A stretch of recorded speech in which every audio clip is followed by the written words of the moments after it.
minus 20 seconds.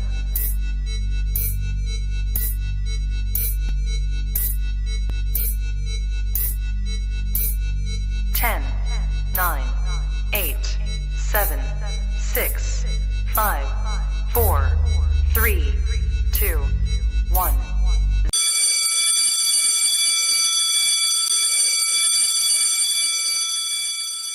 So it begins. Baby, I don't give a fuck who's on this show, bro. Kylo all day. I don't give a fuck, bro. Kylo is all day, man. I like her. I don't want you smirking that shit because you didn't see anything to begin with, so shut your ass up. This nigga, yo, you constantly do that shit. At least we actually watched the fucking episode. I don't give a fuck. Eso fue lo que sentí. Todavía siento odio por Hayward. Espero que en el último episodio de la nada llegue alguien y lo apuñale. Eso no. Como que. ¿Cómo se dice, puñeta? Bad taste en película. I admit it. Yo digo que I love watching bad movies on a Sunday. Oh, I love it. I love it. Está cabrón. That's a way to favorite hobbies.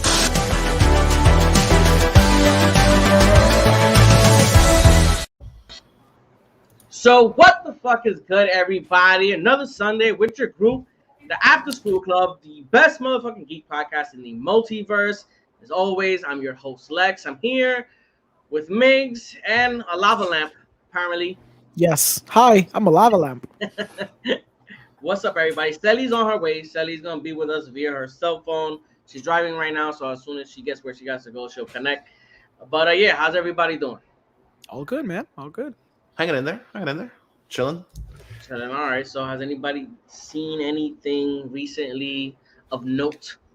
I saw the new movie by Guillermo del Toro, Nightmare Alley. The one with Bradley Cooper?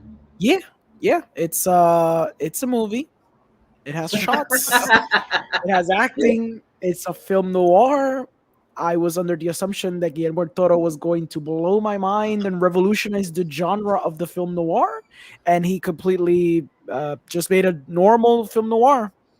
Nothing appealing about it except, if you like your film noirs, you're going to enjoy it. If you like that type of aesthetic, you're going to enjoy it. Kate Blanchett, she's pretty good. But I feel just, it was just very run of the mill. And for someone like him specifically, it's kind of a letdown, especially when, he has great films in his repertoire. Is there any twist in that film that you don't see coming? No, you know it. If you know the tropes and you know the genre, you know where the twists are going to be coming. There's nothing that's going to surprise you. I feel it. I don't think that a lot of people here are going to see that movie. Yep, it's going to be in theaters, I think, this week. But obviously, there's going to be a little indie movie called Spider-Man No Way Home. Just a little indie movie by A24, and I think it might be their biggest hit. The marketing teams who decided to put out movies this month, like they're just basically calling it quits. They're like, oh, whatever, fuck it. It's not gonna make money, so just put it out there. Somebody will pirate it, maybe. Unless it's Saque Enfrentamiento Mortal. Yeah, I agree with what you're saying. Are you gonna see that movie, Miguel? I wanted to see it, but with Orengo's brave marketing ploy there, he just gave the movie. He just brought it down a notch. Because I'm gonna ask him something about it. So I don't know if you want if you're interested. Oh no, dude, that's me. The spoilers don't bother me, so you might want to warn the crowd though. I want to ask you because from watching the trailer, I'm warning everybody. Yeah, warning. Sure. At the is Bradley Cooper like the monster or some shit? I feel like it's a monster in the sense of is man a monster? And that's like the thesis of the film. It's not like he turns into a monster. The thesis of the movie is, can man be truly a monster? So Guillermo del Toro did do something different. Then he basically was you thought I was going the old creature feature route. No, exactly, there's no creature feature. No. Yo sé que como que the trailer and the poster leads you to believe that he's going to become a creature. No. It's more an introspection of can man truly be good or can man just be evil? And that's just kind of the idea of the movie, which I think he does, mediocrely well. You know what? Then maybe I shouldn't have heard that because the whole time I was gonna be watching that movie, I was gonna wait for that Lovecraftian beat to drop, and it's never gonna come now, is it? Wait, Yeah, no, that's don't what I was expect thinking it. was gonna happen. Don't expect it. No, don't expect it. He goes in a very traditional route with the film noir. So Orengo just been seeing mediocre shit this week because he also saw West Side Story. Oh yeah, oh Like, god, that West shit. Side Story. Oh no, it's and apparently I guess it's not gonna make money, which baffles me because I really thought people are gonna go going to see this movie because of Spielberg, not really just because it's West Side Story, but I guess not even Spielberg's name can salvage this movie. I'm kind of happy though. Okay, go in ahead. a way, like I'm kind of happy Because with all due respect, yeah, exactly. With all due respect to our Latino community, we gave Lin-Manuel Miranda so much shit. Exacto. Over things, and I'm like, you motherfuckers better keep that same energy when Gringuito makes a film about us. You know what I mean? And that's and I will say this. You better keep that same level of energy.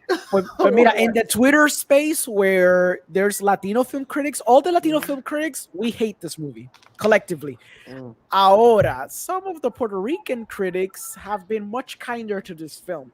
Pero si tú vas como que, because I've been following some film critics out in Twitter y qué sé yo, los que son Latino based, they definitely have very specific criticisms that are not being addressed because of the simple fact que pues como Spielberg, you know, he didn't do blackface. He had a Puerto Rican song in the movie, pues ya por eso he's like leagues above the original one, which está bien, fine, it's true. Pero si if the bar is that low, then you know it's still I still feel there's room for criticism de lo que Spielberg hizo, definitivamente. I just don't. I don't know if in the generation that's coming up, if Spielberg's name carries the same weight. You know what I mean? Like that's a good one. That's a good one. There's Spielberg is that type of actor, that type of director that's like Nolan. That a lot of this generation would see a Nolan movie because it has Nolan's name. Yeah. You know what I'm saying? Spielberg was like when we was growing up, Spielberg was, oh shit, a Spielberg movie is coming out. Yeah. I don't know necessarily if now the generation that's younger than us, that's actually dying to get out of their house and put money in the movie theaters, are gonna be like, yeah, this is the one that I'm gonna watch. Why do you think that is? I think for me, I think Spielberg's best work came out when we was kids. Yeah. Has nothing to do with this generation's like a constant attention span. I don't necessarily think so because this generation loves Christopher Nolan. Do they? I mean, his movie. Yes, I feel like yes. I feel like you're considering us part of this generation, and we're not part of this generation anymore. I mean, the kids younger than us, like, fucking love Nolan. His bomb was Tenet, and it was for what it was. And with a bomb, didn't it make like fucking 400 million or some shit? I wanna maybe. I think the money. I don't know. I don't think the money that these movies make are necessarily making it from the younger generation. No, I'm talking. I honestly think the last three films that Christopher Nolan made, this generation was not a big fan of. I don't think they were a fan of Tenet. I don't think they were a fan of Interstellar, and I sure as hell don't think they were a fan of the war one, Dunkirk. Okay. I don't think the younger generation were necessarily fans of it. I think we, as you know, and I say we as the top portion of this podcast because somebody on the bottom there has some very fascinating opinions about which they deserve some merit because I'm noticing at this point certain elements to his sound, certain signatures he leaves on his films now are starting to get on my nerves a little bit, but. And I love Nolan, but yeah, unavoidable. Exactly. Okay, I guess I can give you that one. Yo diría que you have to consider the fact que el auge de Nolan came because of Batman. And then that spiraled into Inception, which was really groundbreaking in terms of modern blockbusters. But I guess you could agree que cuando salió Interstellar, people were like, oh, that's weird. Not everyone loved it. And then Dunkirk, it was a return to form. Pero ya para ese punto, the idea of the massive blockbuster that he was very known for had faltered a little bit. Yeah. I don't see this generation like we sound mad old, right? but I just don't see the younger crowd like really getting it. I see the older crowd that follows his trajectory. They're the ones that support his films, but I don't see like the Fortnite crowd going going to see a Do you think? which is funny. Which is funny because Fortnite actually promoted Tenet. They had an event to promote Tenet or whatever. There was like the first trailer I think came out on Fortnite. Do you think that there is a director that carries that weight that sometimes when you promote a movie, you promote the actors in the movie? Yes. And then there's sometimes when you promote a movie, it's directed by this guy. Do you think there's any director that carries that weight for the generation that's in front of us, behind, whatever, the younger niggas? I still say Nolan to some degree. I say maybe Villeneuve, maybe a little bit, because the thing is, his movies, his big movies, one of them was a bomb, and Dune was Dune, pero he hasn't had massive, como que he hasn't had a blockbuster que haya hecho un billón, ¿me entiendes? So I would say probably Nolan. I would say James Gunn. I would say Taika Waititi, and it's all based on Marvel. And I think that's where it might end. Porque es que esa es la cosa, because those are directors that have standed out within the space de Marvel. Yeah, I'm gonna go on a limb and say Taika. Sí, definitely say Taika. Taika. Sí, porque people went to see Jojo Rabbit on the basis that they saw Thor Ragnarok full. Yeah. So yo creo que there's those might be those directors that can bring that mass younger appeal. And A24, you'd be surprised how many kids on TikTok just rave about A24 aesthetics. It's not a lot, but a lot of Gen Zers. I wouldn't doubt that. I think there's a lot of fans of A24, but que son jóvenes for sure. But I think even if you ask those young people, I think they might like the movies over the creative team being the director. Sí, eso es cierto. Es más por el estudio. Yeah, A24 is just already like, okay, this is the new A24 movie. It doesn't matter who's in it, who's directing, who's even the actors in it, because a lot of them don't necessarily have these big, gigantic names in it anyway. Yeah. I think it's just, okay, this is the new A24 movie. But piggybacking, talking about Marvel, A24 recent news that came out. So we're just not going to talk about what I saw. Fuck me, right? Dale, habla lo que tú. I was going to get into that. I was going to get into that later because Miguel said that he saw something, but he didn't want to give us the name. He was like, I saw something that fucking, that he wanted to surprise us with. So I want to wait for Selly for that revelation to come. I haven't seen it come. Do you guys have more or less like an idea what it is? What do you think? I have no idea. Good, because to me, this is flying under the radar. That's why I'm like, I'm trying to think, what is this something that came out this week? I don't know. I don't think it came out this week. So then I'm really fucking lost. It's been out maybe a couple of weeks ago, I think. I'm not sure. Let me Googles. Hold on. We'll go ahead and talk about two more topics. If Sally doesn't come at that time, then we'll go ahead and we'll make that revelation. Miguel did bring something else to the table that I want to talk about. All right, no, it came out about like maybe it's gonna be a good month ago. So speaking of the devil, Sally. There's an echo. All right, Sally's in the house. Sally, you hear us? I guess not. I think her mic is muted. I think she muted her mic. Okay. And I can't unmute. All right, so yeah, once Sally comes back, we'll talk about it. Let's talk about the Letitia Wright shit with fucking Black Panther. At this point, there's a lot of rumors, but I think at this point in production, I don't think they can kick her out. I don't know why would they kick her. I don't think the whole vaccine shit is something like, at least her views on the vaccine, I don't think it's so, oh my God. So to interject, from what I understood, from what I read, because again, it could be a whole load of bullshit, but it wasn't the fact of her views. It was the fact that she's supposed to come back to filming as she refuses to get vaccinated. And they can't shift. It sounds kind of crazy, right? I guess they can't shift the production from where they're going to do it to her. Hey, what is up, guys? Because, speaking of vaccinations, so from what I understood, I'm sorry. The thing is, I'm trying to get my headset to work, but for some reason it's not working. So yeah, give me 1 second and I'll be right back. Are you like in a Marshalls? Yeah. Yo, Dale, Sally. Marshall, sponsor us. I'm in your store. Yeah, get that I'll be fucking right back. Marshall money. Get me fixing my house. Go ahead. What you were saying? so from what I understood was that she got injured and then she was supposed to get vaccinated, blah blah blah. And supposedly they couldn't move to production, I guess, to where she's at, which I'm guessing is London. I'm not sure. So it kind of put a halt on things, and then they were like, I think they gave her an ultimatum, from what I understood. And she was like, I got your ultimatum right here. I'm not getting the jab. Again, that could be hearsay. That could be complete bullshit at this point because, you know, the rumor mill is what it is. It's the rumor mill. From what I heard, that's what they did to Emilio Estevez and fucking the Mighty Duck show. they was like, season 2 is coming.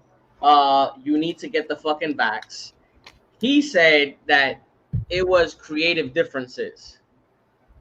But they was like, this motherfucker said no to the vax, so you're not gonna be in season 2. Obviously, He's like, do you know who the fuck I am? I'm Emilio Estevez. I disappeared from the face of the earth once already. I can do it again. Yo, I was like, fuck. You know that that was like my surprise hit last year. I fucking love that fucking show. But I think just for me, the difference between that is. Let me ask you a quick question. Well, the second season hasn't aired, right? They haven't even started filming. That's what I believe. When that news came out, that's where the difference for me lies in that they didn't film. Let me change this shit. They didn't film anything. Oh, también. Here we go. They didn't film anything for season 2. With Black Panther, they already filming. You know what I mean? Like, how do you take somebody out midway and like unless I don't even know because we don't even know if the plan was to make her Black Panther. Like, I'm more curious how you write off. With that said, like I'm laughing because I'm way more curious now to see how they'll write off Emilio Estevez off of Mighty Ducks than how they'll write off Sherry off of Black Panther. Like, I think they'll probably be like, this motherfucker had to move. Some shit. Really? They'll probably go that way. Oh, this guy had to fucking move. Dudes are fucked again without Estevez Ducks. I'm telling you, y'all, that shit hit me in the heart. I watched every fucking episode of that, y'all. I haven't finished it. I haven't finished it, so it should be interesting. I was feeling that show a lot. The characters had me laughing and everything. I wonder. So for me, the whole thing. Now, I mean, once that one rumor came out where supposedly she was being recasted or whatever. Mm-hmm. I mean, supposedly she was being let go. Then the whole rumor mill started again of like, are they gonna recast Black Panther? She's not gonna be the Black Panther. Like, you know, all this crazy stuff. So I mean, it's interesting. I feel like Marvel's going through, like, remember how the UFC goes through like a shitstorm of people getting injured? Yeah. And canceling events. Like Marvel's going through that period right now where they're getting a whole bunch of shit thrown at them, like between the Black Panther shit. I've been reading supposedly that Doctor Strange tested horribly, supposedly, and that's why the reshoots came in, because they said the people the screenings they showed were like really, really bad. And now I wonder what would be the reason for that though. Like I wonder if the Hi there. Yes. Okay. I'm outside my house. Yeah. Go ahead. Go on. We had a guest appearance by your forehead for 5 seconds. Yes. I'm wondering if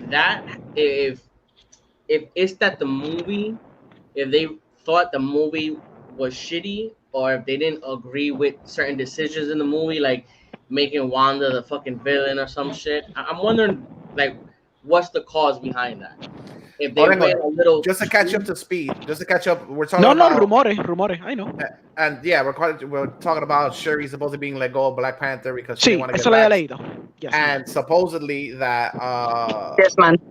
Doctor Strange tested horribly. That's interesting, pero eso fue donde Twitter, Reddit, donde tú sacaste eso. I can't give you my source. No, I'm kidding. Just the forums. Forums. Okay. Forums Go and ahead. Stuff. Dale. The rumor mill. Sí, the rumor mill. I don't see how in the middle of production you can let Shuri go. I guess it's gonna be a pain in the ass if she really says, you know what, fuck it, I'm not taking the vaccine. Mm-hmm. If they just fucking go the route that fucking Snyder did when they fucking added that chick into the Army of Zombie movie. Yeah. They just CGI'd that bitch into all the scenes. Exacto. I mean, Zack did it, and it was almost perfect.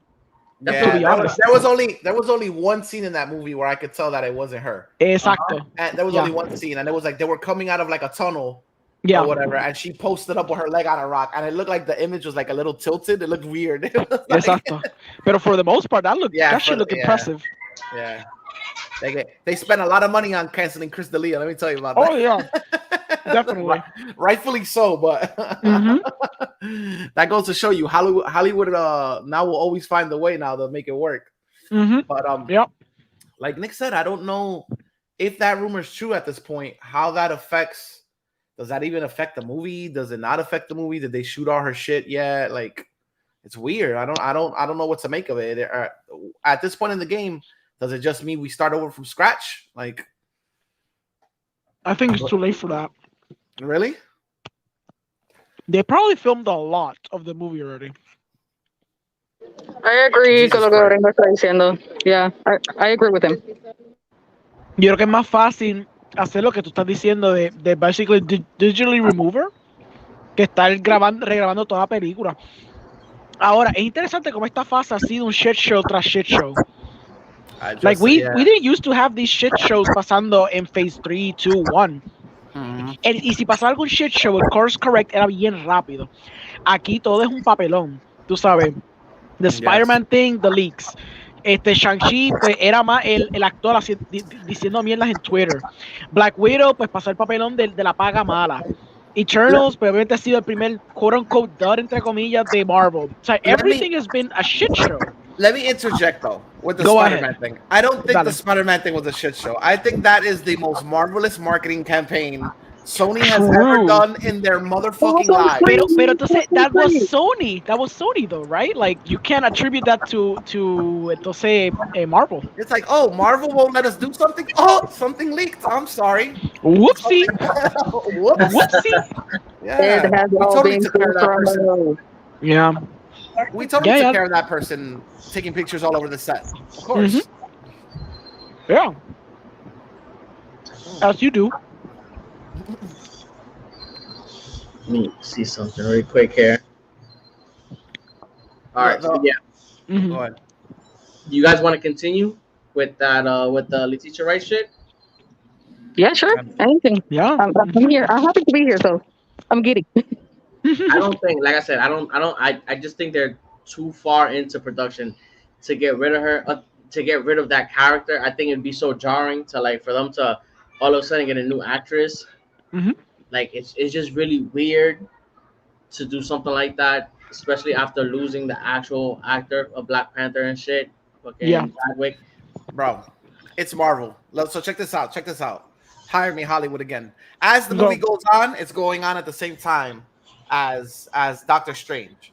So they're literally doing something, and the multiverse is rewriting itself as the movie's going along. So it's like, boom, she'll be half of the chick one movie, and then another chick the rest of the movie. It sounds so fucking crazy, y'all. Like, I think the only time I've ever seen some shit like that, within one movie, was it something Dr. Parnassus or some shit where Heath Ledger died? The Imaginarium of Dr. Parnassus. Parnassus, yeah. That's the only time I ever seen some shit like that. And it was fucking Heath Ledger died, and they literally was just like, who they had? Johnny Depp, Jude Law, and Colin Farrell. Colin Farrell, yeah. But that movie was, batshit. Like, you can't explain it because it was batshit to begin with. I don't know how they do that shit. I don't know. The only thing I can think of is just like, yo, CGI her ass into the fucking movie afterwards or whatever. My whole thing is how, like, this movie has so much, like, piling up against it, because my whole thing is like, you better have a good excuse because they're not gonna kill him for Black Panther's death. Supposedly they're not gonna kill him. So what the hell's going on here, bro? Like, how do you keep that character alive? Maybe he went to space. That's my guess. He went to the Guardians, bro.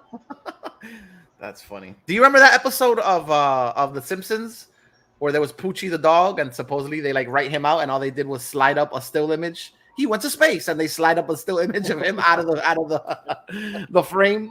It can be worked. It can be worked out. Come on. Pero piénsalo.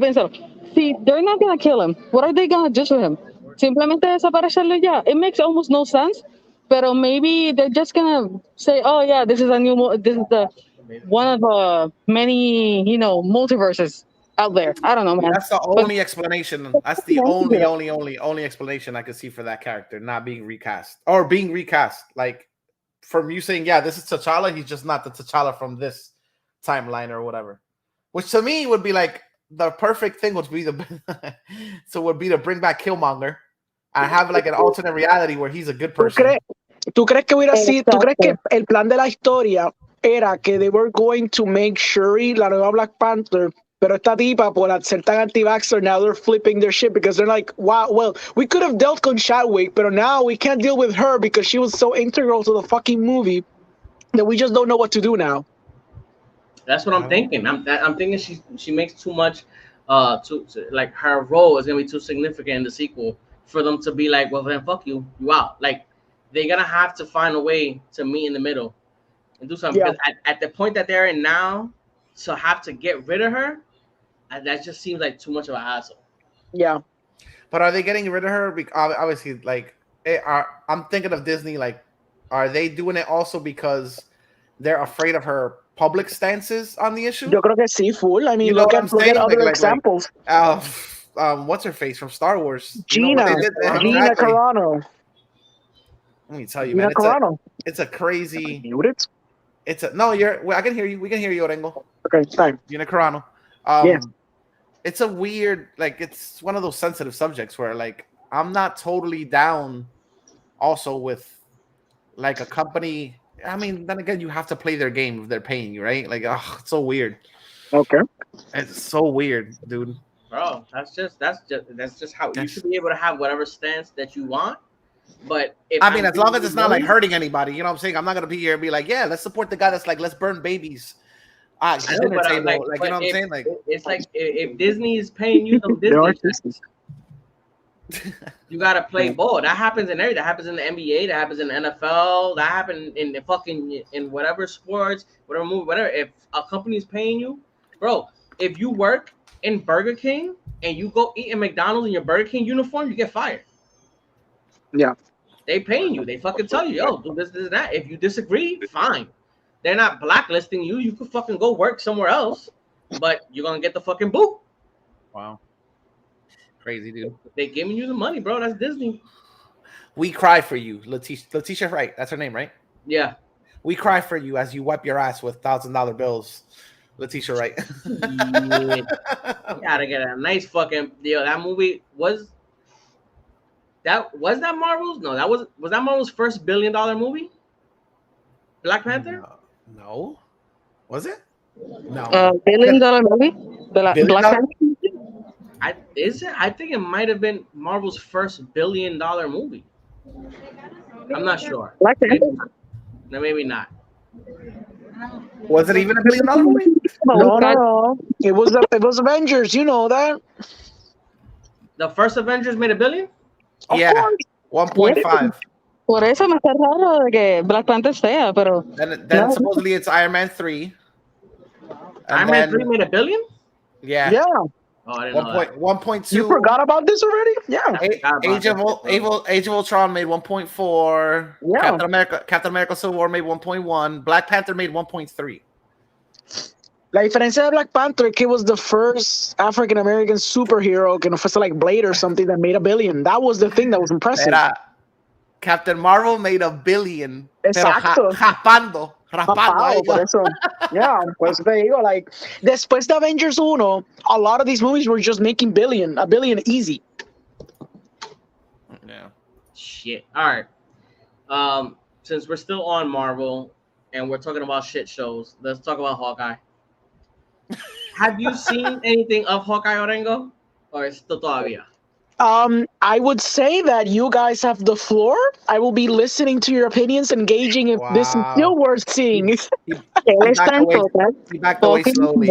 Él no quiere saber de Hawkeye para nada. Él se rehúsa a todo eso. He's never going to watch it.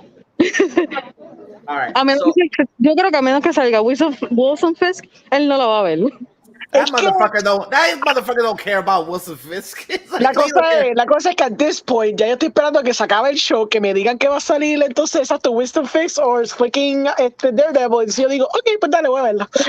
Tú lo que quieres es ver Carnage, ya eso Yes. con eso se sabe. Tú lo que quieres ver a Wilson Fisk cayéndole encima a alguien, ya lo sabemos. No And morir. Vamos allá. Let's do this. Sadly, you will not get Wilson Fisk freaking strangling somebody with his bare hands in the show.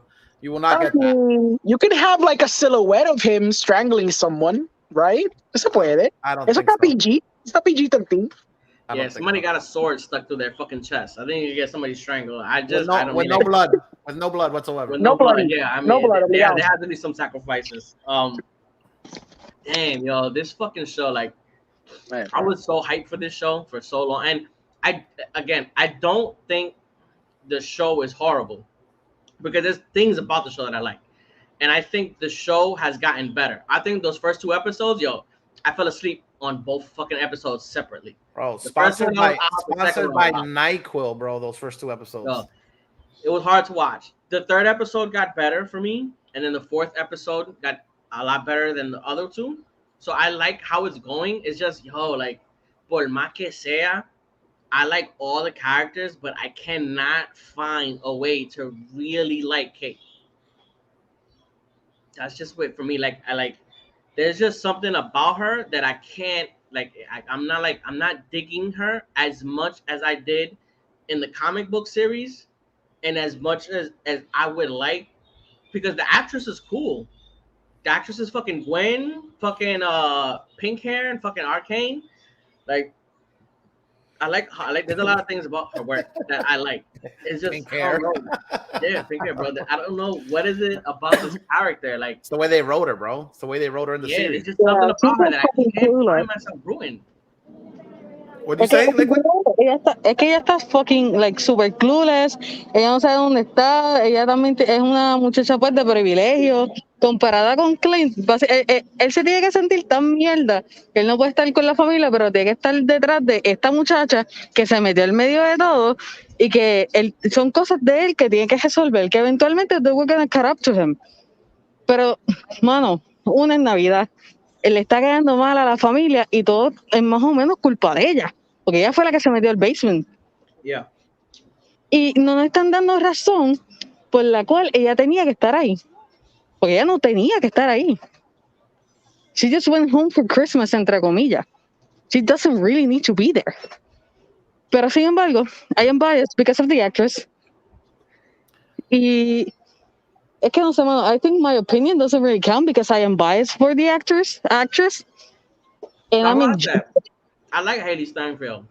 yeah, The other movies and shit, I like her. exacto. She's Pero no sé, es que también estoy charming, bajo yes. muchas cosas. Ajá. I think she's mad charismatic and other things. I even like her in the fucking Bumblebee movie. Yeah. She's charismatic and other shit. It's just something about this character, the way that she's written. It's like you said, she's kind of duncy. Yeah. I can see, like, the reason why she's like so hard-headed is because she's so enamored with Hawkeye and her father dying and the fucking Chitauri and shit. Yeah, pero hasta eso, it's like, but that thing that's actually supposed to darnos como que una razón emocional al ella ser así o whatever, porque, okay, el país se muere, pero todo está en el aire, todo está entre comillas. We never saw the dad die. We never knew what really happened to him. La maíz simplemente took over everything, and they have money again.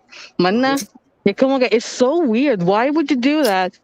Y nos lo dejan en el aire con 2 episodios por estrenar. No sé, como que I don't know, man.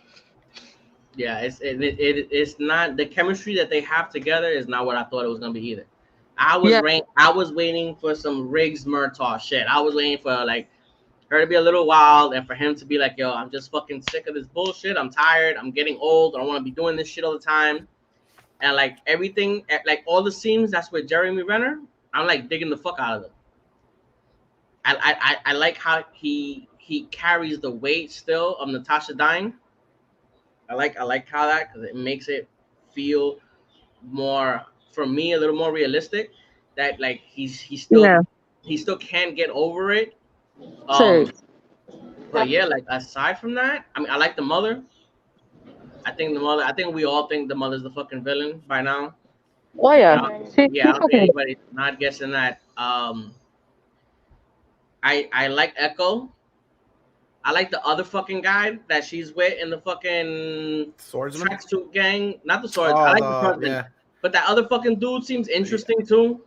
That he's like her best friend. Like he be reeling her in and shit. I want to see what the fuck is up with Yelena. I want to see how that's gonna fall. How are they gonna end? Like what's gonna happen? Like literally everybody else except for who's supposed to be taking the mantle. Yeah, I agree with you. Otra cosa que, por lo menos, hay algo que a mí me gusta y es que no la tienen que entrenar a. O sea, que Bishop, they don't have to really train her. She's a master archer and everything else, which also feels odd at the same time. Porque, de nuevo, están. Mala mía, que tengo la fucking mascarilla y es de fucking tela. Like, they don't have this bonding experience other than she's an inconvenience to him. La Maya es otra. La Maya, I don't know. Like, she's fucking dope. I dig the actress. I like her as, we're trying to figure out if she's the villain or not. Y al mismo tiempo, okay, yeah, but she's never there. We're only focusing on Swordsman. Más nadie. Porque es que it's so, oh, that's pretty. Porque it's so like under the covers or I don't really know how to explain it. It's like a feeling that I have que todo el mundo se la está pasando, dejando pasar por alto. Like, okay, yeah, we think she's the villain, but we're not really paying attention to her. I don't know how to explain it. Pero yo espero que cuando se revele todo, en los pocos episodios que quedan, que sea una pescosa en la cara, de verdad. Porque it's lacking that. Yeah, Solamente vimos que parecía Wilson Fisk and we're like going fucking crazy. Y no es porque tengamos tantas expectativas. Es que la serie no tiene espacio para mucho. Y quieren poner muchas cosas a la vez. I don't know, man. Pero and I agree with what you said. Esa es la What's vida. her name? Vera Farmiga? Yeah, Vera Farmiga. For me, Vera Farmiga, like aside Farmiga. from Farmiga. Farmiga. No, there's no Vera N. Farmiga. Vera Farmiga. At the fucking what was it? The Conjuring, the bitch from The Conjuring. Like what you call it? I don't think aside from calling Yelena, right? Yelena on Clint. Before that, she didn't necessarily do anything to me that looked villainy. I'm just guessing on it as just that being a trope that happens. You know what I'm saying? I'm just like, okay, the trope is you think this is the bad guy and it's gonna be this person. That's intentionally set up like that for make that's her what I'm look saying, innocent or whatever. Like, yeah, aside from that trope that we all know, she didn't do anything villainy to me except the Yelena shit. That again, I'm assuming that was her. So to go out to explain to you, I don't want to be harsh. I want to be fair with the series. Okay. The series, like Nick said, my whole issue with this is just that the Kate Bishop character to me doesn't feel developed, and it doesn't feel like there's a reason for me personally to relate to her plight. Like all she feels like right now is just like a silly fangirl chasing a fantasy. You know what I mean? Like it's cool. I get to hang out with one of my heroes for the time being and or whatever, and get into trouble and everything gets solved.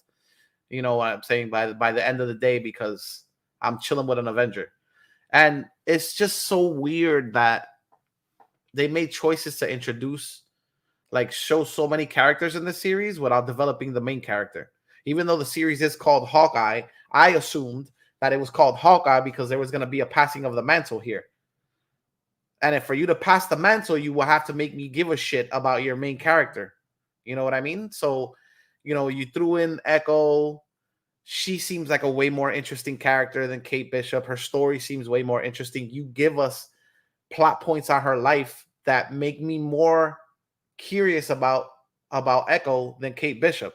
You introduce the swordsman, which you don't give us much, but again, there's an intrigue there. There's something that hooks you of like, I'm not too sure what the fucking deal with this character is. You gave us again, you showed us Jelena, which is like, okay, she already has established backstory. We want to know what the heck is going on with Jelena. So again, we can't concentrate on Kate Bishop because you showed Jelena and we were like, oh, cool, I want to see more Jelena. You know what I'm saying? So like the mom, I told Nick, it's like, you know, the intriguing 8. Oh, and then there's Kate. That's what the show should be called, straight up, because like it's rough in the sense that I want to be more invested in the main character, but there's nothing there. They haven't written anything into it that even her beginning, I wasn't too like the way they introduce her. She's a spoiled brat that likes to get in trouble at like an Oxford fucking class university. She got off free. It doesn't look like there were consequences to her actions. She came home all hunky dory, and mom opened the door like, you know, your credit card is canceled. Yeah. your credit card is canceled, but we still live in a loft, so have fun. You know, not even. We still live in a loft. We live in a loft. You're gonna go back to your apartment.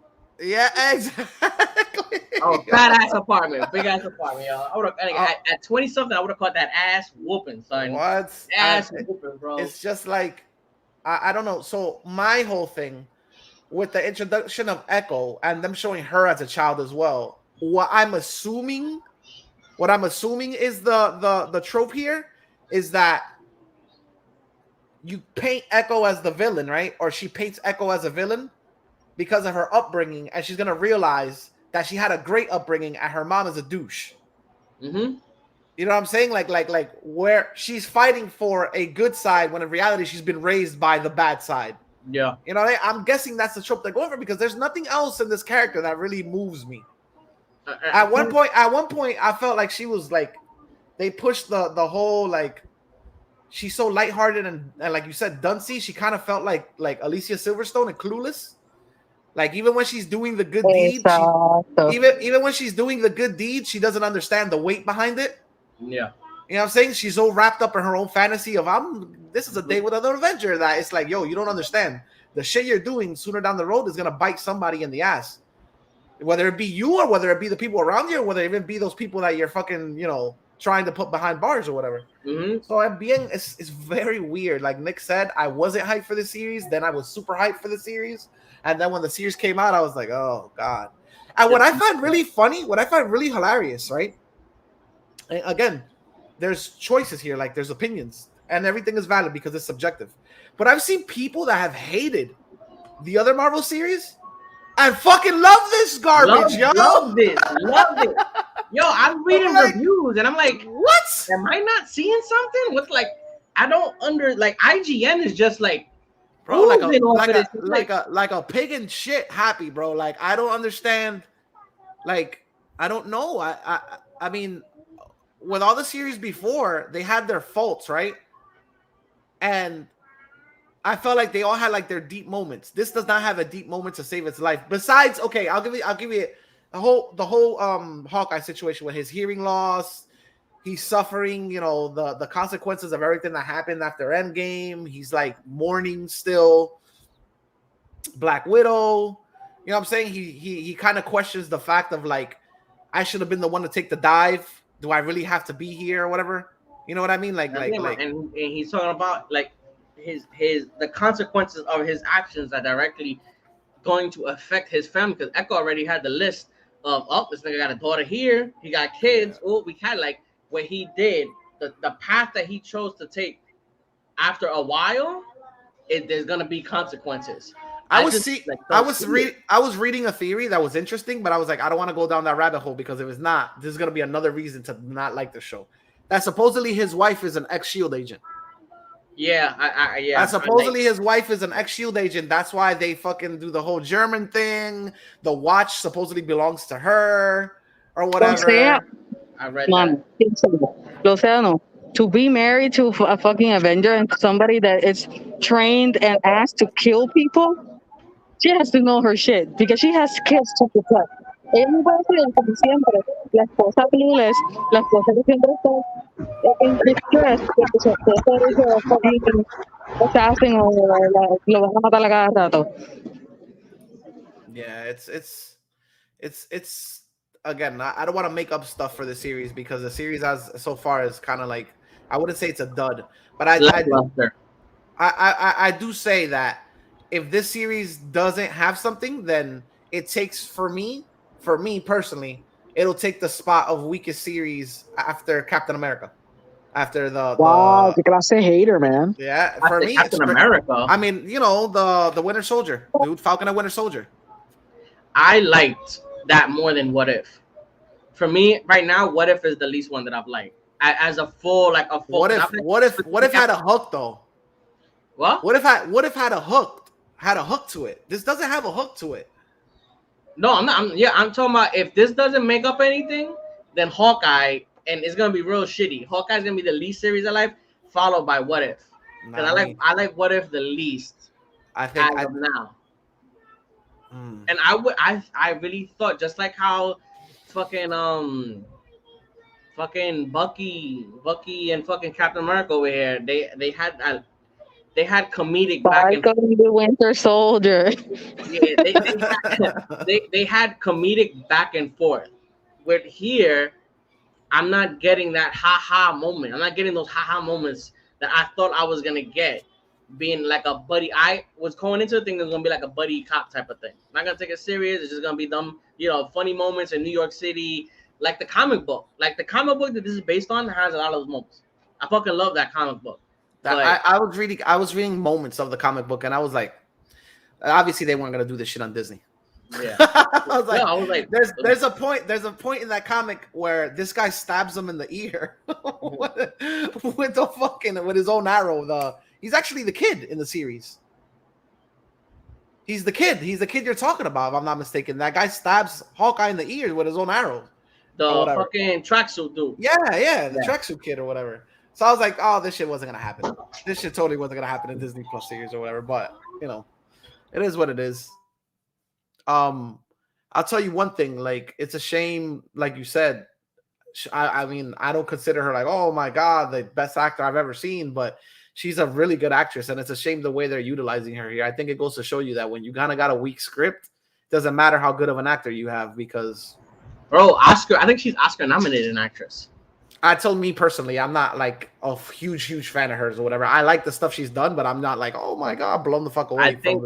I think she got nominated for an Oscar for doing this movie with Jeff Bridges. I think it was a Western, True Grit. I've only seen her in Transformers. I heard she's a singer too. I've never heard her stuff, but I heard she's a singer. Yeah, Es que todo el mundo sabe que es ella. She was in this acapella movie that it's like an all girls. Por eso yo estoy diciendo que I am biased with the actress, porque I am a fan of Pitch Perfect. Y encima de eso, I do like her songs, por más girly y por más pop que sea. Was she in the third?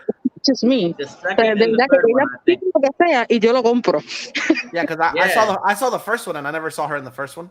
Nah, she's in the second. No, ella sale en la segunda y la tercera. Oh, okay. Another thing with this series is I don't see the situation between Hawkeye and Echo. I don't see how that gets resolved. Like, por más que sea, dude killed her father. I don't know how that's gonna end in any way, shape, or form being peaceful. And then that question is, how is her solo series gonna be?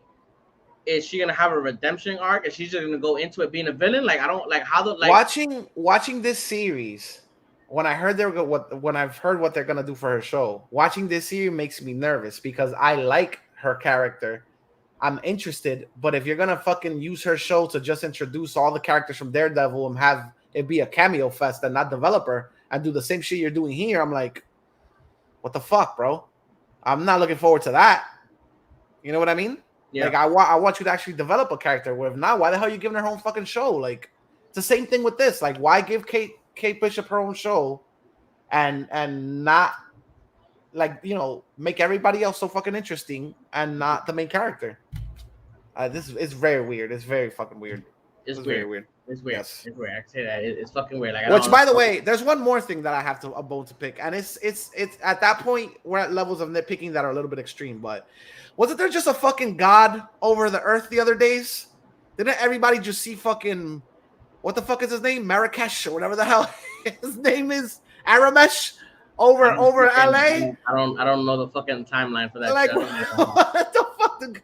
Who gives a fuck right now about, you know what I'm saying, about a fucking costume? You know what I mean? Like, small shit.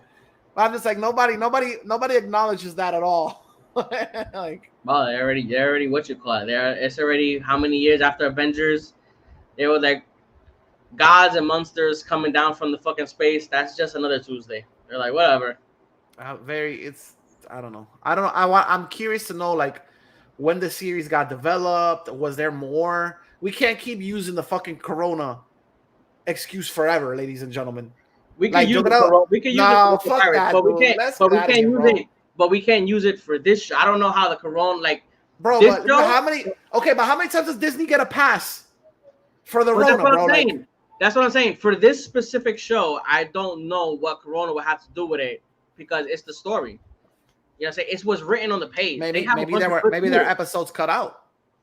I don't know. I don't Like, think so. I think they would have said some shit about that. Just like they said with What If. They were like, yo, there was fucking episode that was supposed to be in fucking season 2 or whatever. It's in season 1. They cut off the whole Gamora shit. They cut off the whole Spider-Man shit. Like, that shit was said. We knew about that shit. They didn't say nothing about it. I don't know if this show it is what it was. So I don't know in what way Corona would have affected the way they made the show or the writing of the show. This is the first show that makes me feel guilty for, like, being that person that even if something is gonna be shitty, we're gonna write it out. Like, you know, like if a movie is coming out and we know, like, okay, we went to go see Venom, right?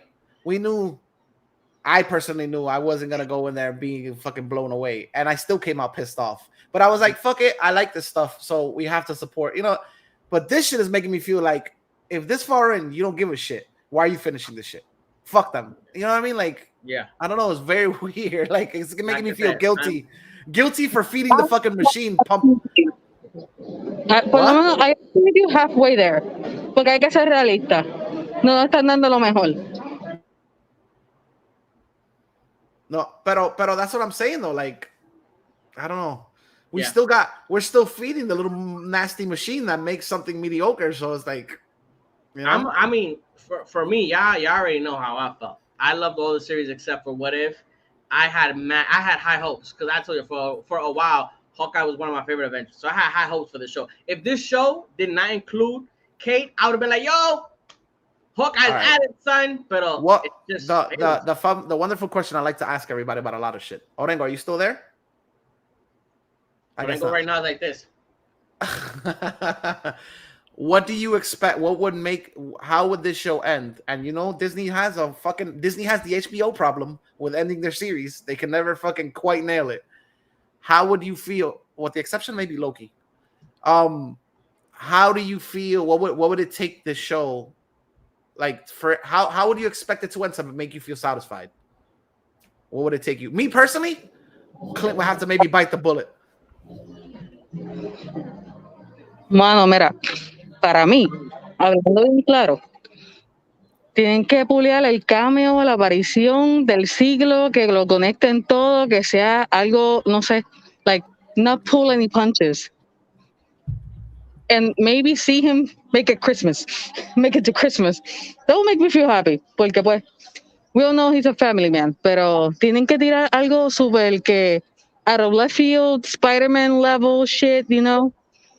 But I don't know if they're gonna do that, or if they ever did it, or they ever intended to do it. That's the thing. To me, my whole theory is Kingpin is behind everything, and his mom, the chick's mom, is Kate Bishop's mom, is like his wife in this universe, or his squeeze or whatever, his girlfriend. Exacto. Bueno, es que fíjate, eso puede pasar, eso podría ser, pero entonces ¿para qué sirve Swordsman? As the decoy, because she's using his money. Exacto. It's established in the series already that his company is funding the jumpsuit grant, but I don't think he knows it. I don't think he knows it. Exacto. Yo creo, tú sabes que estaría cool que ya se quede con todo y que lo deje en la calle tirado. No es por nada. You imagine, Pero you imagine tiene que ser if una she's, adapta, de verdad. you imagine if she's the kingpin of the MCU. Estaría hijo de puta, creo. I don't think they would do that. You imagine they go that route and he becomes the fucking kingpin of the MCU. I don't know, but I'll tell you this. I know that Disney is not gonna have something like Vera Farmiga in a small role. You know what I'm saying? So she must. Ever since I saw, I was like, that bitch is somebody important in this series, super important. Vera Farmiga, bro. I don't think That's she's gonna what I'm come in saying. there for What you just. call it? She's a really good actress. She's a name. It's just for me at this point. At this point where we're at, where there's 2 episodes left, Maybe I don't see. Maybe she's the money behind the operation, like Tony Stark was for the Avengers. Maybe she's the money for the Dark Avengers. Or I don't really at this point. I can't see anything happening in this series that makes me want to bump it up into the Loki, fucking Falcon Winter Soldier, and WandaVision. Like, with only 2 episodes left, I don't see how they can make such a drastic change for me that I'm gonna be like, even if Clint bites the bullet, okay, he bites the bullet. That's not gonna make me like the series anymore. Like, my problem is Kate. Like, Kate will have to have such a drastic change for me to be like, oh shit, yeah, oh okay, this is gonna happen. So after this show finishes, she's gonna continue in the MCU, and we're gonna get like, her personality is so strong, and how she is right now, like strong in that she's this ditzy chick, for to have such a change so quick in the next 2 episodes. One is gonna feel weird, and then I don't see how this show right now can save itself. Bro, the fucking dog with one eye has a more interesting plight in his life than fucking Kate. Like I'm saying, like for me, even if you do something drastic that I'm like, oh, like even if you make the mom the kingpin, I'm gonna be like, oh shit, that was dope as fuck, but that's still not gonna save the series for me. Like, this is the first Marvel series that I fell asleep, and I did it twice. Bro, that I shit did it was twice. Like, I remember watching that shit before taking a flight. I never sleep before a flight, ever. It's just like I don't know if it's just nerves or whatever. I can never fall asleep, bro. Those 2 episodes had me sleeping. I fell asleep on the first one. I woke up. I gave the second one a try. I went right back to sleep. I cannot. I really cannot. So, I mean, hey, here's to hoping that the rest of the episodes are better, because they are technically getting better. It's just Kate's story, dude. It's not compelling.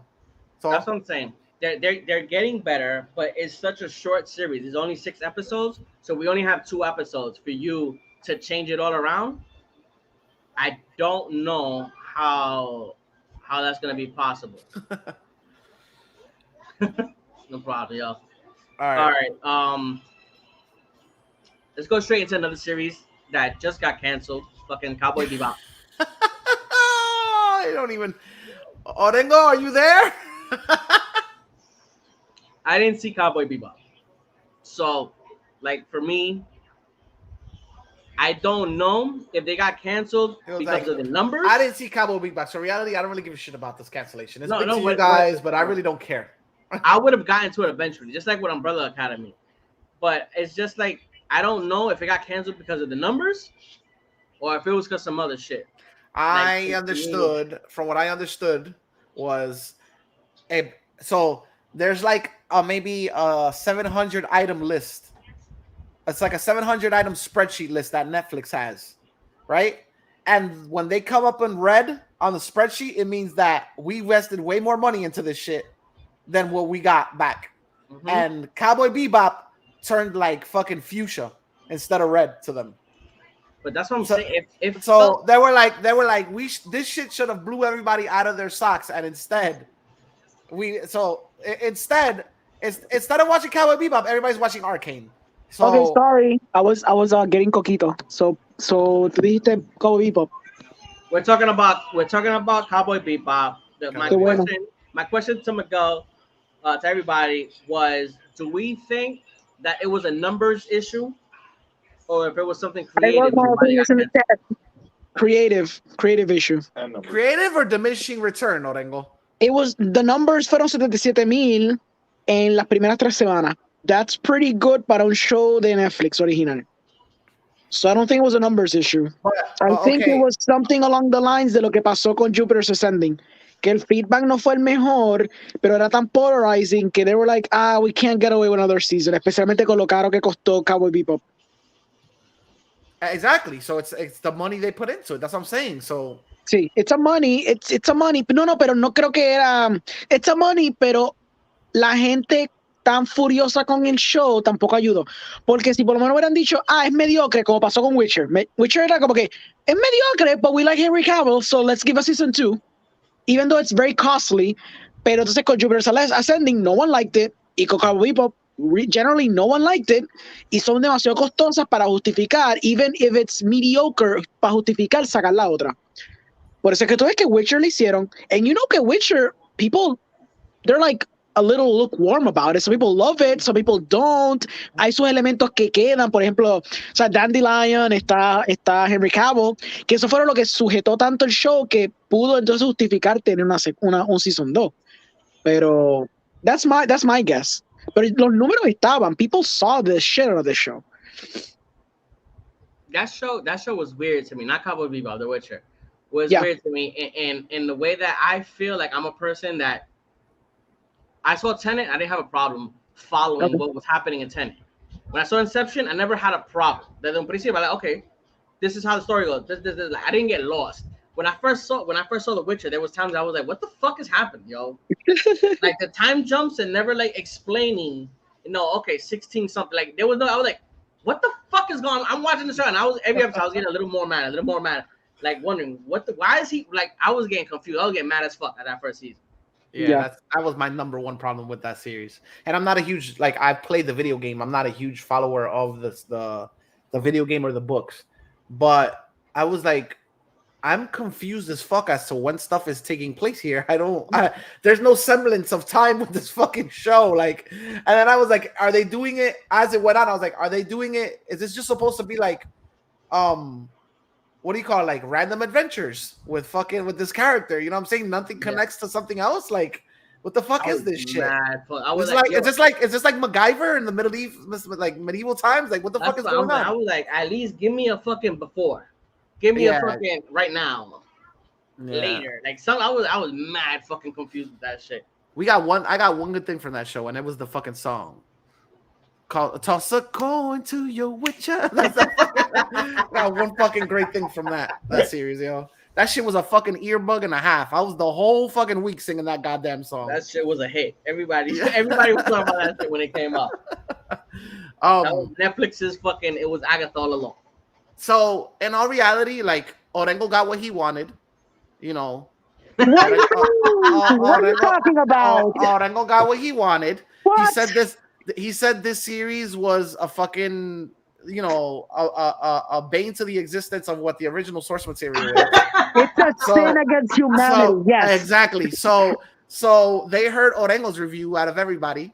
Yes, over everybody's, because we don't have to. Everybody forgets, like Kevin Smith says, we don't have to break something down to build something up. You know what I mean? No, but we have to take a shit on this stuff, even though it's not fucking, Citizen Kane. Exactly. And well, here's what you get. You get what you fucking deserve. Pop. I love it. Damn, ahí está. I'll happily take that bullet. Thank you. It's fucked up though, because from what I heard, they were setting up something different. You know what I mean? They were setting up something different, and they just happened to leave the introduction of a character for the last fucking episode. Yep. So I know. It's like now we'll never get to see that shit. Did you see what Sally posted? Sally posted something fucking recently about that. Somebody was like, let's not get carried away. The fucking animation had 5 great episodes and everything else was mediocre. What? I think Orengo commented on that shit. Didn't you comment on it? I didn't comment. I'm reading it right now. I'm sorry, what? No escuché, que no se escuchó el audio. That shit remember when Sally posted something, I think you commented on that somebody was like, let's not get carried away. The anime only had like 5 great episodes, and everything else. Ah, Was sí, y yo le escribí a Selly, this is a great topic for discussion. exactly. Well, let's get into that. I feel que sí está bien, fine. Like, el show tiene su tropey shit, tiene su cliché stuff, tiene su episodio que son super al garete. Like, there's one episode where they're starving in the ship and he eats like a bad shrimp, and the shrimp, like, se metamorphose, le hace una metamorphosis to like an alien and becomes like an alien homage. Y es como que sea el viaje del episodio entero.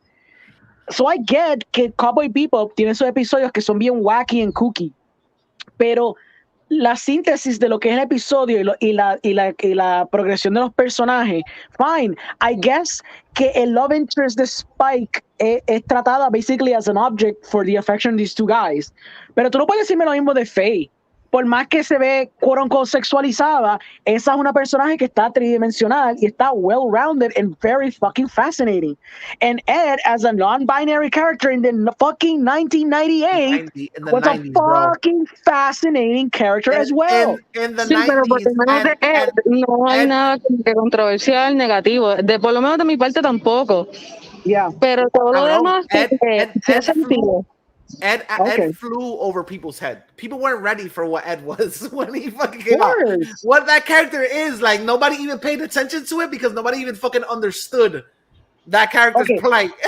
So, Sally, what do you agree about the post that you shared? Okay, Sally's not there. I'm sorry. ¿Qué pasó? Es la que hay. What did you like? What did you agree with the post que le diste share? Okay, I agreed con lo que el anime es una loquera.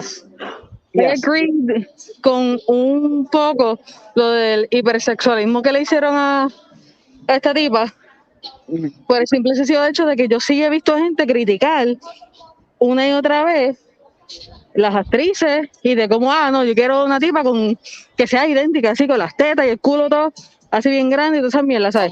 Somebody in Marshall's looking at her like, that's totalmente ridícula.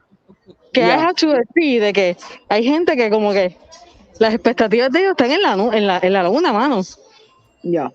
Y no sé, como que es que yo también veo que la gente empezó a hate como en Estados Unidos cuando hacen una adaptación de un anime, todo es una mierda.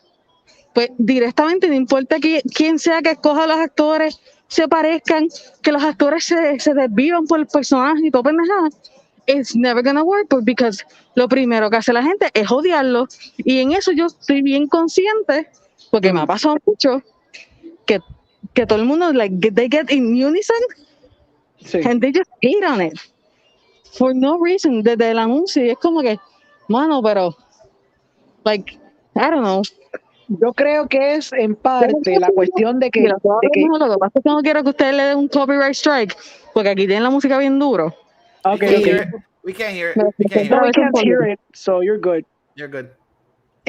Pues yo digo que maybe es una combinación de que people have been burnt before con estos live action anime adaptations. Exacto, creo que también, aunque tienes razón con el elemento de la sexualización de Faye, pero I've heard even from women, like hetero women, que ellas le gusta cuando there's some, and I think you would agree, cuando a veces la gente no cumple estos shows, estos media that we consume, they don't go fully con la estética del original.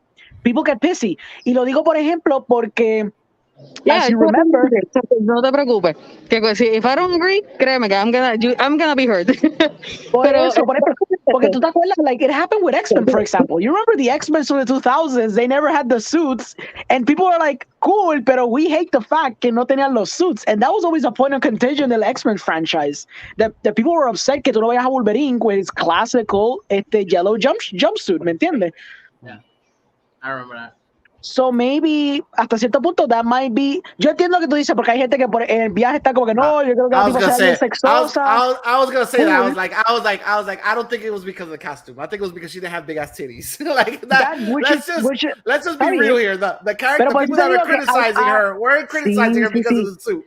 Pero te digo que para darte por lo menos el punto de que there's hetero females that I've met que me han dicho que le molestaba un poquito el suit porque no era accurate, even though that it is over overly sexualized, pero también eso es parte del punto de Cowboy, porque ella se supone que she portrays herself as over sexualized porque she's basically a femme fatale, ese es el viaje de ella.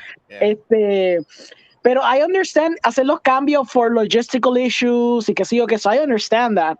Pero pues a veces los fans, as I said, a veces les gusta que las cosas estén bien puristas, porque pasaba con shit like X-Men, y después está su fanbase, que obviamente es porque, hey, there's no big titties, what the fuck's going on? So everything's valid en ese aspecto.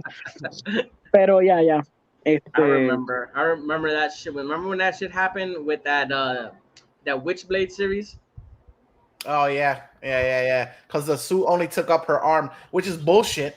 Because the people that read the comics, they were like, "What the fuck are you talking about, bro?" In the comics, the suit originally envelops her completely. You don't see shit of her body, but then it becomes super sexualized or whatever. You know what I'm saying? It took a turn. It was like the last 2 issues wasn't bought by fucking the demographic of males from like 13 to 22, so you don't need to do something to that design. And then it was like, holy shit. So in the series, people complained because they said the suit didn't look anything like the comics that was like, you know, hypersexual or whatever. But yeah, that was funny. That was a funny one. Right, especially when they went the whole night route. Go ahead. I remember seeing that and not necessarily being into Witchblade, but knowing how the character looked in the comics.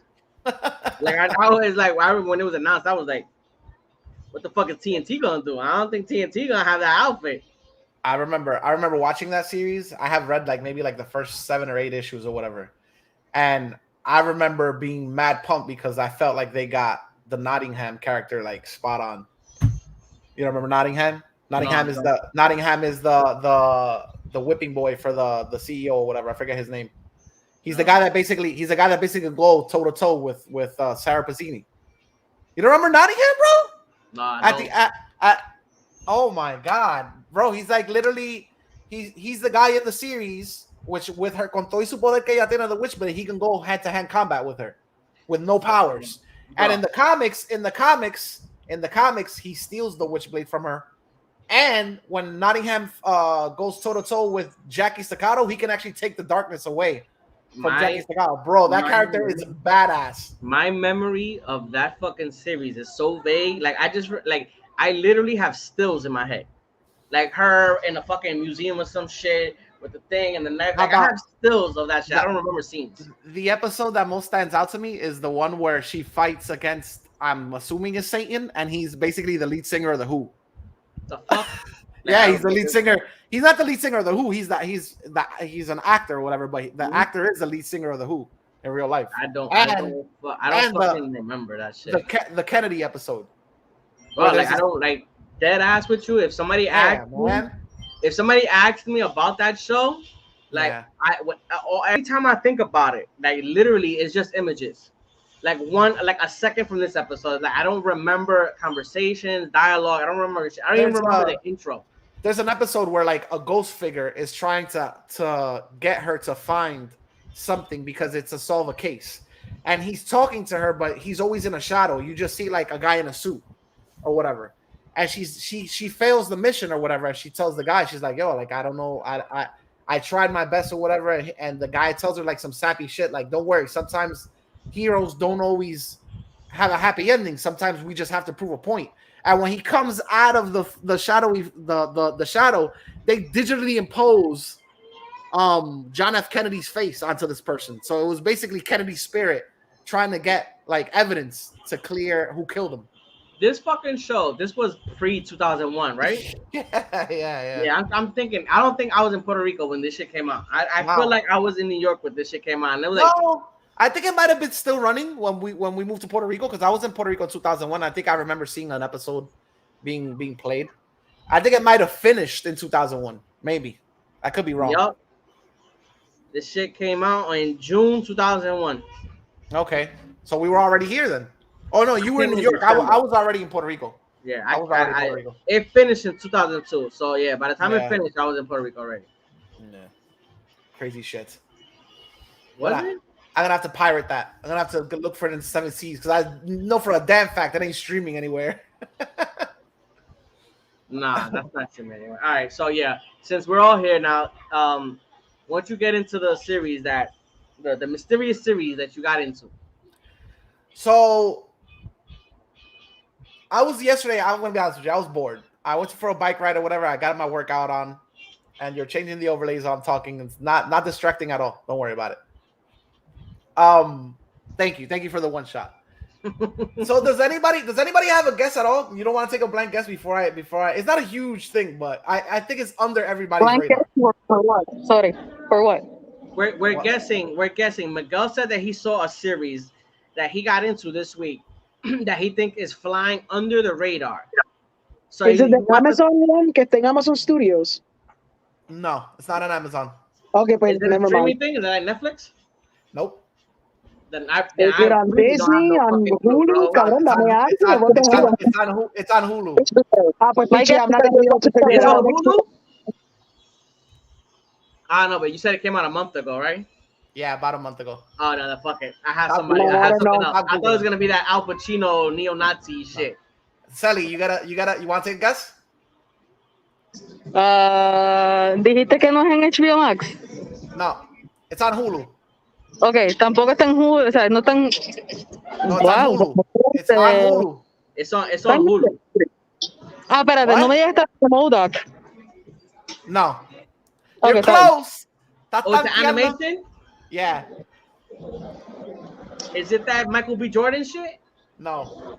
All right, you all lost. Hit Monkey. Hit Monkey. I don't even know what the fuck that is. We showed the trailer on the show. You dork. Let me go ahead and fucking. All right, Google this shit so real quick. great. Since nobody knows jack shit about the series, I guess I can explain the fucking bonkers ass premise. Porque yo no me acuerdo ni para el carajo. I'm trying to think about it, pero de verdad que no me acuerdo. We showed the trailer. I think that might have been one of the last trailers we showed on the After School Club before we stopped showing trailers at the end of After School Club. So, the premise of this bonkers ass fucking show. This is an actual Marvel character, by the way. I did my homework. This shit actually has a comic run. And he's actually even met Deadpool. This shit is hilarious.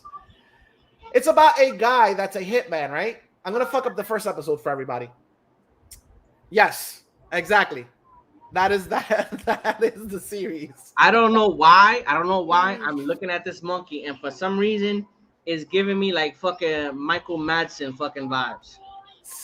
Okay, so it's about a hitman. It starts out with a hitman, and he's sent to, I want to say it's one Asian town.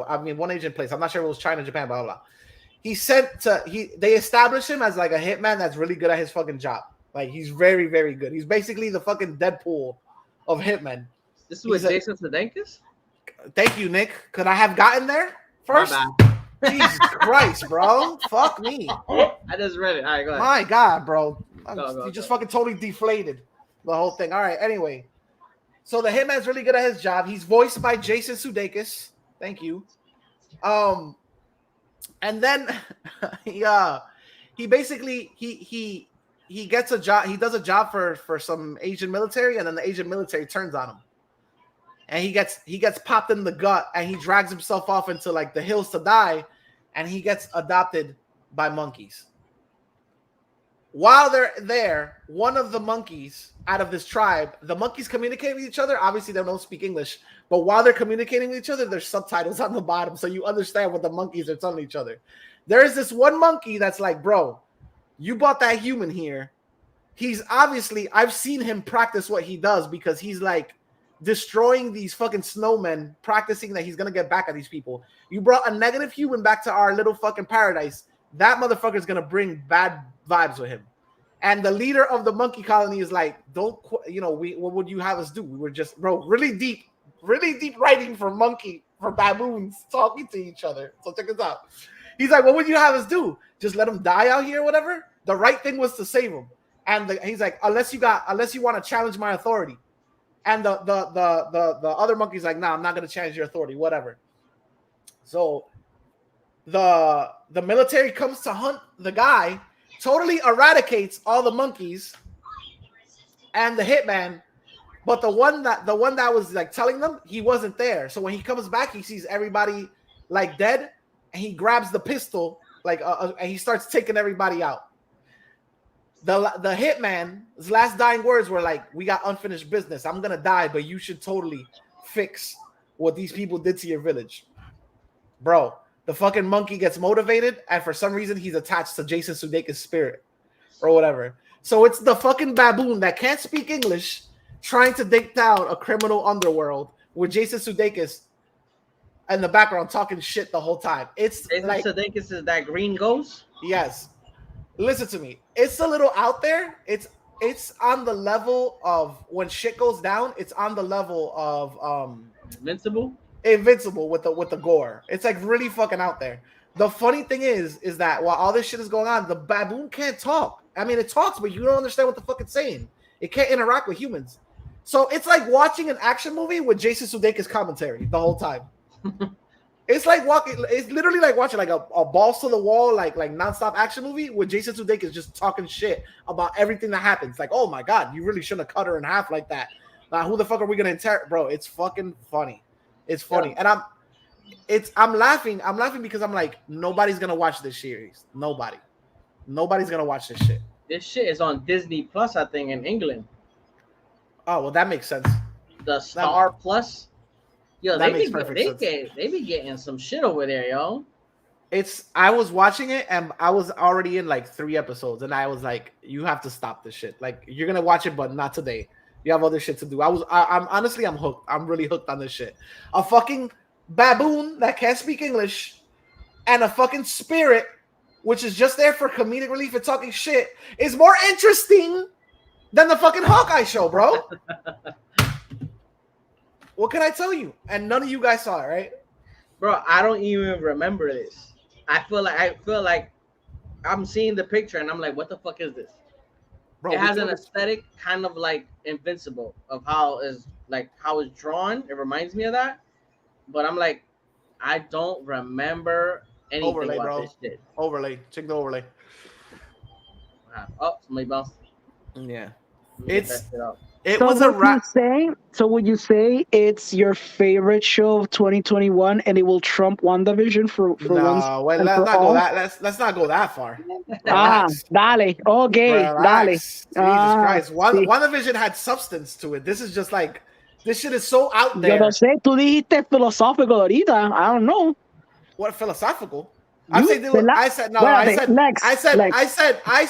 said the deep philosophical, it's way too deep philosophical conversation for 2 baboons to be having with each other and subtitles. It was fucking Did you funny. know that dolphins are the smartest mammals in the world?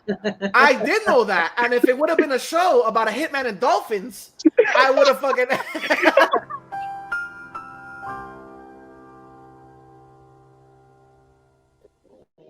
you know. Diablo, mano, que heavy. If it would have been a show about a hitman and dolphins, maybe that fucking dialogue would have been, merited. But it's 2 fucking monkeys, bro.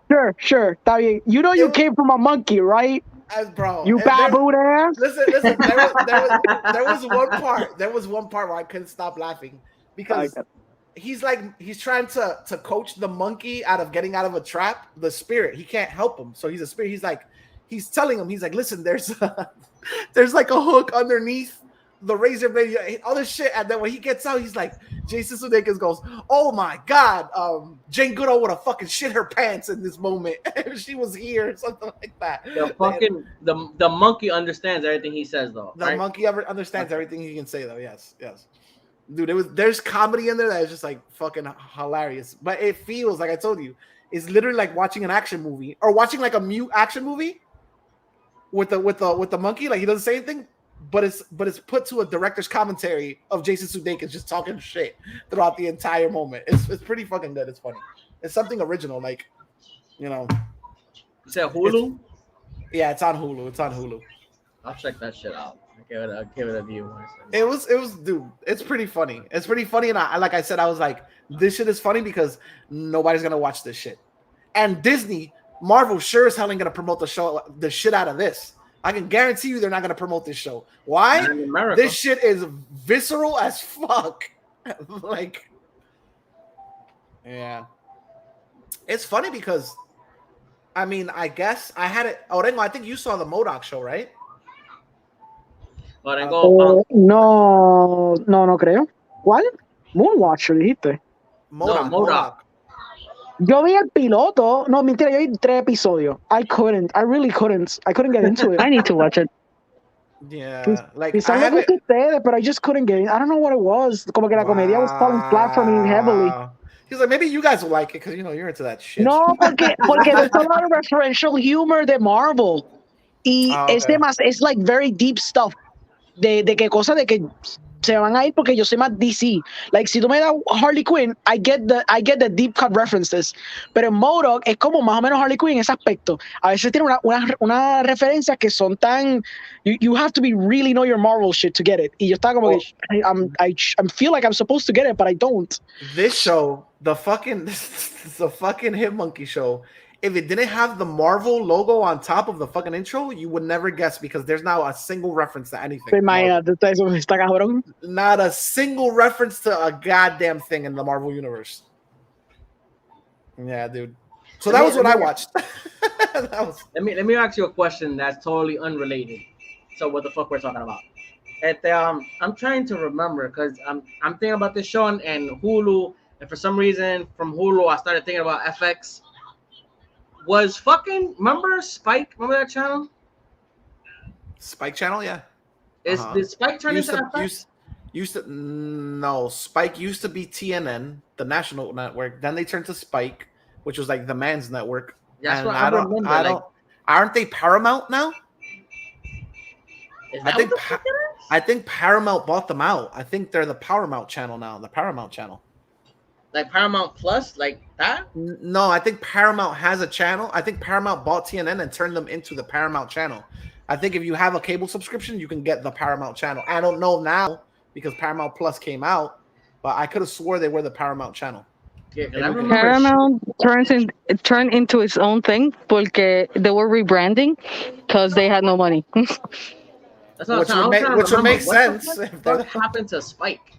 Exacto. Spike lo volvieron the Paramount Channel. Oh, okay. So then it was okay. Yeah, because I remember this type of shit like would have been on Spike. A fucking show like this probably would have been on fucking Spike. I don't know if this shit would be on syndicated television. I'll be honest with you. Like is that fucking gory? I mean, some of the kills are like they're fucking out there or whatever. I mean, I don't think it's on the level of so we saw some shit with Invincible because, like, come on, dude. I've never seen somebody literally break a train with somebody else's face, like, and kill exactly, like, eviscerate everybody in the train with somebody else's body. So, but I you know, for what it is, I'm interested. I'm gonna see the whole thing through. I wonder if they got a season 2 already. This shit should be funny. Hit Monkey. All right, so let's go into the next topic. I wanted to talk to you guys about Daredevil. And all right, Kevin Feige already hinted that if there's a Daredevil, it's going to be Charlie Cox. So I wanted to ask you, do you guys think we're going to get what version of Daredevil we're going to get? Are we going to get a Daredevil that's already Daredevil? Are we going to get Matt Murdock that will soon turn into Daredevil down the line? Do you think anything is going to be carried from the Netflix series into this? Yo asumiría, yo asumo, porque según la serie de Netflix, ellos están conectados con lo que pasó en New York. A mí no me importa cuántos multiversos hayan, eso literalmente estaba confirmado que era canon con lo que estaba sucediendo ahora. Yo asumiría que él sigue con la misma personalidad, sigue con el law firm, el pobre law firm que tienen pero no tienen. Yo asumiría que todo eso lo pueden trasladar sin hacer tantos cambios a lo que va a pasar con Spider-Man y lo que vaya a pasar si sacan una serie más adelante de él o alguna película o con lo que sea. Si lo mezclan hasta con Blade, doesn't really fucking matter. Pero yo asumiría eso, que no pasen trabajo. Don't try to reinvent the wheel. Don't fix it because it's not really broken. Es que simplemente Netflix dijo, yeah, I'm not going to fund this anymore. So, en realidad, they don't have to fix it. They just have to bring it. That is my opinion. So that do you think that that's what Disney is going to do? they're just gonna bring that universe in and just bring Daredevil? Because I don't think they're bringing Sí, porque anybody else. ajá. Fíjate, eso está súper sad. Si no traen a Foggy, si no traen a Karen Page, they're nice actors and they played it really well. Y Vincent D'Onofrio, pues obvio, hello, like, he's a fucking amazing. Pero si no los traen de nuevo, como que se van a sentir super off y se va a sentir tan incompleto. Okay, sí, he can survive without them, pero they're already there. Por eso digo que they don't need to reinvent the wheel, they don't need to break it, o sea, fix it. It's not fucking broken, ¿sabes? Si lo traen como es él, yo creo que por fin podemos ver que el MCU está madurando. Que por lo menos los adultos tenemos un pequeño espacio para disfrutarnos de estas cosas. Y no es que no lo tengamos, es que como estamos diciendo, everything is for the kids. Todos lo estamos tirando PG, PG-13 o lo que sea. O sea, ellos no son dedicados para los adultos. Yeah. It'd be cool que implementaran un Marvel Knights type of thing. Que tuvieras a un Daredevil, que tuvieras tu Punisher, que tuvieras esos personajes. That'd be kind of cool. If wishes were fishes, the world would be a fucking ocean. Ay, chico, pero if my grandmother had fucking wheels, she'd be a car. Like, you know what I'm saying? Like, pero mira, pero tú ves Moon Knight, you see stuff like that, se puede prestar para con lo que se le dice tener un espacio R-rated entre comillas de Marvel for adults. Lo que pasa es que that's what we want, but that's not no what hay they're gonna, excusa para no tenerlo. That's not what they're gonna do. I said I don't think that's what they're gonna do. They're not in that fucking mindset yet. I don't know why they have the Star Plus in England and they don't have that over here. Por eso que nos estamos cansando. That's why we're getting tired. Disney Plus, that's like the National Geographic, the Marvel, whatever. They have a Star Plus that's content that's rated R. I don't know, but I honestly I don't think they're gonna go that route. They would literally. Es que no tienen que tirarse algo tan gruesome, mala mía, pero no se tienen que tirar como que algo tan bloody, tan gruesome. Es que simplemente have something for the adults to enjoy without their kids. En ese, por lo menos ese mindset, como que dame algo de Marvel that I can. Como que digo, como que coño se tiraron la de esa they have to canonize, tema adulto they would have to canonize si everything that happened. They have to canonize everything that happens in that story though, Sully. There was threads left open. Like if they bring everything that happened in that world, they bring it over here. And then what if they don't want to do that version of fucking Bullseye? Like, you know what I mean? Like, I don't think they're gonna go that route. Yeah, I know. I think we'll get a version of Charlie Cox as Daredevil, and maybe he might not be squeaky clean, but I don't think he's gonna be that version of Daredevil. Like, I'm gonna go with dark. I don't think.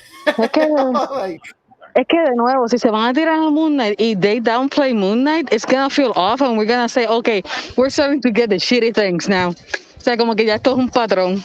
We're starting to get shit. And I just think that world comes attached. So it's like if you bring that version of Daredevil, he comes attached to so many things also. Like if you bring that version of Charlie Cox, then you have to say that Luke Cage is canon. Then you have to say that even Danny Rand, that version we got of Danny Rand is fucking, because you can't nitpick one thing and then say that the rest is not. You know what I mean? That's the problem with that. I think they're not gonna touch that. I think they're gonna bring him in. I think he's gonna be Daredevil. I think Wilson Fisk is gonna be our Kingpin, but I don't think they're gonna be the Netflix version. I don't think they're gonna be, because they come already attached to this whole other universe, which I guess I'm taking an assumption that Kevin Feige just doesn't want to have to deal with all those things that came attached to that universe. That version of Danny Rand, that version of Luke Cage, which I had no problem with that version of Luke Cage, besides the fact that, again, he was kind of boring and the other characters were kind of cooler than him. You know what I mean? That was the thing. The villains outshined Luke Cage in his own series. And Danny Rand is just a fucking atrocity, which we don't have to talk about that. I think in unison, everybody just totally disliked that character. Yeah. So, pa decir como que, not to mention, if you bring this, if you bring that Netflix version of Charlie Cox in, you also have to make the Punisher canon, and I don't think they're gonna do that either. Yeah, It's a shame. that's the part that is sad. It's shameful porque en verdad esas versiones estaban bastante bien. A ver, y again, we had our cake and we ate it so much.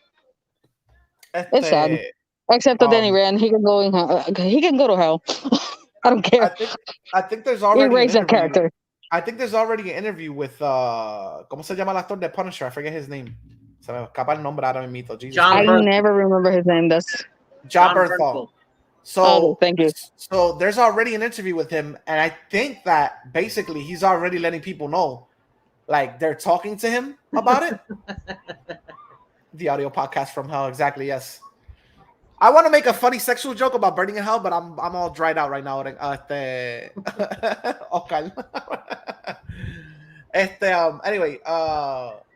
where was I going with that? Oh yeah, so I think ya le han hablado a John Bernthal, and he's basically letting everybody know, I want to do the role. I wish I could come back, but I want to do it the right way. There's no universe where you put the Punisher in where he's happy-go-lucky and censored. You know what I mean? Yes. So that leads me to believe they're not gonna touch those interpretations of these characters and bring those versions over here. What I was telling the guys is that I don't think they're gonna bring. Did you hear what I said, Nick? Yeah. I don't think they're gonna bring Charlie Cox over here, the Netflix version, because he's already attached to all this backstory. That would have to canonize Luke Cage. That would have to make Danny Rand canon. Those versions, and they're not gonna touch Danny Rand. They're not gonna touch that version of Danny Rand. It's it's been panned already.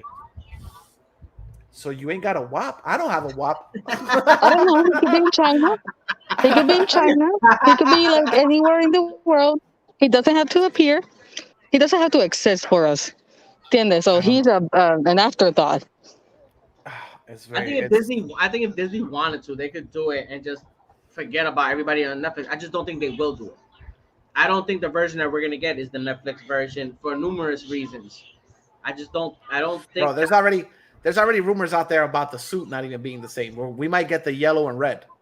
That's what I was gonna say. I don't think that we get the same suit either. I think we get a different suit.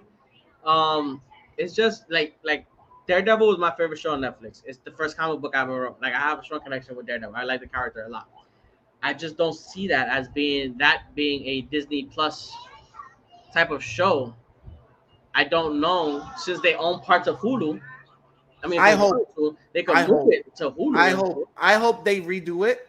They redo the character, the same grittiness, telling new stories. But I hope that, like, como te digo, I hope we get the same grittiness, just retelling of the story. And I think that we get a little bit of Matt Murdock in Spider-Man.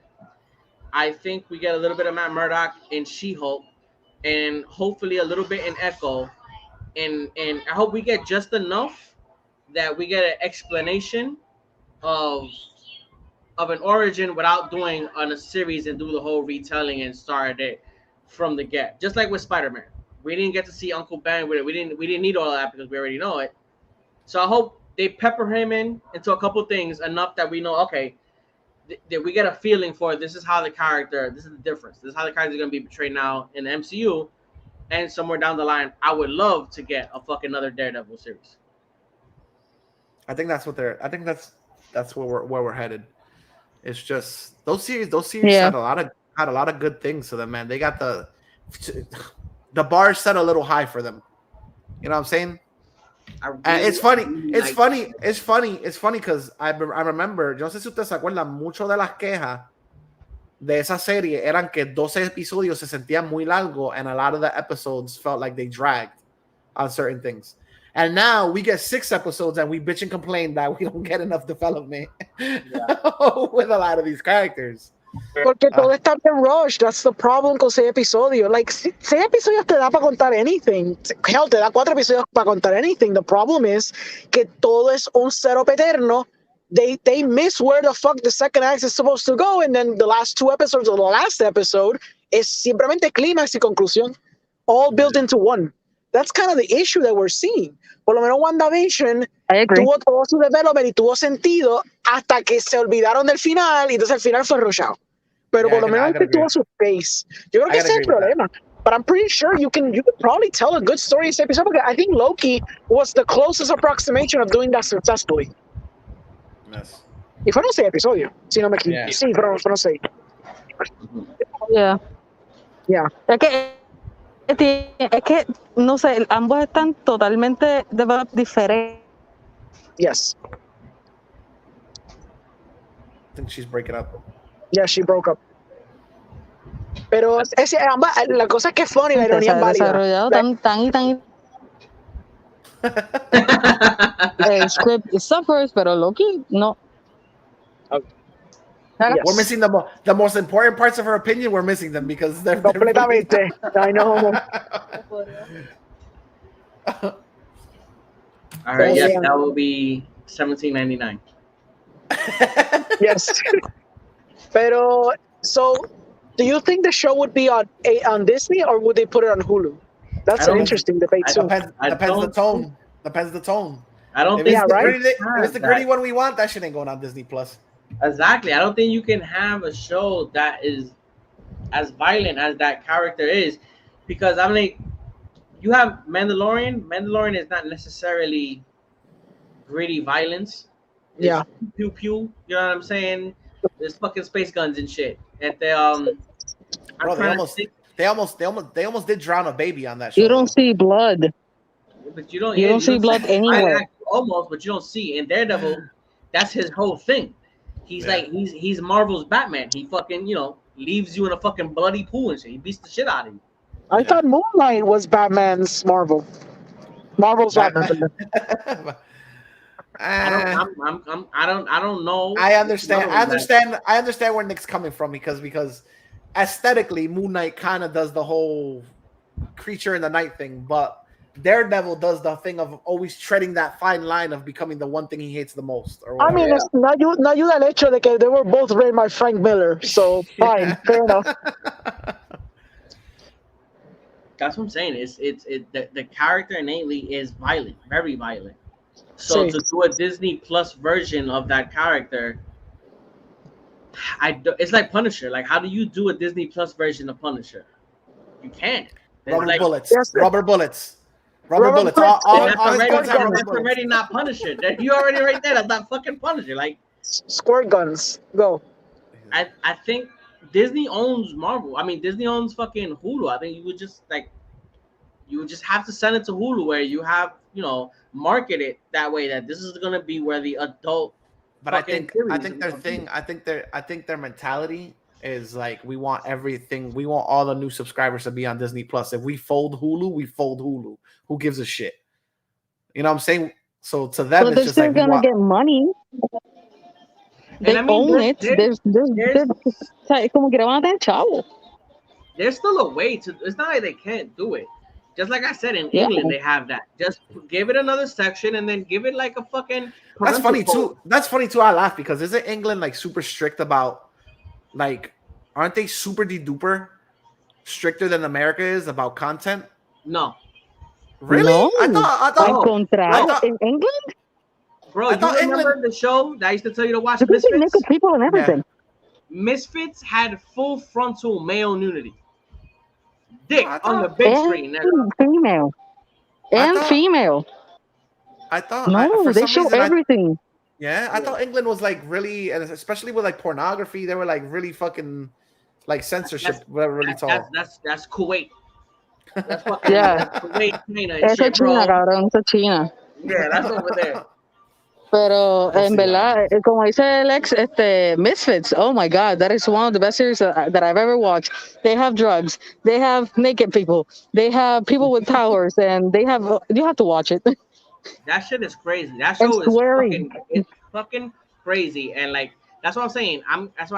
Star Plus works in England because in England apparently they don't give a fuck. I think in England what it is that it's conservative until a certain time. I think after 9 o'clock you can show dick on TV if you want. Literally, my dude. I was watching it and I was like, bro, it was a close up. You see people fucking on the first episodes. You see people fucking in the first episodes, like no shame, mano. Y a cada rato también. I've never ver, seen the And show. everything. it's fucking crazy. I should have watched the show because Nick has only been talking about the show for fucking years. And I've never sat More down than to a watch decade, it. bro. More than a fucking I was decade. I was introduced to the actor when he played Klaus on Bro, on there's an episode. That show is all about like powers, but like it's like a storm that happened. They never explain shit. They never explain why it happened. None of that shit. People just get powers, and the powers are not like these greatest superpowers. It's really weird. There's one chick that her power is like from certain time of the day. She's an old lady, and then she goes into her younger self. So Klaus, who you know as Klaus, is fucking Nathan in that show. He goes to he's on community service. He has to go to an elderly home, whatever, to help old people and shit. So he starts falling for this chick, and he's like, "Yeah, let's go bang." So they go to her house and they having sex, and she's riding him, and all of a sudden she starts turning into like this 80-year-old woman. And he's like, you can imagine how his facial expressions are.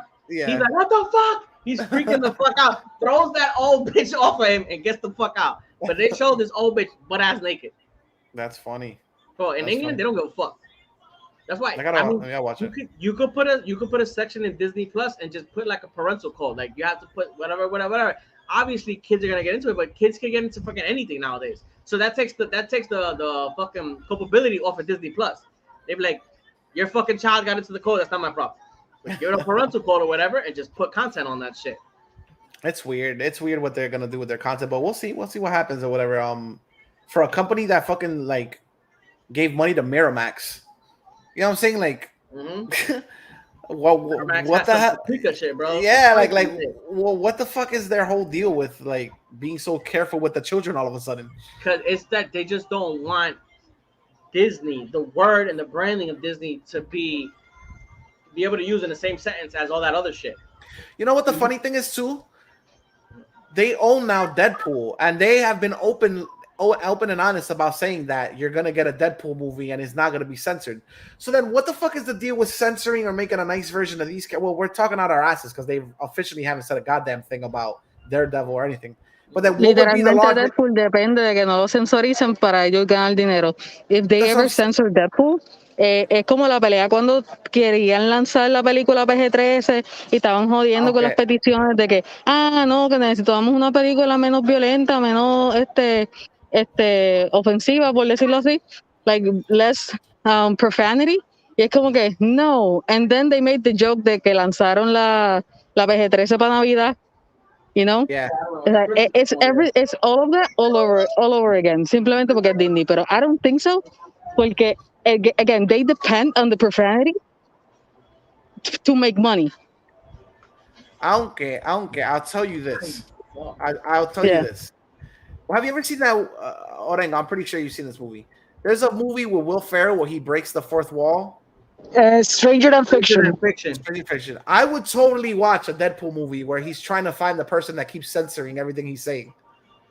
He's on the quest to like fucking assassinate the person that has the fucking censorship button. Like, Sold, cabrón. Toma todos los chavos del mundo. Sold. What? Can you imagine that? He lands in this universe and he's trying to cuss with all that and he keeps on getting censored. So Amazing. He knows there's somebody there, and that's literally built into that character's ethos of him breaking the fourth wall. Yeah. So him finding the person that's censoring him and trying to take them out, that shit would be fucking hilarious.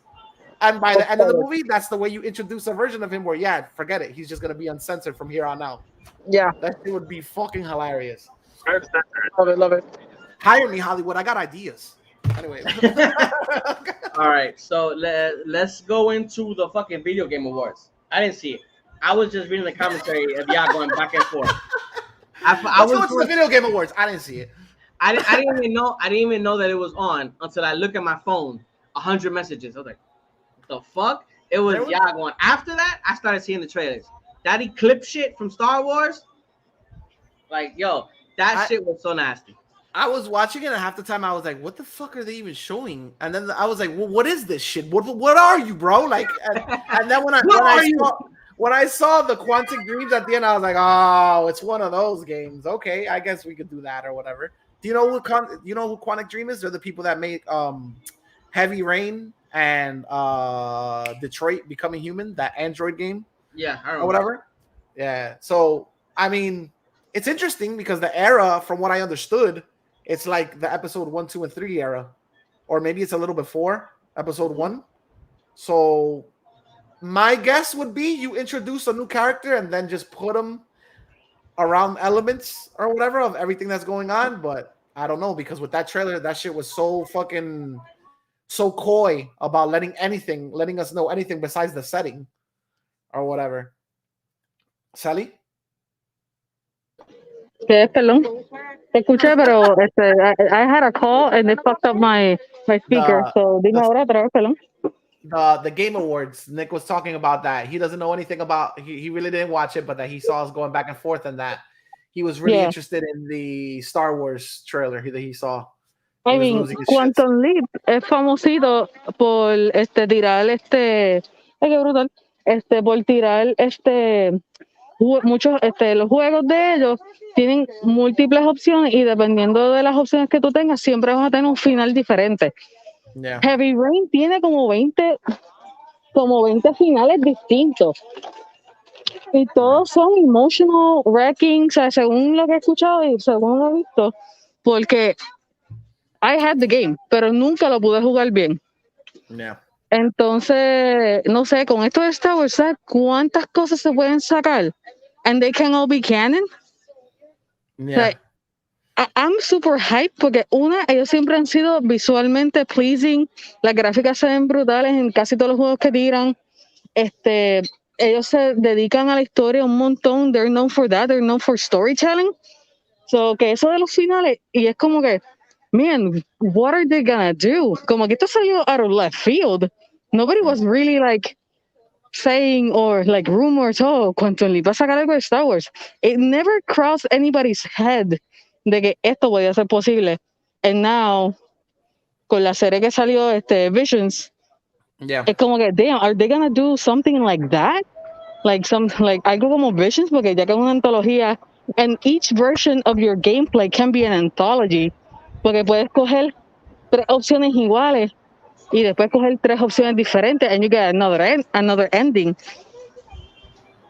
So I'm very curious. Orengo, did you watch it? I watched the trailers. Yo vi como que el trailer clips, yo vi lo de Sonic 2, yo vi lo de Wonder Woman, lo de Halo. Un par de cosas que estaban bien cabronas, yeah. Yo pensé en Orengo when they showed the Dune game, the RTS. Like, did you see it? I saw that one. Yeah, it's interesting, I guess. It's an RTS. It's a real time strategy or whatever, like Command and Conquer. Yeah. So it was funny. I mean, I like those type of games. A mí me gustan los RTSs. No los juego mucho, pero yo me quedé con, that's interesting approach to Dune. I mean, you gotta milk it, I guess, pero sí. Pero el que estuvo fascinante es que usted está hablando del Star Wars Eclipse. A mí me gusta Quantum Dreams. Yo sé que people may vary on how David Cage tells his narratives, pero a mí me gusta Heavy Rain. No he jugado Detroit Become Human, but I really do love Heavy Rain. So, algo así against Star Wars universe, I think it was something that was missing. Porque todo el mundo saca el viaje de los lightsabers y qué sé yo qué, pero making something kind of compelling without the general use of fucking lightsabers as a crutch is interesting. Bang, bang. Exacto, shitty bang bang, yeah. So we're just all gonna be here and act like they didn't just release that Matrix tech demo. Like, we're not gonna talk about that. We're gonna get into it because I didn't see it, so I just gotta hear what y'all saw. All I saw was what I read. You didn't see it? Okay, I haven't seen the video game thing. I saw a clip for the movie that they put when Neil went to the train and shit. I was in my emotions. I'll admit it. I was in my emotions when I started watching the tech demo, and I blurted out to Orengo, "Oh my god, this is like a cross marketing thing with the." It wasn't that. It was literally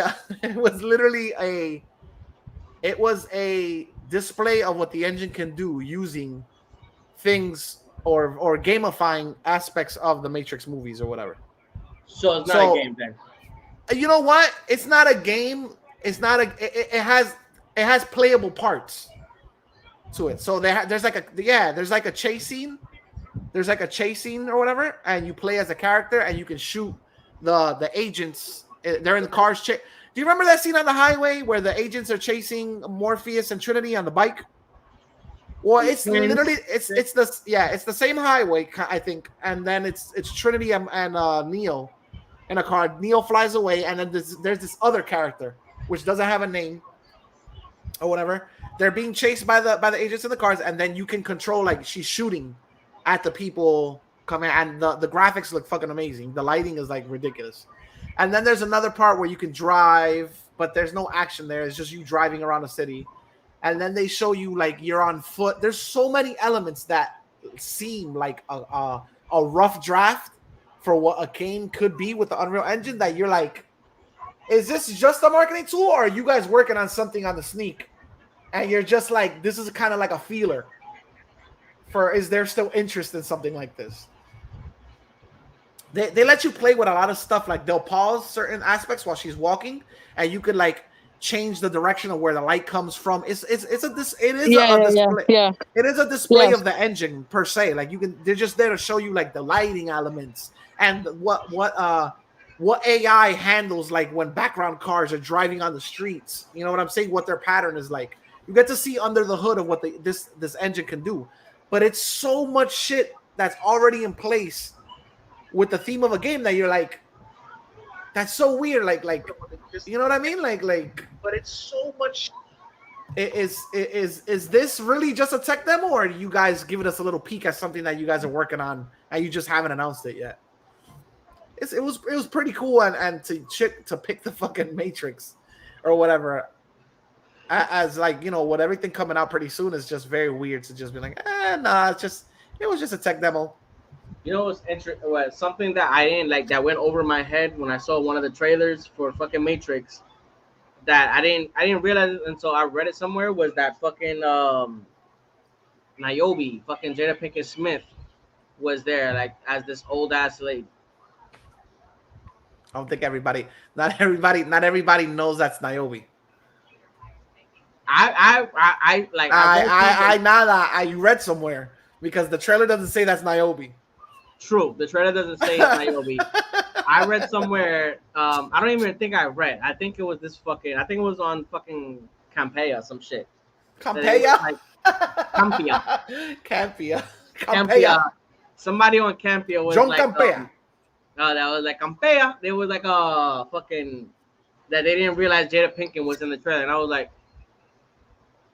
so I had to rewind that shit. And I was like, what the fuck? This old ass Nairobi. That just fucks up the timeline for me now. I'm like, what the fuck is going on in this fucking movie? I was talking to Orengo about this shit, and I'm like, I saw the clip that I guess went on the Video Game Awards. You guys talked about the Matrix without me. I feel a little betrayed here, bro. Orengo was like, I like the Matrix, but when I saw part 2, vis-a-vis, the fucking scene with the architect didn't capture me. Ergo, I think this movie was a piece of shit. And you know what we have to say about that? Well, boop. There you go. That's what Orengo. That's why I was like, yo, Orengo's talking shit about Matrix. Hey, stop censoring me. I don't like that. It was like the Matrix Part 2 was okay. Vis-a-vis, didn't like that speech. Ergo, fuck the Matrix 2. Matrix 1 was the only good one. Pero sí es que esa escena del architect, let's be honest, it's not as deep as it's trying to portray it to be. Ergo, vis-a-vis. Exacto. Se escucha como cuando yo estoy escribiendo mis ensayos en bachillerato de inglés a última hora para yo llegar al word count. That's exactly what the shit that guy was fucking doing. It's biding time. Don't be upset because he basically explained the multiverse and the you know, the constant conflicts of fucking existentialism, and it went totally over your head. It went somewhere like this. Well, at the age that you saw it, you were like, of course. When you saw the movie for the first time, was that something that you already had thought about, or was that something that after rewatches you was like, this shit was stupid? Pues claro, obviamente, when you're fucking young, porque esa película salió cuando tenía 13 fucking años, of course I'm like, wow, that shit is mind-blowing. Pero claro, literal, luego del bachillerato, I'm like, this fucking asshole está gastando tiempo y la sopia para explicar la cosa más simple del planeta Tierra. Ok, dale. Espérate. But he's thinking like a fucking machine. There's nothing I understand, sir. Yes, nothing human about him. Sir, I understand. He's talking to you like a fucking machine that all it thinks is in X and Y variables. I understand, pero lo que pasa es que para una película y una trilogía que se basa en el concepto de tratar de ser profunda en los temas que está tocando, la forma que lo toca el architect is not as profound as it's trying to make it out to be. Like, los temas que le estaba tocando era básicamente explicándole a Neo, pues mira, you are the one in a system of ones, pero tú has sido un anomaly por esto y lo otro. Pero él lo explica con tan flowery language que pues a 13-year-old moron like me would be like, wow, qué cosa tan deep yo acabo de ver. Because I don't know that fucking jargon, ¿entiendes? At 13. Este cabrón, he just sees just fucking arrogance in his words about this movie. Está cabrón. Pero está cool. I like the second one. I defend the second one. La tercera está difícil porque es como que it deflates a lot of the tension que la segunda setup. ¿Me entiendes? I will agree. I will totally agree with you that the tone and the things they did in the first one, I'm assuming it's way less money than the second and the third. Of course, yeah. Of course, right? Sí, sí. And introducing you into this world that movie feels like something completely different than 2 and 3. Yes, I agree. I will totally give you that. I think part 1, for different reasons, is my favorite out of all 3 of them, or whatever. As years have gone by, I've loved more the first one than the other 2, because the other 2 felt like they were kind of sucking their own dicks of how smart they were, Exacto. how smart they thought they were, and they gave you way more instant gratification than actual substance. Yes, I agree. I agree. Like, which is fine. Like now, as an adult, I see that. As a child, I was just like, these motherfuckers are fighting in the skies, bro. Like, exacto. Which is cool. Dragon Ball Z movie next. Yes. Like, por eso, like, mira, por ejemplo, el highway sequence. Este highway sequence sigue estando igual de cabrón as it once was. ¿Me entiendes? It's still fucking amazing. That highway sequence en la segunda. It's fucking amazing. Yes. Yeah, it still holds up very well. Like, en verdad está súper bien lograda. Y hay sus secuencias que todavía, o sea, la pelea cuando él pelea como 1,000 Mr. Smiths, también secuencia está bien cabronamente hecha. Lo que pasa es que, como tú dices, it was like sucking up its own farts to a degree, and I'm like, pero es que, come on, your philosophy, que está bien marcada en la primera y está bien hecha en la primera, pues ya la tiraste. There's nothing more to expand. Pero eso no quiere decir eso. Lo que pasa es que con estas trilogías, estas franquicias, eso no es culpa de nadie. What those directors set out to do in their first outings es tratar de hacer una buena película. Pero then, por mandatos por encima de ellos, les dicen, I love what you did. Now you gotta give me a fucking trilogy. Now you gotta give me a franchise. Y después, you gotta somehow, even though you close the loop on your story, you need to reopen that package, introducir cosas que no te llevaron 10 años a llegar, sino you gotta shit them out in 2 years and then make 2 more movies out of it. Que fue lo que pasó con Pirates of the Caribbean, que la primera holds up incredibly well, y la 2 y 3 fall flat on their face porque that person probably thought of that fucking Pirates of the Caribbean movie for like 10 years, y después, when you do it, vomitaste todas tus ideas buenas, y entonces te piden que en 2 años tenés que sacar 2 películas más. Eso está cabrón. That's really difficult for a creative, especialmente if you didn't think that far ahead para craftear un universo entero. They were probably thinking we're just going to make the Matrix movie. A ver qué fucking pasa. It's funny because visually also you can tell on both movies, like in the Matrix, the first one feels like very dark, gritty, and like I want to say like dirty. It almost feels like an independent sci-fi film. Almost. Yeah, and the second and third one are like pretty. Hollywood. Like yes. Yeah, not only that, but visually they look like everything looks like the aesthetic is like very latexy and clean, like sleek. Yes. That's the visual. That's the visual aspect to 2 and 3. It's like a sex toy shop in 2 and 3. They went. How you say it? They went. Remember, there was a movie that came out, I think, around the first Matrix. I'm trying to remember if it was like Midnight City or Dark City or some shit like that. You talk about Dark? I think it's Dark City. Dark City, maybe. Dark City, like the visuals of that movie. I think that came out before Matrix, though. Really?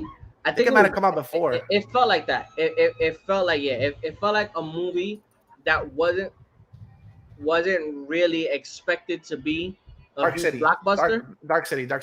Yeah, I think the Matrix wasn't really expected to be a huge blockbuster because, like I said, it did feel very independent. The second and third one felt like Terminator. It felt Yeah. like big. It felt big budgeted. Pero, I mean, considera It felt, Terminator. Pasó lo mismo con Terminator. Terminator 1 era bien greedy, era bien low budget. De pronto pegó bien cabrón. Terminator 2 looks fucking beautiful en comparación con la primera. And it's the same thing with Pirates. I think the first Pirates movie Exacto. has a certain aesthetic to it, and then the second one has like bright and visual colors, Yeah. and like Hollywood, that. At one point, it's just like this shit kind of don't match the aesthetic of that time period. Like, you know what I'm saying? Like, let me ask you a question. Do you think that although it's an anomaly, do you think the Neo? I see what you did there. All right, go ahead. Do you think the Neo that we know is the real chosen one? I think The one within the ones. No, I think within each Matrix variation, there's an anomaly. So he's the anomaly of that one. I don't think he's the anomaly of the second one. No, but I'm saying. I'm sorry. I don't think he's the anomaly in the new movie. That's what I'm saying. The one can be anybody. It just happened that the one that we saw was Neo. Okay, I see. And now we get John Wick. Yeah. No, but my question is within that. I think they established that though. Did you play? If you played the game, they established that the one could be anybody. There's always a shitload of potentials. Which literally in the first movie, I think that's what those kids are. In the potential ones. Exactly. They're the one that's bending the spoon or whatever. Yeah, because they're searching. They don't really what's her name? The Oracle. She knows by now when she meets him that he's the one. She tells him what he needs to know or whatever. But I think until that point where they meet, they don't know that he's the. You know what I'm saying? Like all those other kids could have been the chosen one until they meet Neo. The version that we got of Neo looked like he was able to get results that none of the other ones got. That's why he's the one. But that's what I'm saying. So it's literally the trope. But that's what I'm saying. In the previous versions, did the one in that world do the same thing? Because it looked like they just continue. Like, okay, he would open the door, whatever. I think. Okay, again, because this movie, like we all say, it's a little bit out there. This version of Neo, the one thing that's changing everything is the fact that he's in love with Trinity. Everything he's doing in the movie is to literally be with Trinity.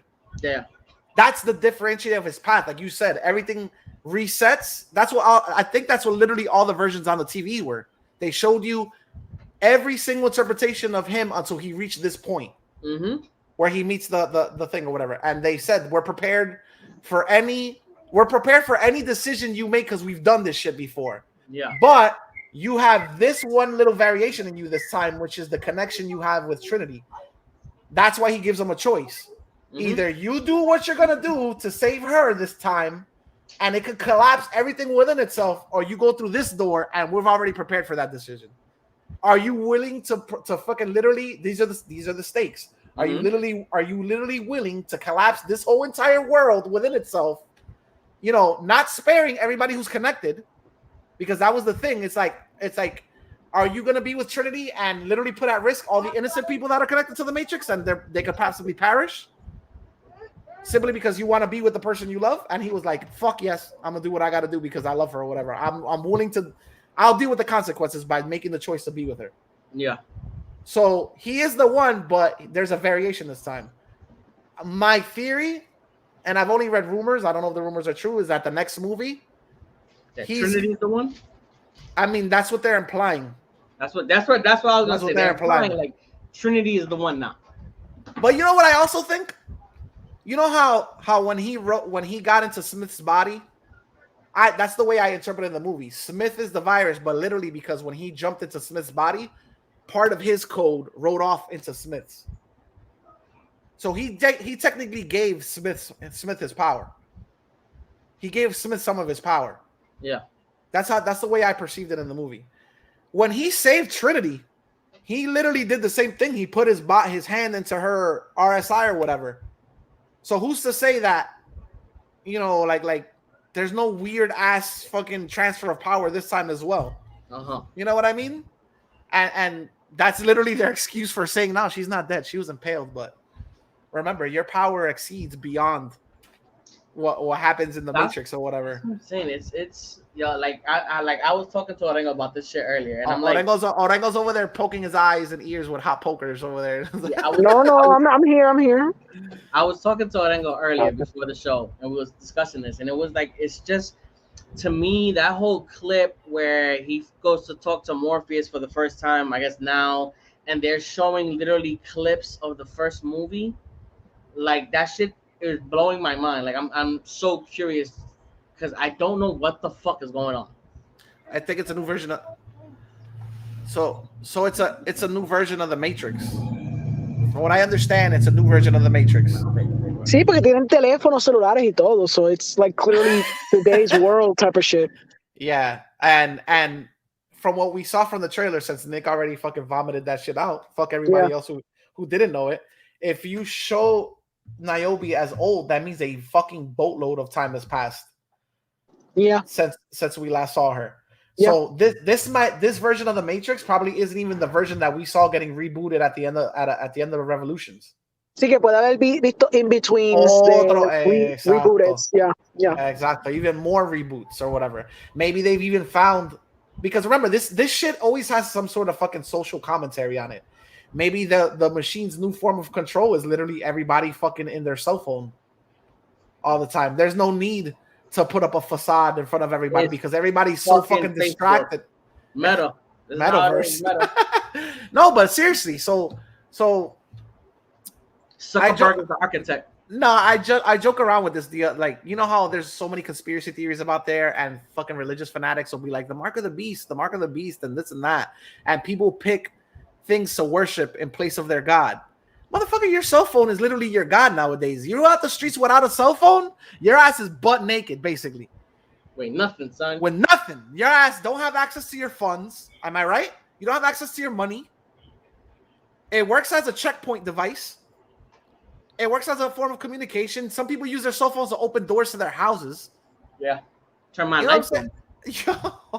Like, it's a form, I think, to me, they're establishing the whole social networking thing, and everybody's phone is another form of control in this universe. Yeah. You know what I'm saying? So to me, this isn't even the Matrix that we saw at the end of Revolutions. This is literally like another reboot. ¿Tú sabes lo que me puse a pensar un poquito? Ustedes vieron el tech demo, volviendo un momento al tech demo. ¿Ustedes lo vieron? Yeah. ¿Te viste la parte cuando ellos estaban back in their old self in the car?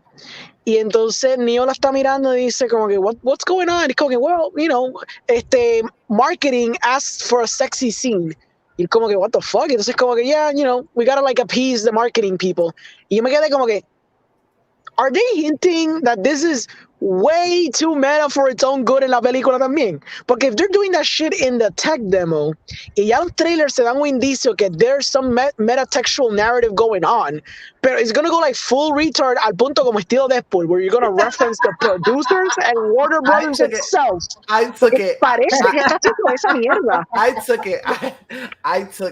took it as when I got excited in that part, because I thought to me, I said, are they showing you the game that this version of Neo makes for the movie? Oh, okay. Interesting. That's what I took it as. I was like, are they giving you, is this whole thing just another fucking part of the marketing in the movie that supposedly Neo's a video game director? Yeah. A video game maker, and like this is literally what he created? Okay. Like that was the thing.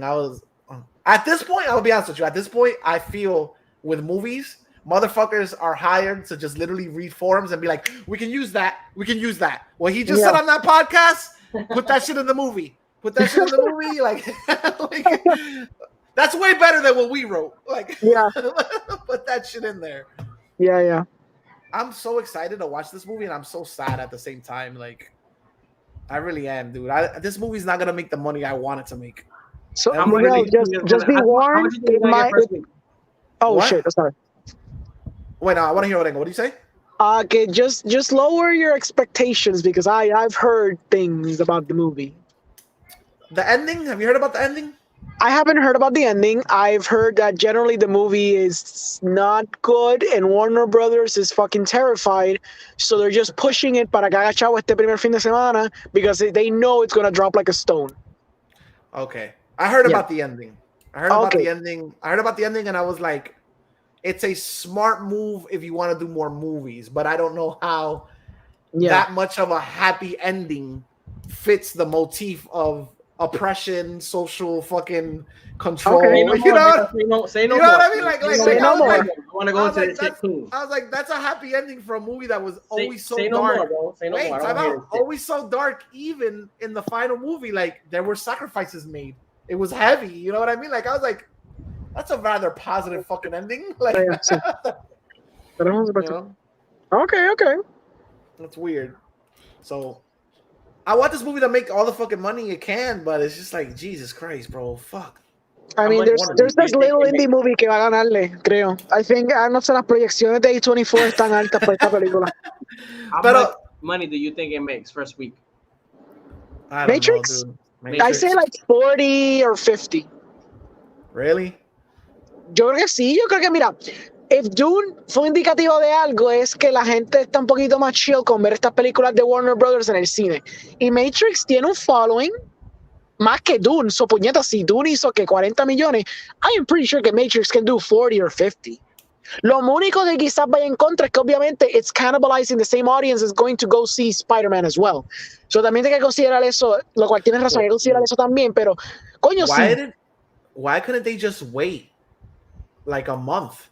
Pero es que ya eso está That programado. was planned before Spider-Man had the date, wasn't it? Yeah, but shit gets pushed back all the fucking time, bro. Ay, no, pero yo creo que ya no. Y yo creo que los contratos, vea, cuando pasó el crical al principio del año con Warner Brothers, my theory is that eventually ellos hicieron los contratos con esta gente y probablemente ya cuadraron basado en el hecho de que iba a estar en HBO Max. So, si tú le empujas esa película para el 2022, el contrato se destruye, pero ya tú le pagaste a Lana y al crew y a toda la gente, los chavos que they would have potentially done in the blockbuster. So, le pagaste, lo empuja, ya no puede estar en HBO Max because of contractual obligations, pero ya le pagaste, so you lost double the amount of money. So, I think they're going to stick to it porque ya cuadraron caja con esa película, no matter what. Yeah, I feel like I'm gonna go a little higher. I think we're gonna go like 50 to 60. Damn, can you imagine if we go? You're gonna go to the theaters to watch this, right? Yeah. Yeah, Which, yo, thank you, because I'm not forced then to watch it with you on HBO Max. That was one of the things I was like, me and Nick wanted to see it together. Obviously, we live in different places. It was like, yo I guess creo we're que la gonna voy a ver un HBO poquito early. So, ¿sabes? Se estaba diciendo a Alex. So my whole thing is, could you imagine if we go watch? bro? Money bags, Bro, over I'm there. telling you, Watching bro. It's watching not money the Matrix bags. early, son. This fucking guy has the elephantine testicles to say money bags. I'm not sitting with executives. I'm not sitting with executives either. What the hell are you talking about? I got sit with the- connections, I don't son. sit with the white collar to watch movies, bro. I don't you know what I'm saying? I sit with the was having elites. coffee with the executives. I do have a servant bring me shit, but I don't have. That's true. You have a server. Está mejor que yo cuando yo veo esta película. Not gonna lie. Anyways, my whole thing is like, could you imagine if we sit down being emotional, like, fuck, man, this is what we've been waiting for a while, and then they Crystal Skull this motherfucker, they Indiana Jones and Crystal Skull this movie, like we walk out of there just like fucking sad, bro. Like, god damn it, you raped one of our childhood memories, like. As soon as I can, I'm gonna get the tickets for that motherfucker. Nigga, I don't think you'll have problems buying tickets for that. Me either. I don't think I have a problem with that. I just want to make sure because I'm seeing Spider-Man like a little closer to the screen that I would like. I want to be right in the fucking middle for Matrix. Hopefully, I want it to make money, but I also want nobody to be in the movie theater when I see it. I want to just be me in the fucking middle or just watching it too. I mean, you're gonna probably get tickets para una buena posición ahí en la sala. I don't doubt it. You know what's gonna happen? I think you might have to. I think you're gonna fight that day you go see Spider-Man. Why? What do you mean? Because me and Nick went to the movies down there, and I love you guys and everything, but the tickets with reserved seatings, ustedes se lo pasan por culo. Like No, I saw, papi, no te preocupes. I went- No te I went- preocupes. I went- I'm gonna scream. I'm gonna scream if someone takes my share. Trust me. I went to what the fuck? We went to go House watch of Gucci, And Nick and my brother were like, yeah, let's go sit down. I'm like, no, but the tickets, A, B, A, C. Man, nobody fucking uses that shit down here. I'm like, what? So what the fuck is the purpose of reserving your seat? No, but Okay. somebody came. Didn't somebody come in there and was like, "Yo, these people are in my seats"? Oh, I don't remember. We did see something like that, but it looked more like they were like, we're just not interested. Let's just go do something else type shit. That's the way I took it. What the fuck was it? Maybe it wasn't that then. Maybe it was someone else. I dismissed. We did see Gucci. I dismissed the assigned seating si yo veo que en la sala hay 3 fucking gatos. Porque ahora, claro. Pero si está todo el mundo, yo voy a fucking pelear por mi asiento. I'm like, no, fuck you. That's my seat. Cabrón, in my bougie theater, I will break my fucking Evian glass bottle over your head if you take my fucking. You take my chair. I specifically picked that fucking chair because I wanted to sit there. If you're gonna come and take my chair, there's gonna be fucking worse. New Jersey's gonna come out of me. We're gonna have problems. You know how fucking petty that I could fucking be, bro? I'm petty with my kids sometimes. You fucking think I'm gonna go to that movie theater and somebody's gonna sit in my seat? I don't see this movie. Nobody fucking seeing this movie, bro. I will stand right in front of the fucking screen and just fucking yell out and shit. Like, all you have to do is take your extra large soda and throw it at the screen. Nigga, I can imagine when I went and bought my tickets, there was only like 6 seats left. There was like 2 all the way in the fucking back in the fucking corner, one like literally right in front, and then one a little like in the middle of those. I got those. My fucking tickets, bro. Somebody sitting in my seat. I've been checking my theater for. First of all, there was 4 showings, and now all of a sudden, I don't even know if they have that many salas in that theater. Now all of a sudden, there's like 8. Yeah. I'm like, what the fuck? Where they are they gonna show it in the parking lot? Like, where the hell? I didn't even know you had 8 rooms. So I was looking at it yesterday, and all the handicap seats are bought out. I'm like, there's no fucking way, bro. I'm like, what? Those seats are always empty. Like, yeah, they're wheeling in, baby. They wheeling in. I'm gonna be honest with you. I'm gonna be honest with you. Sin faltarle respeto a nadie, I think those seats were bought. Like, they're literally ticket chair. If I see somebody walk in and sit in a handicap chair, I'm gonna snitch on them. I'll be like, hey, that guy didn't come in here in a fucking wheelchair. He doesn't look handicapped to me. He looks handicapable. Like, Mira, I have to go. Pero lo funny es que I want to say that I had to buy 13 tickets for Spider-Man. Y shout out to Teatro Excelsior por ayudarme con esa pendeja porque de verdad fue mucha gente, hasta gente a último minuto. They really hooked me up. They helped me out with my tickets and shout out to them. We even get a row for ourselves. Pues en el row son 15 asientos y nosotros somos 13. So on the ends they're gonna be like one loose seat. So and they're all about, social distancing and people taking care of people and shit like that. So yeah, shout out to them. Also, my predictions, my expectation and everything, I'm gonna say it now because I really have to go because my phone is dying because of you guys. So I love you, motherfuckers. Pero yeah, I expect everything and nothing. And when I say that, ustedes saben que I always expect the villains. Alfred Molina, ese va a ser como que my go-to guy in this movie. Me gustaría verlo en muchas de las escenas. Me gustaría ver otro brilliant performance of his. Espero que el script para él sea lo bastante justo, igual para Willem Dafoe. Me encantaría ver quién carajo está haciendo Sandman, porque hasta el sol de hoy nobody has said anything or shown him or done anything, por lo menos que yo sepa.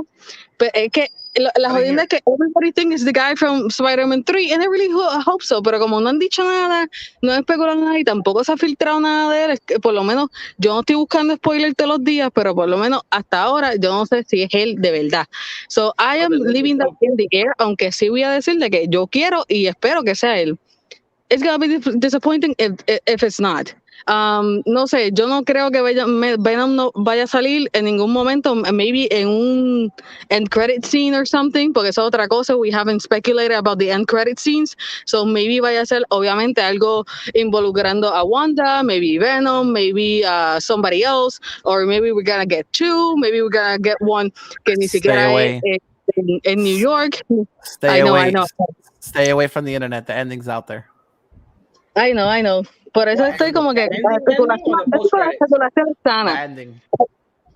I know, pero yo estoy con las especulaciones sanas. I'm not gonna fuck myself over si sale o no. Esto es lo que en verdad yo pienso. Again, I'm not expecting anything. Yo quiero que de verdad, yo quiero que esta película sea una pescosa.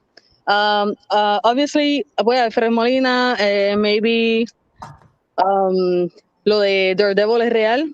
Maybe, hopefully, y yo espero que sí. Y yo siempre he dicho que sí, que esa pendeja es real. I don't think I'm betting money on it. super fake, pero pues no sé qué más, mano. En verdad, yo quiero que, o sea, a lo último del día, yo quiero ir con cero expectativa porque maybe we're gonna get everything and maybe we're gonna get a different movie. We don't even know. Yeah. So, no sé, I really hope to enjoy it. I'm gonna go with friends and ustedes saben que yo rápido los voy a explotar el WhatsApp. So, I don't know, man. Just hope to enjoy the fucking movie. El primero que lo va a ver es Nick. Oh, yeah. ¿Sabes cómo son las ironías de la vida? El cabrón que literalmente no, he didn't pay attention to how fast the tickets were selling. He didn't really make a big deal on the site at all about all the sites crashing. He like brushed it off. The motherfucker got a ticket for what? 3 p.m. 2 p.m. He's gonna be the earliest one watching it. He's gonna be the one watching it earliest. I'm watching my that's on 9:45, so I might be the last one watching it.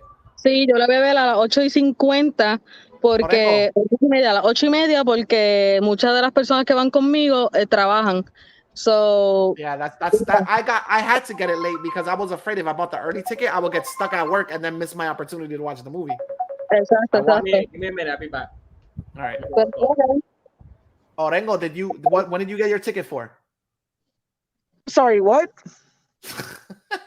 When did you get your ticket for? Yo lo conseguí para el jueves a las 3 en Western Plaza. Nice. Lo que pasó es, yo hice el intento como todo el mundo a las 12 de la medianoche. Obviamente, that crash, that was very funny. It was a very funny night. Como todo el mundo no, because fucking Nick waited till 2 days after and he got a ticket for 3 o'clock in the afternoon, 2 o'clock in the afternoon. Yeah. Eso está bien extraño. Yo no sé cómo él pudo lograrlo, considerando que la gente se estaba matando. Bro, I'm like, what? Por la mañana, todo el mundo la quiere ver por la noche, eso todo el mundo. Mira, los normies, de verdad, esto yo lo digo porque a mí me encanta ir por el cine por el día, cuando no hay nadie, cuando sí, tranquila. Pero los normies se quieren tirar a las 8 de la noche, una cosa, hacer un party, hacer un bebé, una pendeja super cool.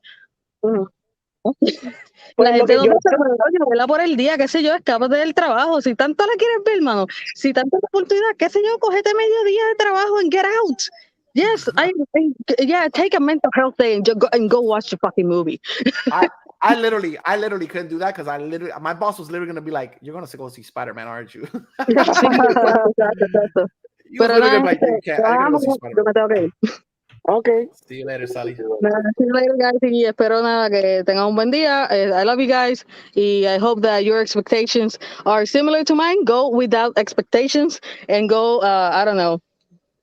Let's go to try not trash this movie. Por más buena o más mala que sea. Si no sale Venom, I will kill them. I will kill them all. Nada. Thank you guys for today. I wasn't gonna miss the episode for nothing. Oh, thank you for being here. Dale. Bye, guys. Bye.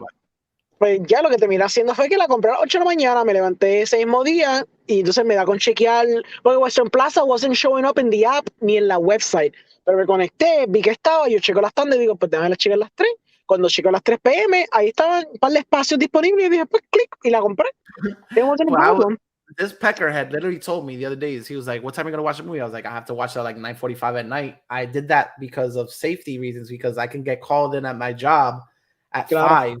You know what I mean? And be like, stuck, and then it'll be hard to get a ticket again. So I got at 9:45 at night, and I was like, I'm going to watch it, blah, blah. This fucking guy didn't really give 2 shits that all the sites were crashing. He really didn't like pay any attention at all to all the fuss. And then he's like, I got a ticket for 2. I'm like, what? Awesome. Like, I was like, you got a ticket for 2. So that's impressive, considerando que en la metro yo veía esas salas que estaban llenas. Y mucha gente tuvo que conseguirlo. Pero ¿sabes cuál fue el problema también? Que mucha gente estaba comprando por amistades. Y yo creo que eso también causó problemas porque entonces es más fácil conseguir un ticket for yourself o for maybe like someone else, pero conseguir tickets para 6, 7, 8 personas, that's a like logistical nightmare. Sally, some poor family ain't gonna see it because she bought 13 tickets. Exacto, mira, porque digo, it's freaking absurd. And I was thinking about that, but I was broke this week. I was buying Christmas gifts and shit. I seen other pages like buy tickets to raffle them. I was like, there's pages here that are raffling tickets and shit. So I was like, they're buying, 6 fucking tickets. I got lucky. All I had to buy was 2 because I was like, the girls are not watching that shit with me. Let me tell you, to buy 1 ticket, super fucking easy. I do it all the time. To buy 2 tickets and still be able to, I was looking at you like somebody's corrupted. Well, I bought 2. I saw that shit and I don't know what happened. I would have bought it before because I'm a member of the Cinemas fucking club. But every time the countdown would finish, it would take me to a page that just had Caribbean Cinema logo, everything black, and then red and nothing. I had to wait. You really gonna do that right now? What? You're gonna blatantly market that name after this gentleman right here. His podcast is fighting for that name, and you're just gonna be like, "Wow, bro!" It's just literally like I haven't personally known Orengo for a long time, but he's a pretty nice guy. We've known him for a little bit of time now, and you're just gonna spit in his face like that. Pero ¿sabes cuál es el chiste? There's a festival in San Francisco. It's called Cinemas. It has like a plus sign and everything. It's called Cinemas Festival. So okay, yeah, it's fine. It's whatever. Mine is podcast. It's different. It's okay. I'll never be able to do a club or a festival with that name, but I can still have a fest. I can still have a podcast. Jesus.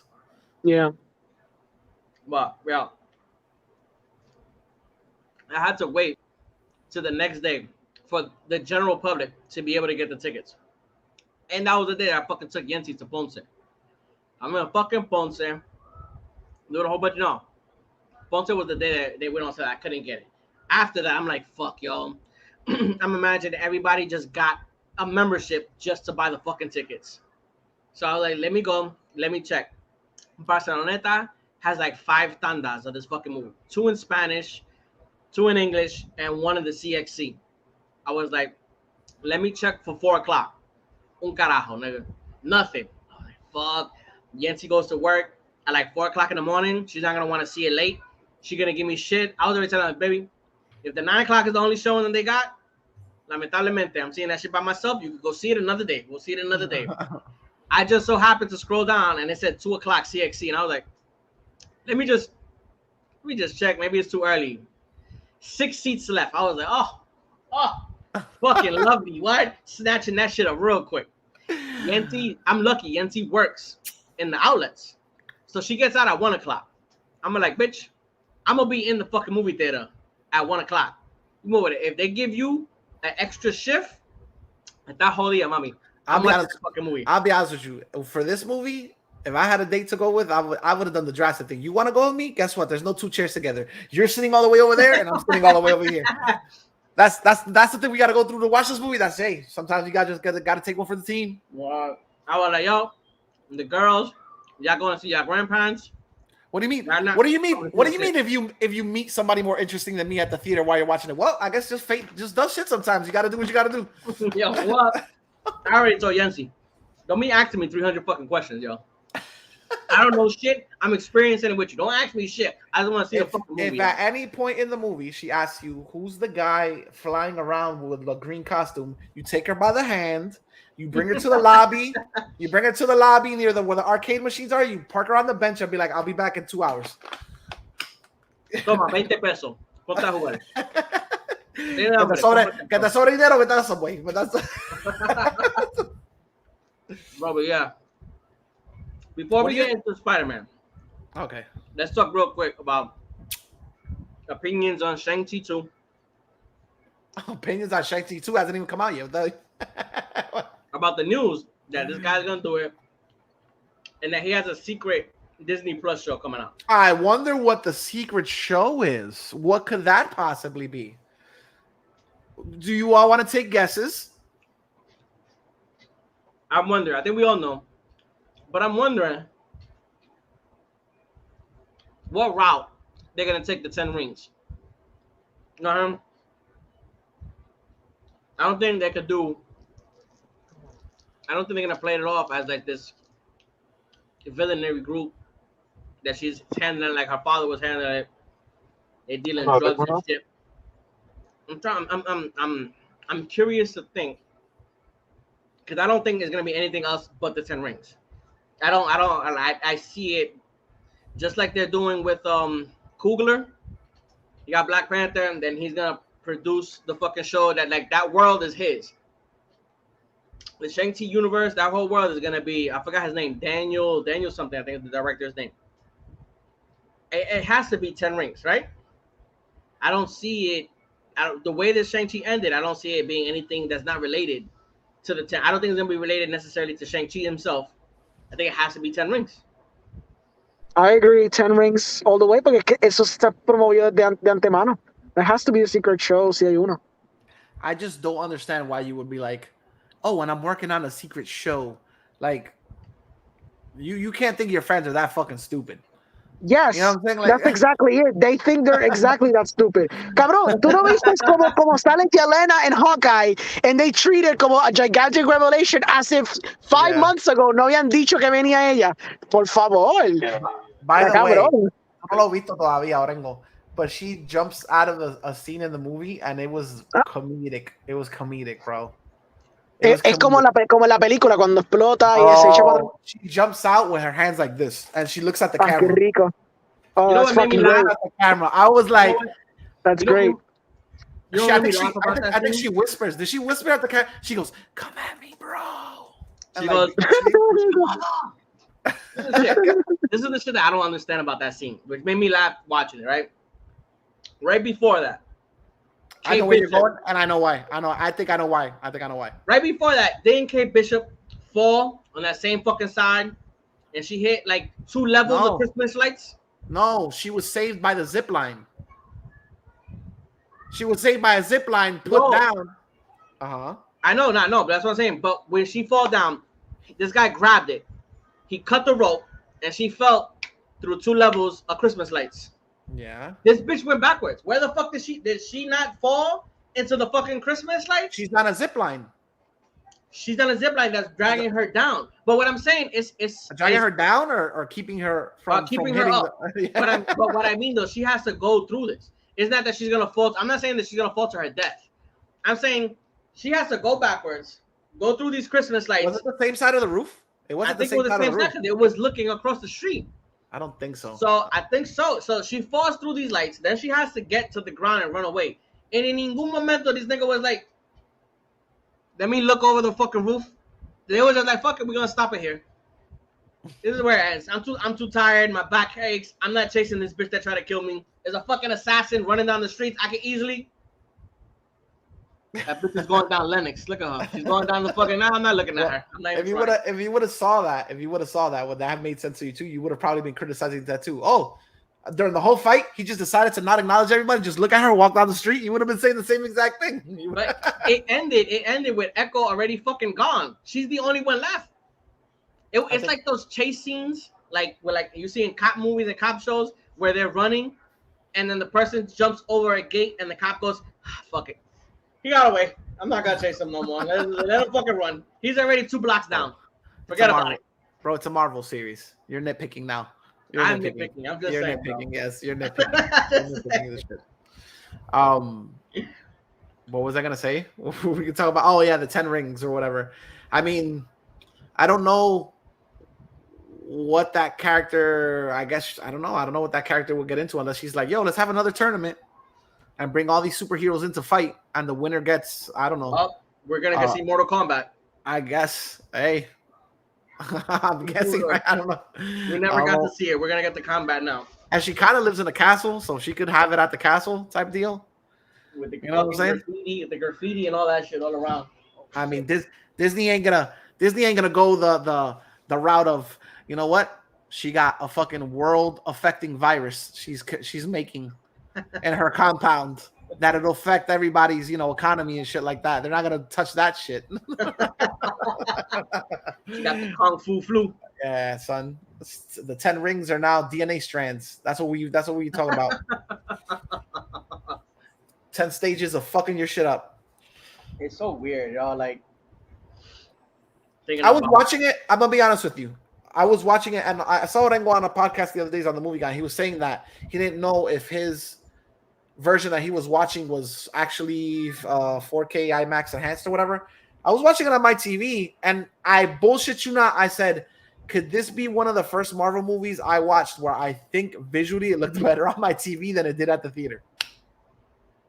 That was something. I was looking on my TV. I could appreciate the dragon more than I did at the theater. I didn't see the movie completely. I started it when they were talking about, oh, you're going to get the IMAX version, this shit and that shit.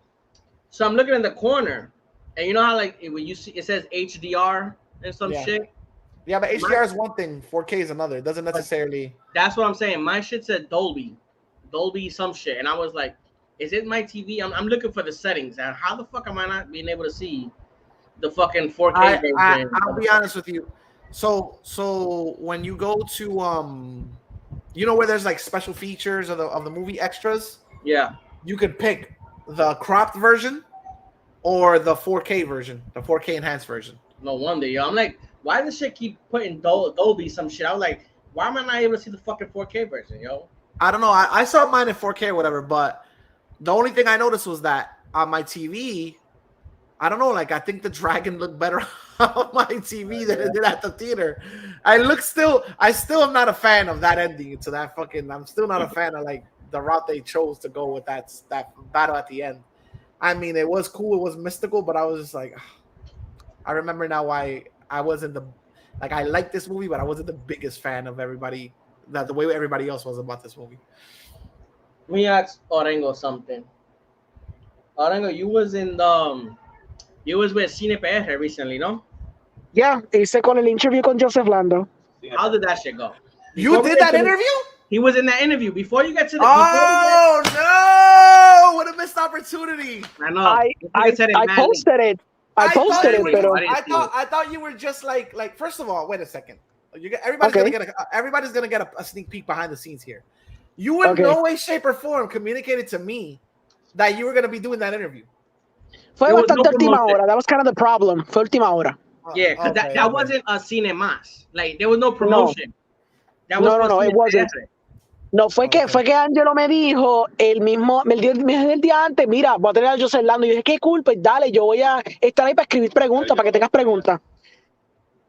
Entonces, ¿qué pasa? Vengo y entonces estoy pompeado. Entonces, viene el mismo día de la interview. Él viene y me dice, mira, yo no he visto Zack, so tú tienes que hacer el interview con McDill. Y yo, oh shit, I gotta prep. Entonces, I prepped, pero no me dio tiempo para promoverlo muy bien.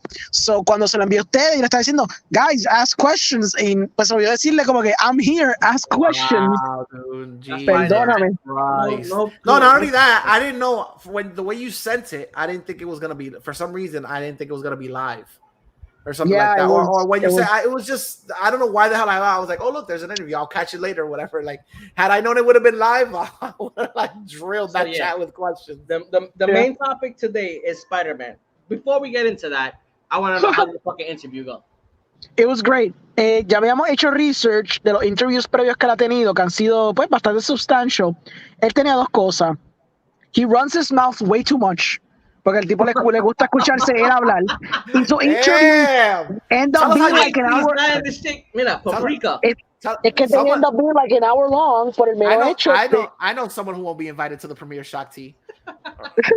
Es que lo que pasa es que, no in a bad way, pero es que tú le haces una pregunta y él te va a hablar por media hora. Y entonces, we were trying to avoid that because, bueno, queríamos hacer un podcast de 3 horas porque también él es mayor, él tiene que trabajar, él iba a venir literalmente el próximo día a Puerto Rico. So we were trying to construir preguntas, primero que nadie lo hubiera hecho antes, y segundo, try to be very concise with the questions para que fuera lo más conciso posible con las preguntas. Generalmente, it kind of worked. Where's he based out of? Como que he's in, I think LA. Él es un pilot. He's a airplane pilot. The fuck?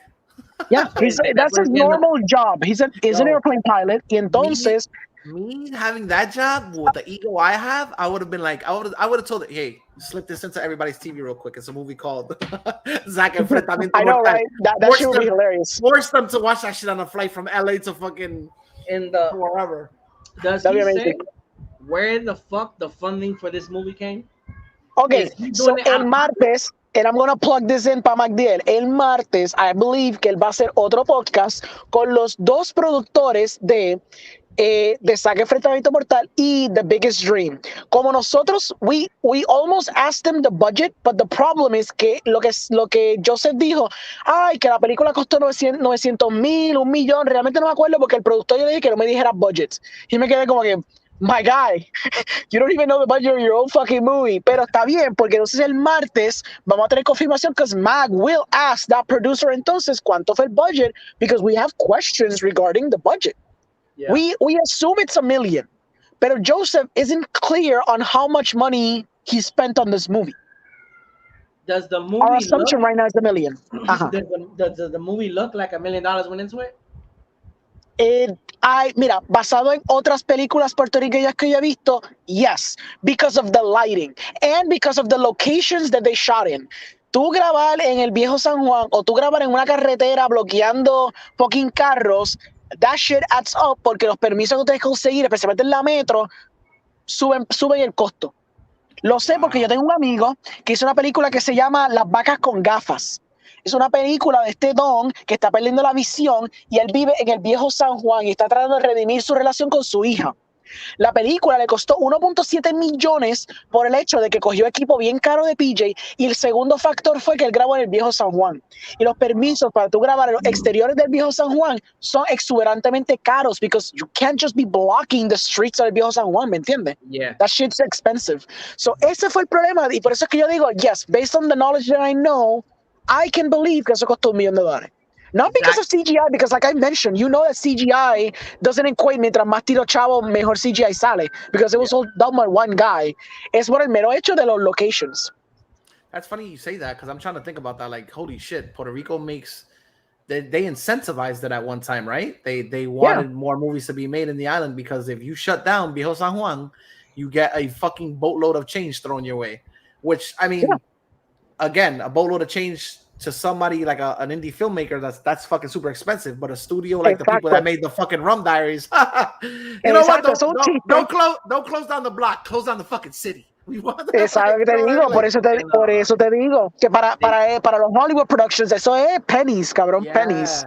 He used PJs and Zach. He used PJs no mentira. He did use PJs equipment, pero el DP era David Aponte, si no me equivoco.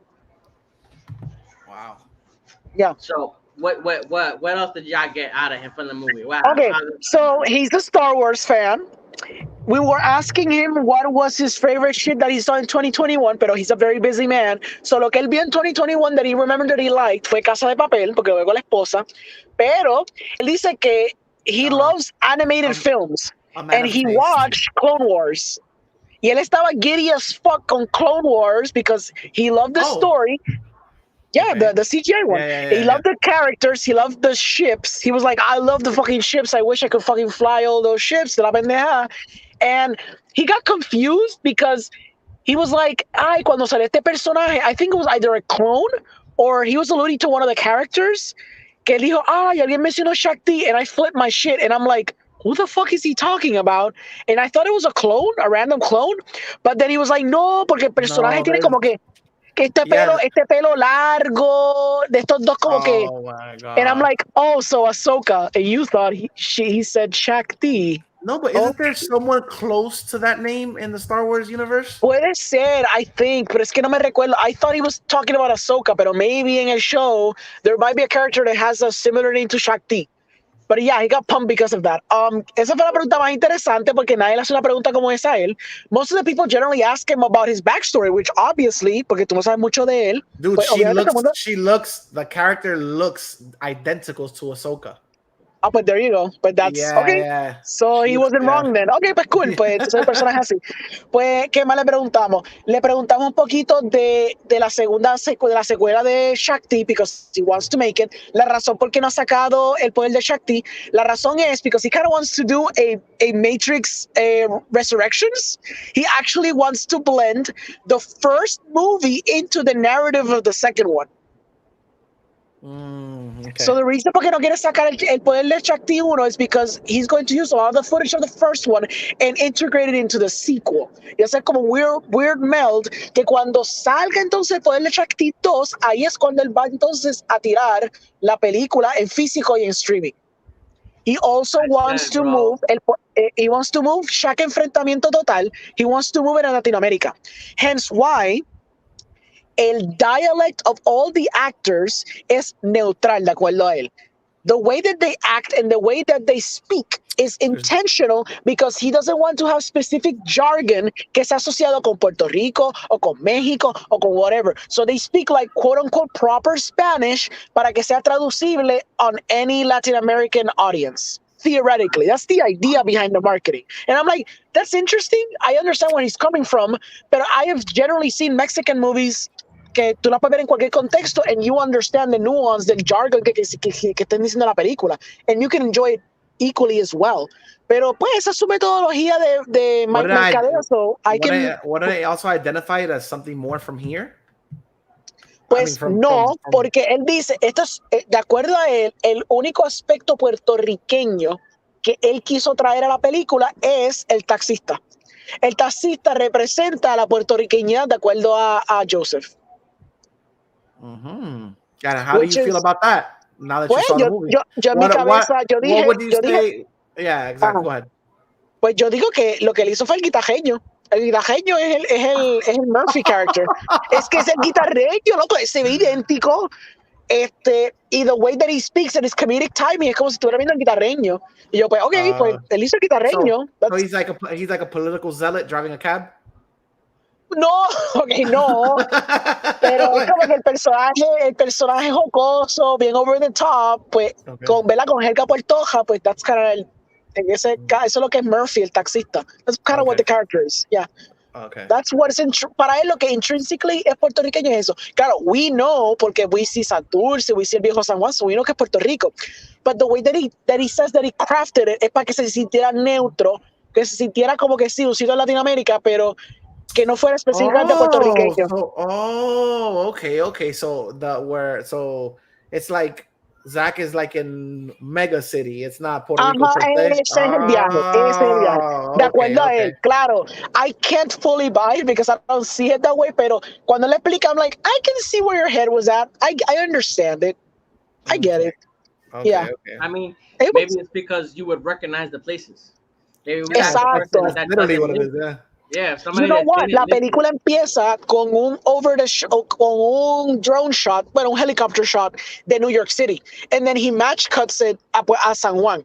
So I think que la lógica es que él quiere hacerlo como Mix dice, un mega city, como que un sitio bien ambiguo que you don't specifically know where it is, pero obviamente como ser puertorriqueño, you're instantaneously gonna know que está el Teatro Tapia, que está el San Juan, etc. Yeah. Okay. Oh, that's cool. Yeah, it was an interesting interview. En verdad, you guys should check it out. Yo diría, vean el de Cine Movida primero, and then check the one that we did. I'm telling you, it's like I said before. I said numerous times, yo. I think these motherfuckers just mad ambitious. This nigga was just like, yo, there's no fantasy films like this shit over here. I'm gonna just fucking go balls to the wall and I'm gonna try to make something. And bro, like, as bad, I haven't seen the movie, but as bad as everybody says the movie is, everybody seems to be enjoying the fuck out of the experience of going to watch it. Yes, it is entertaining as fuck. Y yo iba a preguntarle a Joseph cuál era la tesis, cuál era su propósito con la película. What he told me, and I didn't have to ask him because he generally got there. Él dijo, mi propósito con la película es que se entretengan, se la disfruten y como que aplaudan y generally you laugh at it. Yo lo que siento es que obviamente he doesn't intrinsically understand that he made a cult movie, he made a B movie. Pero if his end goal es que la gente se entretenga, he did that in strides. He did that successfully as fuck. Everyone understands que la película tiene conceptos que están erróneos in terms of movie making, pero no se puede negar el hecho que the shit is fucking entertaining. I'm just like, all I after hearing everybody talk about it, and after hearing, it's like, I want to watch the movie. I'm sold on the motherfucking movie, and that's funny to me because if you would have asked me 3 months ago, I'm like, get the fuck out of here with that shit. Bro, didn't we see it in the movie theater? The trailer? Yeah, we saw the trailer. And B, I would love to know the motivational book that this motherfucker reads every day, because that is ballsy as a fuck. Like, you know what I'm saying? Like, Bro. it's one thing. It's one thing to throw a movie out there, right? And be like, everybody took it as a joke. Haha, it's now over. But to create a universe around the movie, bro, it's like bro. As soon as I saw that trailer, yo, like, as soon as I saw the trailer, I was like, you can say whatever you want about this movie, this guy, but yo, and fucking vicious. Like that shit look, and like in his mind, I'm thinking he has the whole Marvel, like he has his whole fucking universe situated with these characters. He's right up there. He's got the cojones of people that like take. He's right up there with those people that take literature, like let's say like a stage play, something like Macbeth, and like want to edit the dialogue. Like he's got the balls of somebody like that. Like, bro, I haven't seen the movie yet, but the way it sounds, and I was like, yo, it sounds, and bro, it's like every Instagram story, post on Facebook, reseñas in YouTube. For me, it sounds like he created a Puerto Rican modern day cult classic. This is gonna be a movie that people are gonna be able to tell their younger siblings or their kids. This movie was so bad it was good. Yo, I told Engo, people are still talking about this shit, bro. I think they got him to personally appear. I think it was yesterday and today. Él está en Caribbean Cinema, yes. Él está en Plaza de América, yes. And it's not because nobody's seeing this shit. It's because people are continuing to go to the movie theaters to see this fucking movie. Jesus bro, Christ, bro. This motherfucker is an all-star. This motherfucker is an all-star, son.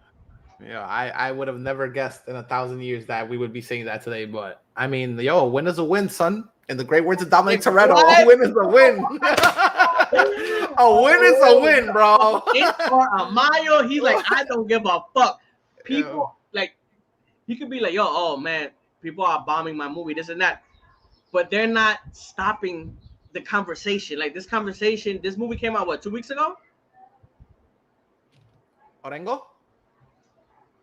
I'm sorry, yes. I mean, donuts. Cuéntame, ¿qué? This movie came out like 2 weeks ago. And after 2 weeks, they got him to promote the movie by going to the showing of the movie, being in the theater with the fucking people. Like 2 weeks for a Puerto Rican movie, and people are still talking about that shit at this level. I don't. So, el mercadeo fue que he ran out of money for actual marketing. Y lo que le benefició a él, que la película, como became this cult hit, everyone started talking about it in the press screener. Que eso fue cuando yo empecé, como te dije, a halagar la película a tocojón. Pues, because of all the interviews that he's been doing, and all this shit that he's been doing en cuestión del free publicity que le hemos dado colectivamente a todo el mundo, eso le ha incentivado a él a poder gastar un poquito más out of his pocket to come down y estar con los fans, which obviously is free publicity porque todo el mundo va a sacar fotos con Joseph, todo el mundo se va a enfiebrar, lo postan en social media, se sigue regando. Y como tú dices, el mero hecho de que la película sigue en todas las salas de Puerto Rico is very indicative de que la película ha hecho chavo. Yeah, bro, a Puerto Rican film, you're not talking about it 2 weeks after its release.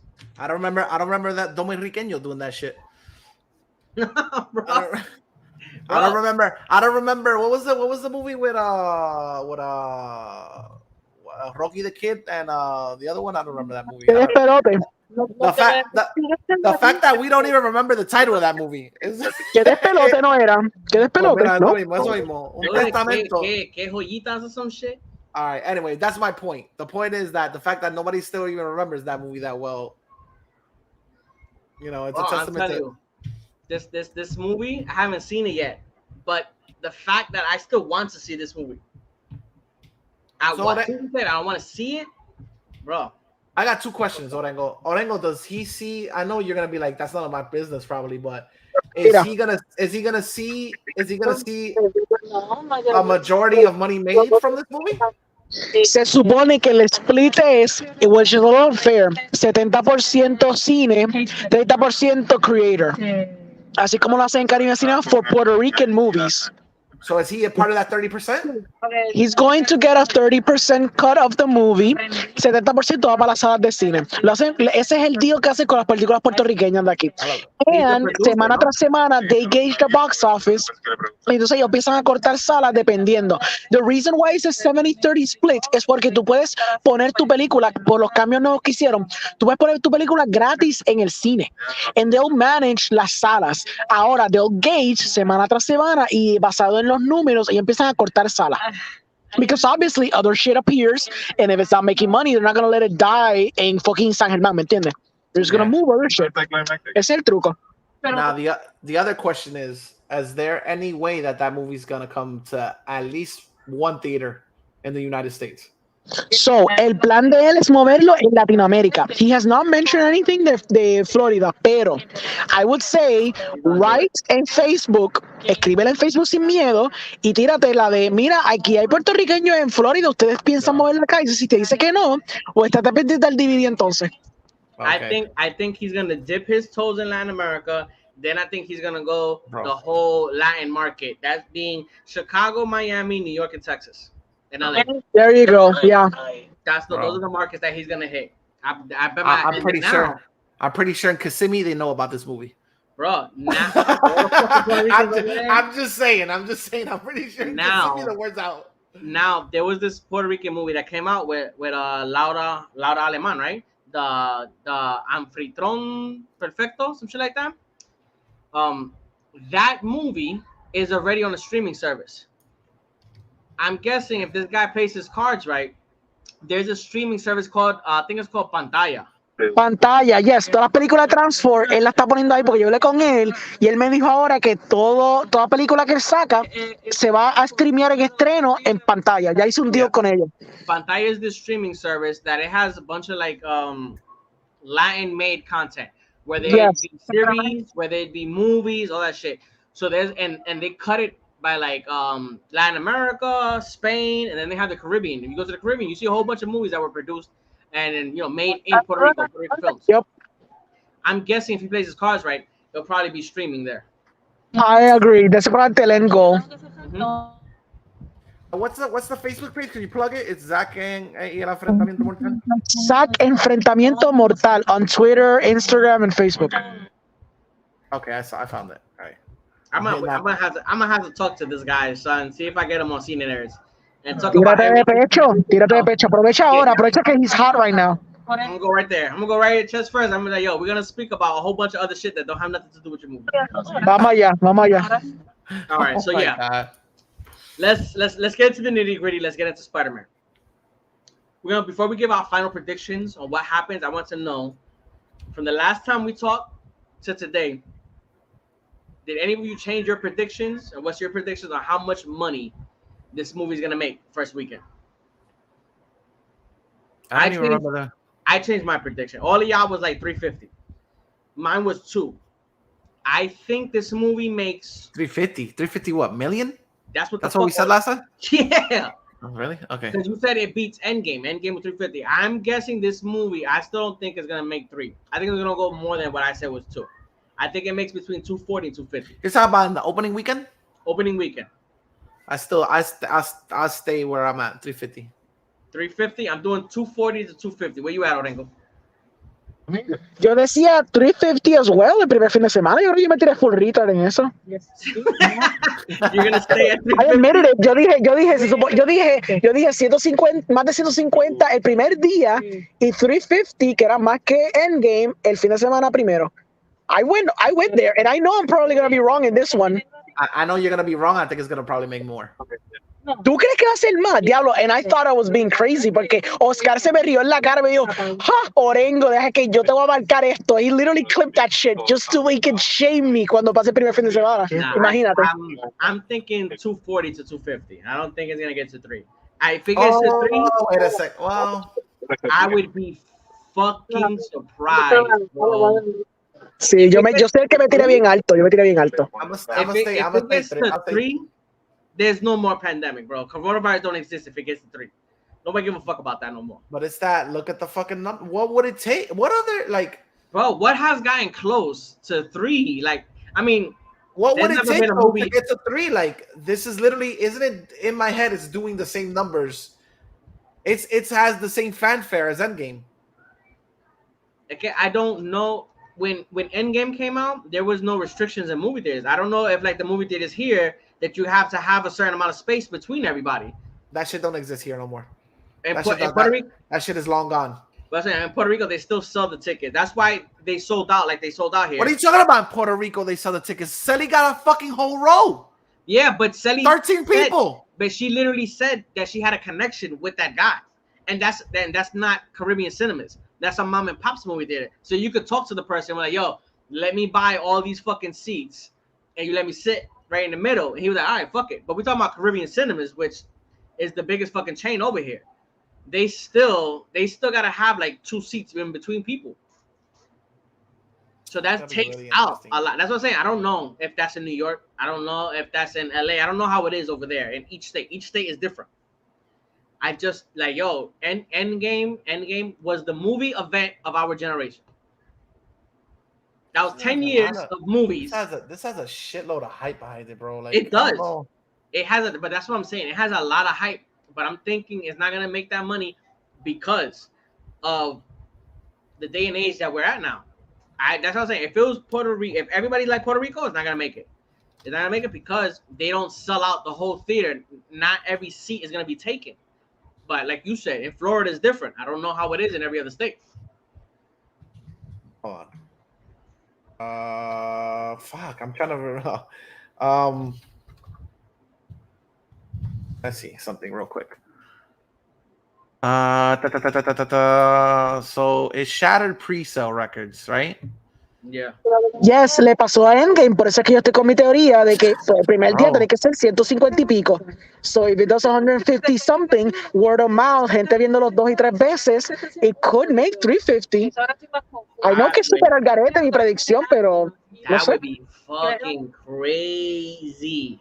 If it makes 3, if it get anything past 300 million that first fucking weekend, yo, nobody. We won't know till like Monday, right? Oh yeah, of course, no vamos a ver Monday, hasta Monday. Shit, that's gonna be Eso sí. that's gonna be an interesting Sunday podcast. I'll tell you that much. Bro, No porque el domingo te dan predicciones, pero the final numbers marcado va a ser el Monday. it's funny. It's funny that we're talking about Spider-Man, and literally is now that we're talking about it that I fucking actually realized, yo, this shit is like 4 days away. This shit is literally right around the fucking corner, bro. I'm starting to get giddy and everything, son. I'm gonna be honest with you. I'm fucking dumb as fuck because, and I did this with I was hyped for not as hyped as this, but I was hyped for the Eternals, and I go like in peaks. Like I get really fucking hyped. Then the week before, I'm like, it's probably not even gonna be that great. But when I sit in the movie theater, I'm like, holy fucking shit, son! Like, we're really gonna do this right now. Like, you know what I mean? Like, I teeter a lot back and forth. But when I get in the theater, even if the movie like sucks, I'm like, oh shit, this is gonna be good. We talk about what would make this movie great for you. What would be the perfect ending? We've had these conversations. What would make this movie? What would leave you with a bad taste if this happened in the movie? For me, the way I'm seeing it, I'm like, if at the end of this movie, the other 2 people that are fighting with Peter are Dr. Octopus and Green Goblin, it's gonna feel weird to me. Because they showed they showed that little snippet of the green mask on the floor, and it was like an homage to when Spider-Man didn't want to be Spider-Man no more. And he's like, they showed Green Goblin walking away with a mask next to the garbage can. I don't remember. You remember in Spider-Man when he puts Well, in the trailer that came out recently, I think it was a TV spot, they showed that. His mask is on the floor. That could be like to me personally, that could literally be like Osborn landed in this world and he takes off the mask because he's fucked up and he's literally exploring the world like, where the fuck am I? This doesn't look like that's why it could totally be that. But I'm saying, if I'm thinking of something that's gonna fuck the movie up, if that happens with all the hype and it's true, that fucking Andrew and Toby don't come out, If it's true that Angelina Jolie don't fucking come out, Bro. but that happens, I'm gonna be like, let me tell you right now. And I could look like an asshole after this, everything is said and done. Yo pongo mi huevo en un picador que they're in that movie. I feel like I'm 99. They're in that movie. They are in that movie, bro. They are in that movie. Like they are in that movie. And you want to know how they are in that movie? And I'm telling you right now. Like if they are not in that movie, Sony went through the efforts to literally fuck you in your fucking brain, because to match a set piece in a trailer to a leaked image. I'm not talking about let's fucking forget about Spider-Man. I'm talking about everything surrounding that leaked image, like the background, the fucking set design. It's the same background. The set design, the lighting fixtures. Cabrón. That means that not only did they see a Photoshop image, they were like, oh, we're totally gonna fucking design the last part of this movie, the climax, to look like that leaked image. That means that if they're not in that movie, Sony went out of their way to spite their fans, cabrón. Like, you know what I mean? If they're not it's insane. movie, if they're not in that movie, how does that affect the viewing experience for you? I'll be honest with you. I'm gonna put on my grown-up pants and I'm gonna say I would not be upset if they're not in the movie. I would be more upset if you don't push forward Holland's Peter Parker into adult land in this movie.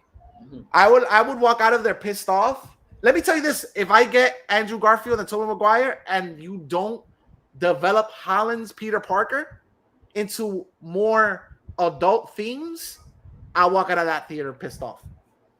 I'll walk out of that because frankly, I love Tobey Maguire's. Let me be honest, I'm not a huge fan of Tobey Maguire's Spider-Man anymore. I love Andrew Garfield's Spider-Man or whatever, and I adore Tom Holland's.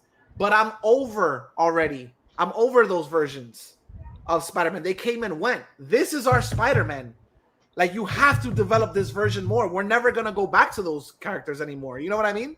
You're not going to get 2 more movies of Andrew Garfield Spider-Man. You're not going to get 2 more movies of Tobey Maguire Spider-Man. At least we think of Tobey's. Mm-hmm. You know what I'm saying? Like, so you have to develop this version of Peter Parker. You have to, put him in a situation where he's like, yo, like this, there's so much weight on the decisions I'm making. This isn't little kids anymore. So what if, Tony Stark isn't around anymore? I have to get over this. You know what I'm saying? Like I have to be my own man. Mm-hmm. If you don't do that to this character and you just give us cameos for the sake of cameos, I'm going to be pissed off. I'm going to walk out of that theater and I'm going to lose faith in this interpretation of Spider-Man. All right. How about you, Orengo? Get the donut out your mouth. Put the Krispy Kreme down. Sorry, ¿qué? What? Me había dicho, yo te llevo el dinghy para que vaya a Viejo San Juan. No. Dale, ajá, dale. Sorry, yes. Ajá. What's the question, sir? The question is, what fucks up this movie for you? What happens in this movie that you leave it with a bad taste in your mouth? I would say, yo creo que Miguel lo dijo, it's the character development, porque yo estoy diciendo, like, a lot of this is built in on the fact de la nostalgia. Si la nostalgia está built in, y you leave, porque Tom Holland siempre tiene el problema completo que entre todas estas películas, él nunca ha podido tener, like, his own narrative. Siempre ha sido built in la narrativa de either Iron Man or Iron Man's death. Pero todo siempre ha sido over the shadow of someone else. And I kind of want que este fucking Spider-Man al fin tenga la capacidad de poder crecer, como Miguel lo había dicho. Yeah. If that shit doesn't happen, estaría cabrón. And I think it might not. I think it's not going to happen. No, I think it will happen. And I think this movie, now as we get closer, I'm thinking about it, I think this movie will be a way to cut a lot of ties. All right, but do you think that because of something you read? No, I think the marketing, they're pushing it as like something huge is gonna happen in this movie. That's gonna shove him into adult land. You know what I'm saying? Adult land. Yeah. Adult land. Like it's not gonna be fun and games anymore. Like yo, like all the pretty little fun shit. Even though I was watching the other two movies the other day, is like there are moments where you're like, fuck, that guy gets kind of dark. Like he's a kid, and these adults want to kill a fucking child. They don't give a shit. Mm-hmm. But it never touches the point of like him making these decisions that he feels are gonna like teeter with major shaping things of like morality. You know what I'm saying? Like morality or he still feels like a kid that doesn't know the weight of what it is to be his superhero. He still has that mentality like I just want to stick up for the small guy. You know what I'm saying? Like the guy that could be defenseless, but he doesn't know everything that comes with that yet. You know what I'm saying? So I think with the way that they're marketing the trailers, he's gonna be pushed to that point where he's gonna be like, wow, I almost crossed the line here. You know what I'm saying? So all right. So who kicks the bucket? I wanted to say before it could have been. All right, no, I was gonna say that. Never mind. All right, that's a spoiler because I know it for a fact. I already spoiled that part of the movie for myself. All right, so then don't fucking say it. But you know what? I blame the company because Sony actually signed off on that picture. Sony signed off on that. It's not really a leak. They used it for promotional material. Well, I don't know what it is, so I don't want to know. That's what I'm saying. Like that was kind of stupid of them. That was really fucking dumb of them. But anyway, I think I know who it won't be. So now it's between two people. And to me, the most logical choice would be Happy. You think only one person dies? Yeah, I think only one person dies. I guess Happy would be el vínculo que falta in terms of the MCU. So tiene sentido que sea Happy. I think also to Tony. También, exacto. I think also remember, like they were both his. This character has a thing with father figures. Since he doesn't have a fucking father figure, he adopts them left and right. Exacto. Tony was his father figure or whatever. It's a person he looked up to. I think they literally made a point out of all the movies he's in to be like, I'm affected by the fact that this parental figure isn't around anymore. Of course. Who was the person besides Tony? Who was the person that's literally in charge of him in the first movie? Happy. Who was the person who's with him after Tony's gone? Happy. Yeah. You know what I'm saying? So it would make sense if you kill Happy off because you're like, you leave him in a place of like, I have no fucking links anymore to this person I admired. And I think they're making a habit out of, in the trailers we see, Stark Tech is again coming to bite him back in the ass. Yeah. Como pasó en la segunda. Yeah, like somebody's taking over Stark Tech. And in the first movie, Orengo, I was watching it the other days. There was a fucking crate full of arc reactors in that movie. Ah, verdad. I feel like it's almost a crush at this point. Como que se justifica todo lo weird with fucking Stark magic. Pero ya at this point, come on, dude, just find something else.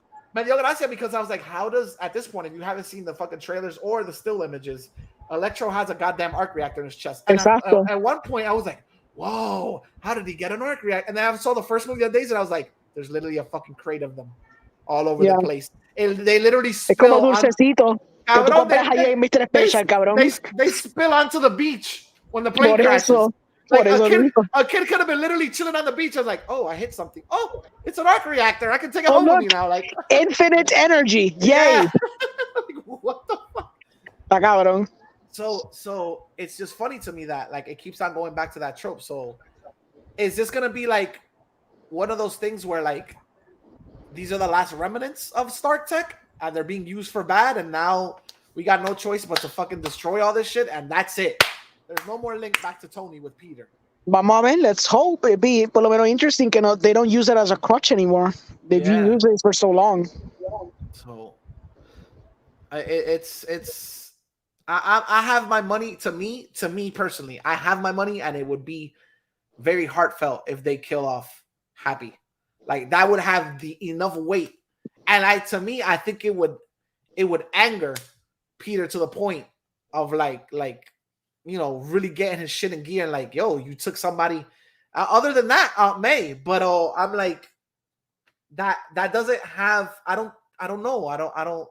It is heavy, but at the same time, it's like I don't think at this point, if you kill Aunt May, it doesn't have the weight, and you would leave that character homeless, wouldn't you? Because he lives with his aunt. Does that make sense? You're muted, Nick. I mean, this motherfucker, what you call it? I mean, if Aunt May dies and Happy doesn't die, he's getting a condo somewhere. he's getting a condo. First he's an Avenger and he has the complexion. He's getting a condo somewhere. We're not talking about fucking Falcon over here. That's fucking getting a loan. But Peter's getting a loan. Peter's going why is somewhere. he get okay? But again, like there's no money. Like they've already established, right? That they're not poor, but they don't get all the government help or money. So Yeah. technically, if you kill his aunt, then that's it. I mean, you leave him homeless. Maybe that's the next one. Spider-Man homeless. We've also established that fucking the Falcon and Tony, like Tony really didn't give a fuck about the Falcon. They were on opposing sides of the team. I'm thinking but none of the heroes I think do like cash flow like that. None of them was that. None of them was close to Tony like that. I'm betting. So then why would you say that he gets a condo? Because Happy got money. Tony's money goes into his fucking wife, Pepper Potts. Pepper Pot, in one way or another, knows who Peter is. Especially if he's saying Happy fucking go and help Peter. And the second one, where the fuck you think he got the jet? Where you think they made the fucking suit? Exacto. Happy is bankrolled by Pepper. Yep. So that would make, I don't know. That would make more. Well, then that would make more sense to me. If you kill off Happy, then he has no more access to cash flow. Oh, I don't know, man. It's Pepper. So they're gonna have to kill Pepper too because Pepper knows the relationship. The real villain in the Marvel universe is Pepper Potts, the entitled bitch. She don't fucking share her money with nobody. She's like, yo. She's like, listen. What's the name of the little girl? I forget. Morgan Stark. Morgan. Daddy was insured, Morgan. These motherfuckers don't get a penny. You and me are set for life. They're not getting cheeseburgers, baby. We don't eat cheeseburgers in this house. We eat Kobe beef burgers. Filet mignon. Put that shit in some brioche. De nuevo, like, my money's on Happy. How about you, Orengo? Did he say Happy? I think he said Happy before, right? I think so. I think he agreed that Happy was going to die. How about you, Nick?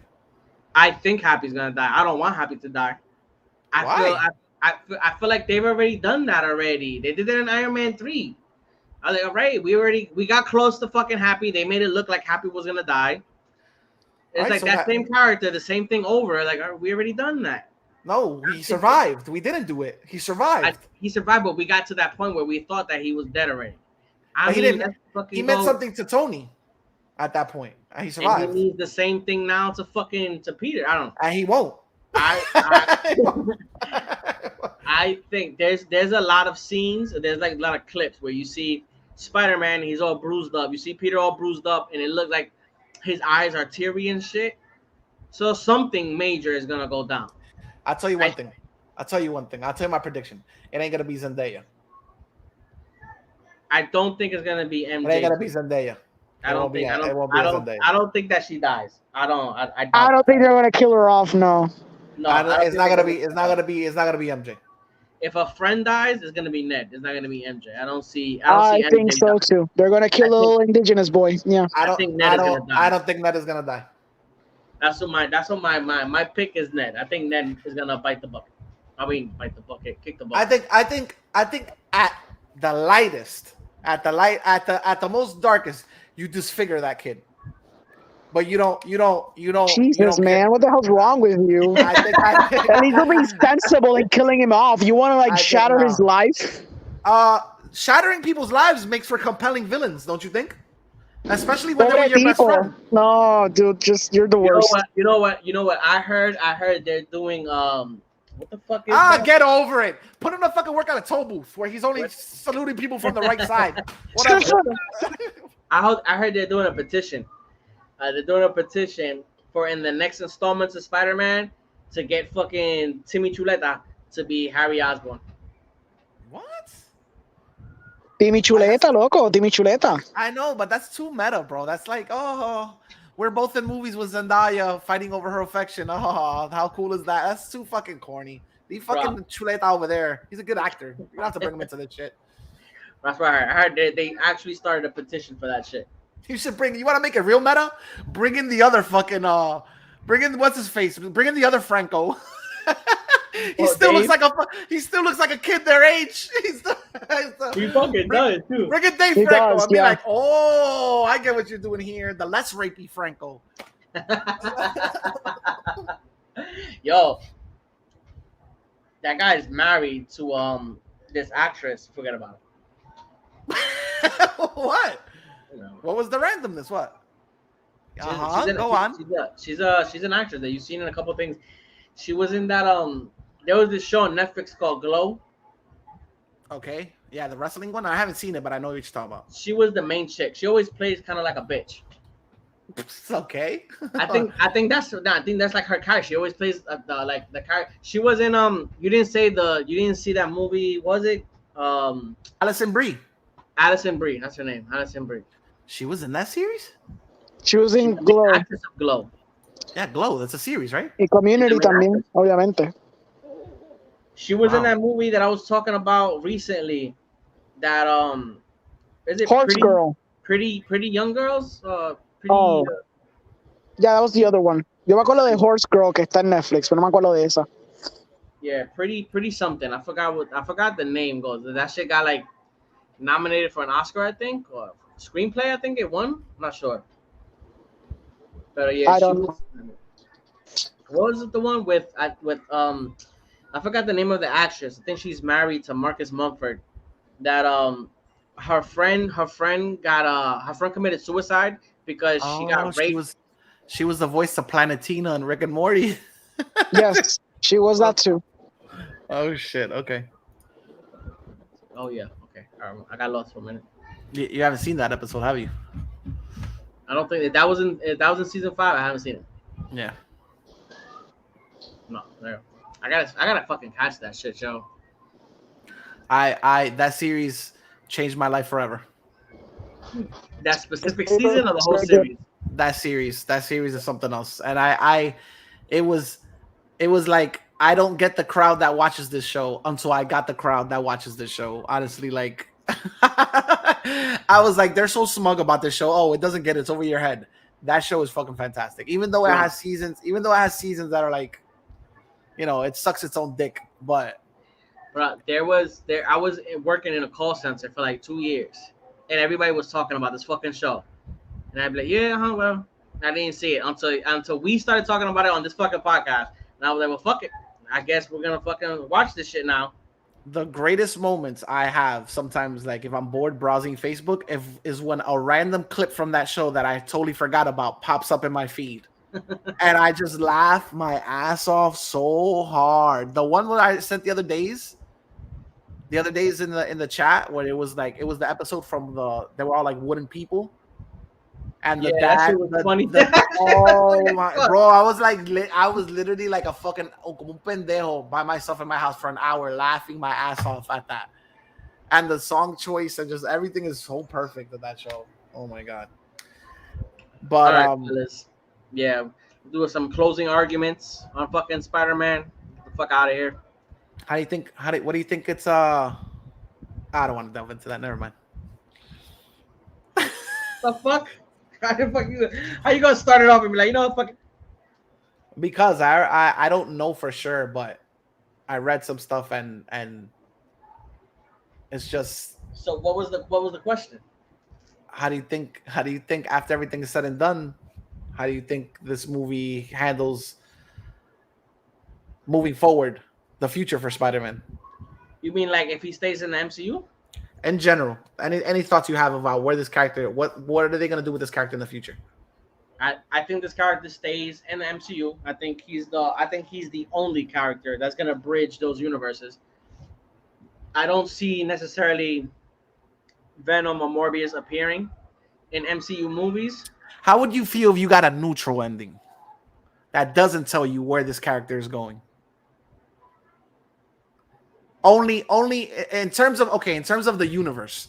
How would you feel if that movie ended and you're like, if it just ended like whatever, like any movie? No, finishes. It'll end and it'll set up a story for Parker in his future endeavors, but it won't be clear on if this character is gonna stay in the MCU or if this character is now a Sonyverse. I'm not gonna be bothered by that because I already feel like Disney's not letting that go. I don't think Disney's letting Holland go or Spider-Man go. I think this deal was mutually beneficial for both fucking parties. So I think they're gonna keep on ringing that out.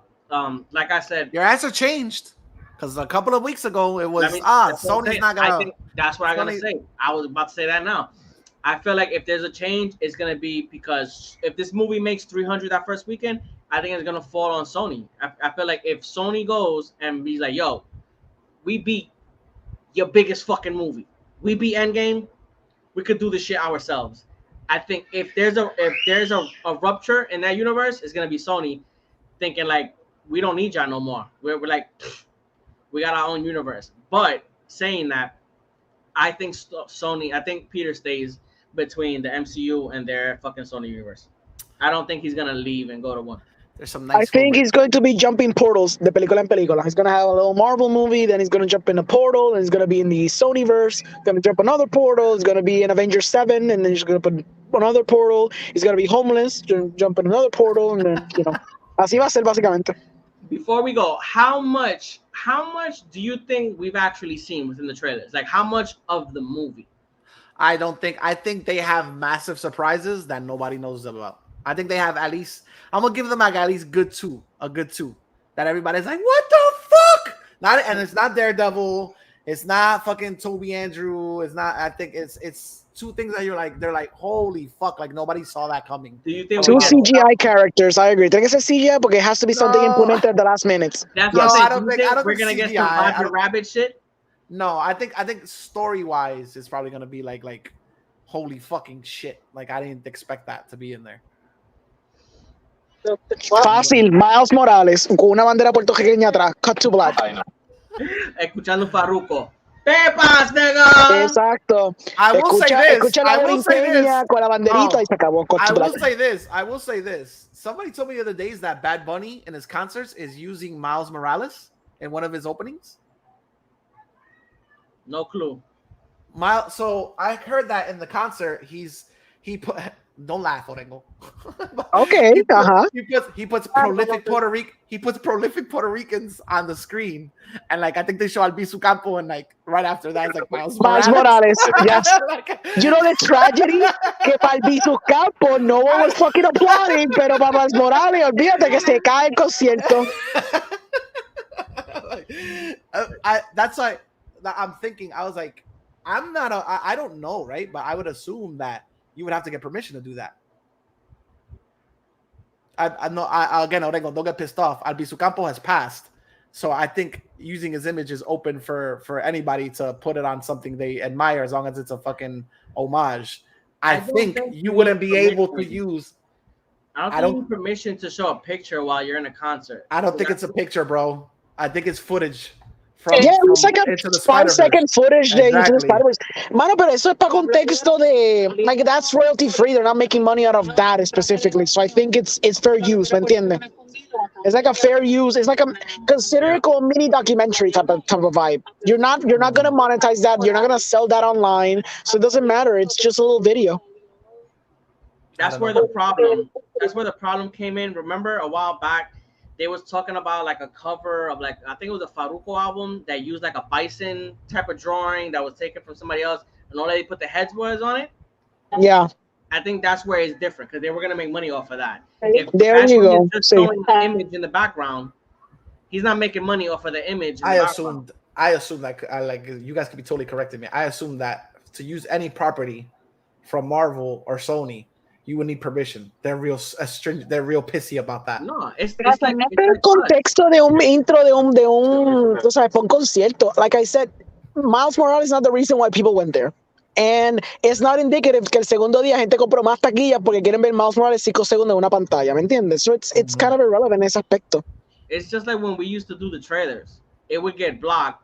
I would argue it, and then they would fucking reverse the fucking claim or whatever, and we would be able to use it because it's fair use because none of our videos are monetized.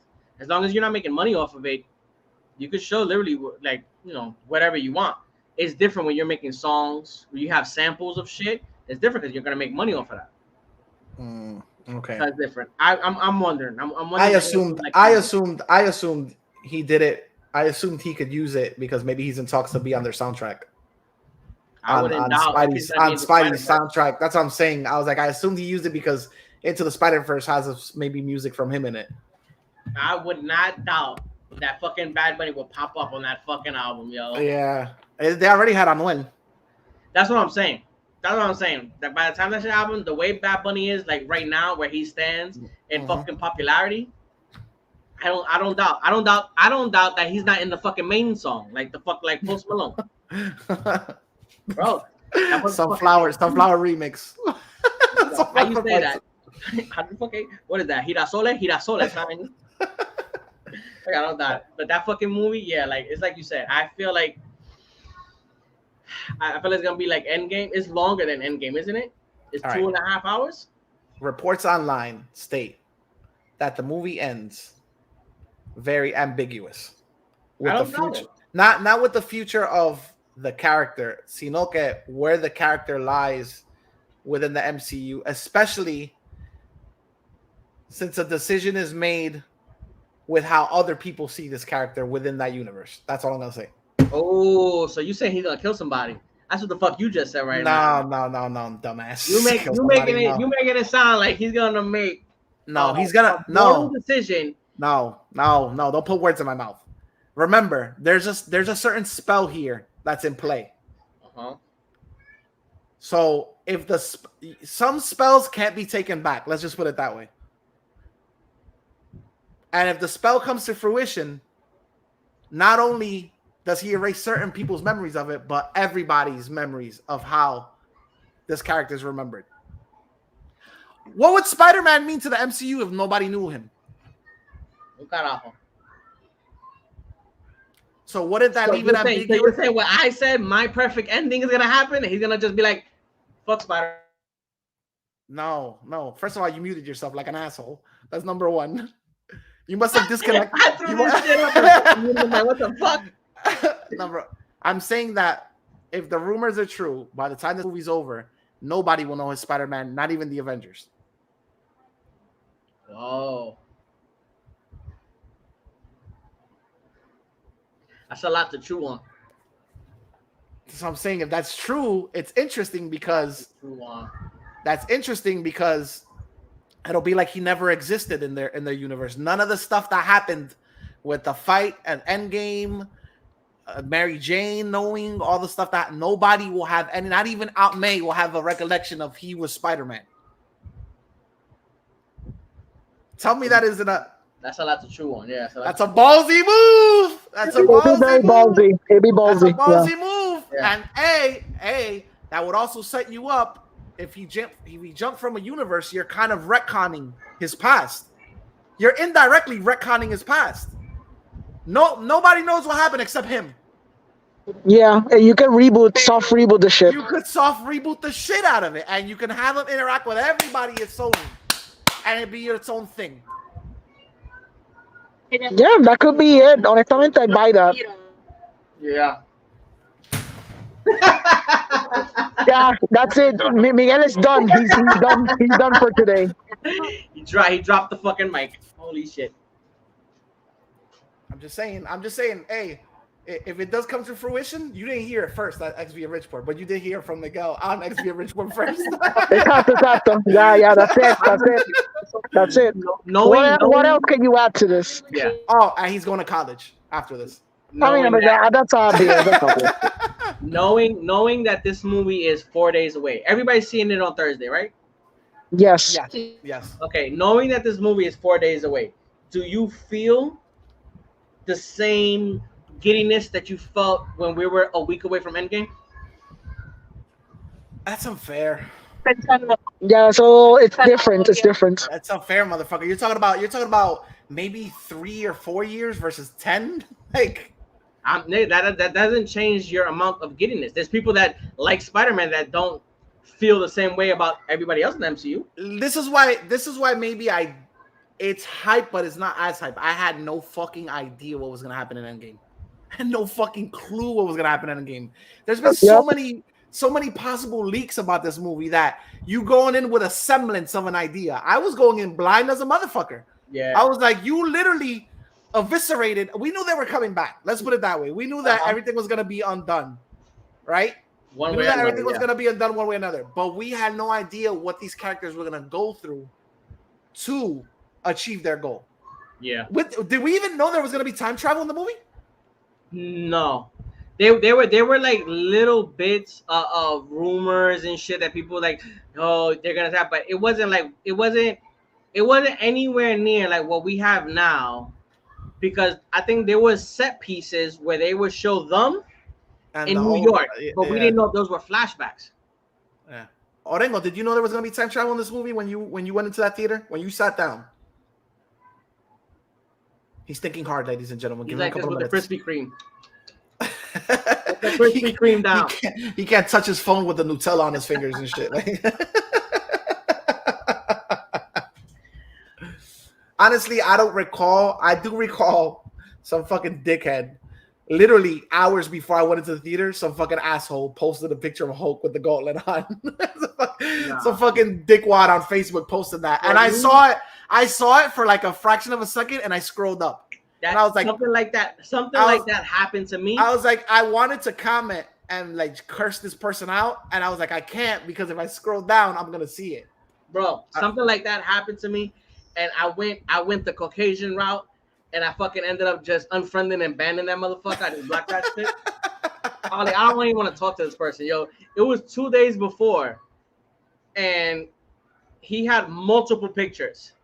I'm just scrolling, and the first thing I see is fucking Nat's body, fucking lifeless, and it said, and the freaking said, Nat Dalek, motherfucker. I didn't even want to look at this. I was so mad.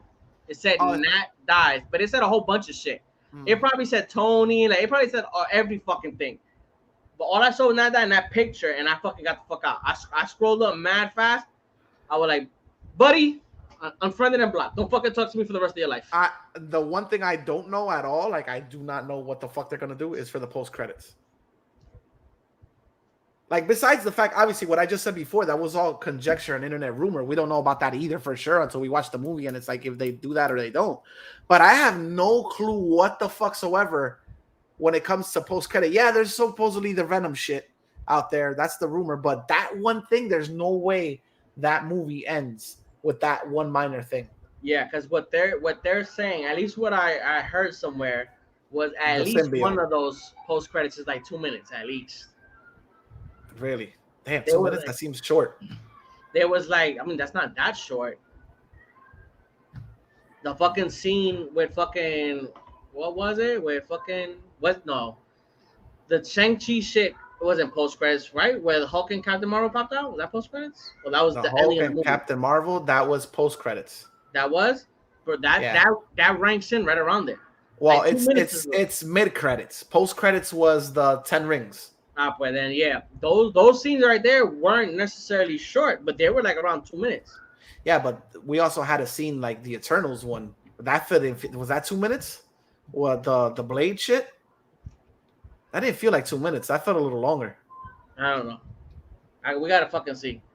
We gotta check out. Like I'm gonna YouTube some post credit scenes. Fucking see how long. I'm gonna tell you right now. I haven't rewatched the Andrew ones, but rewatching the Holland ones, they're fucking okay.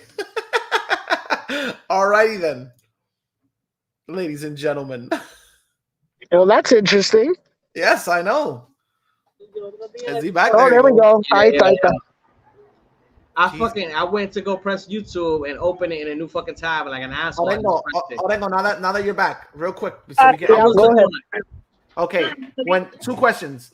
Are you as hyped for this? Did he answer that? No, right? Are you as hyped for this as you were for Endgame?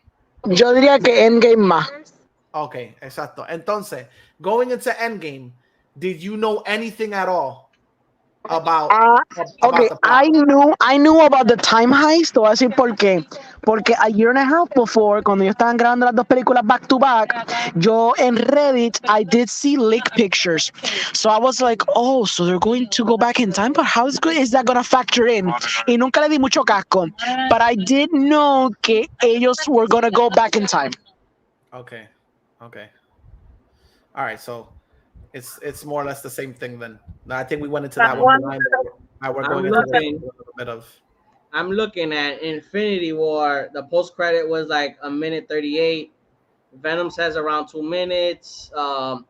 The one where Captain Marvel pops out for the first time, like in the fucking timeline, the current timeline, it says "Where's Fury?" That was about a minute. Porque está pensando que el after credit de Spider-Man va a ser grande, como dijo John Campia. He said around. Oh, he said that? He What said- time out? I didn't hear that. He said that? John Campia estaba hablando de lo que potencialmente va a ser el post-credit scene y él estaba contando de cómo iba a ser de la película hasta el último post-credit, like el último scrolling credits, the beginning of the scrolling credits. Y entonces él machó el número, él dijo, yo creo que potencialmente el post-credit scene va a durar de 2 minutos y medio a 3 minutos y algo, which would be one of the most substantial post-credit scenes ever in Marvel's history. That's crazy. So then that's more than I fucking said. So then it can't be Venom. 2.5 to 3 could be a lot of motherfuckers. It could be a lot of things. It could literally be a lot. It could set up like him going to the Sonyverse. It could be Kraven the Hunter. It could be crazy shit like that. It's gonna set up Kraven the Hunter. Bro, I wouldn't doubt it, bro. I wouldn't fucking doubt it. There's a lot of shit that they're working on that like they're holding Silk. There's it's gonna be J. Jonah Jameson. It's gonna be J. Jonah Jameson saying how he can't stand Spider-Man and he has money for this guy. He's like, guess what? You got a new hunt.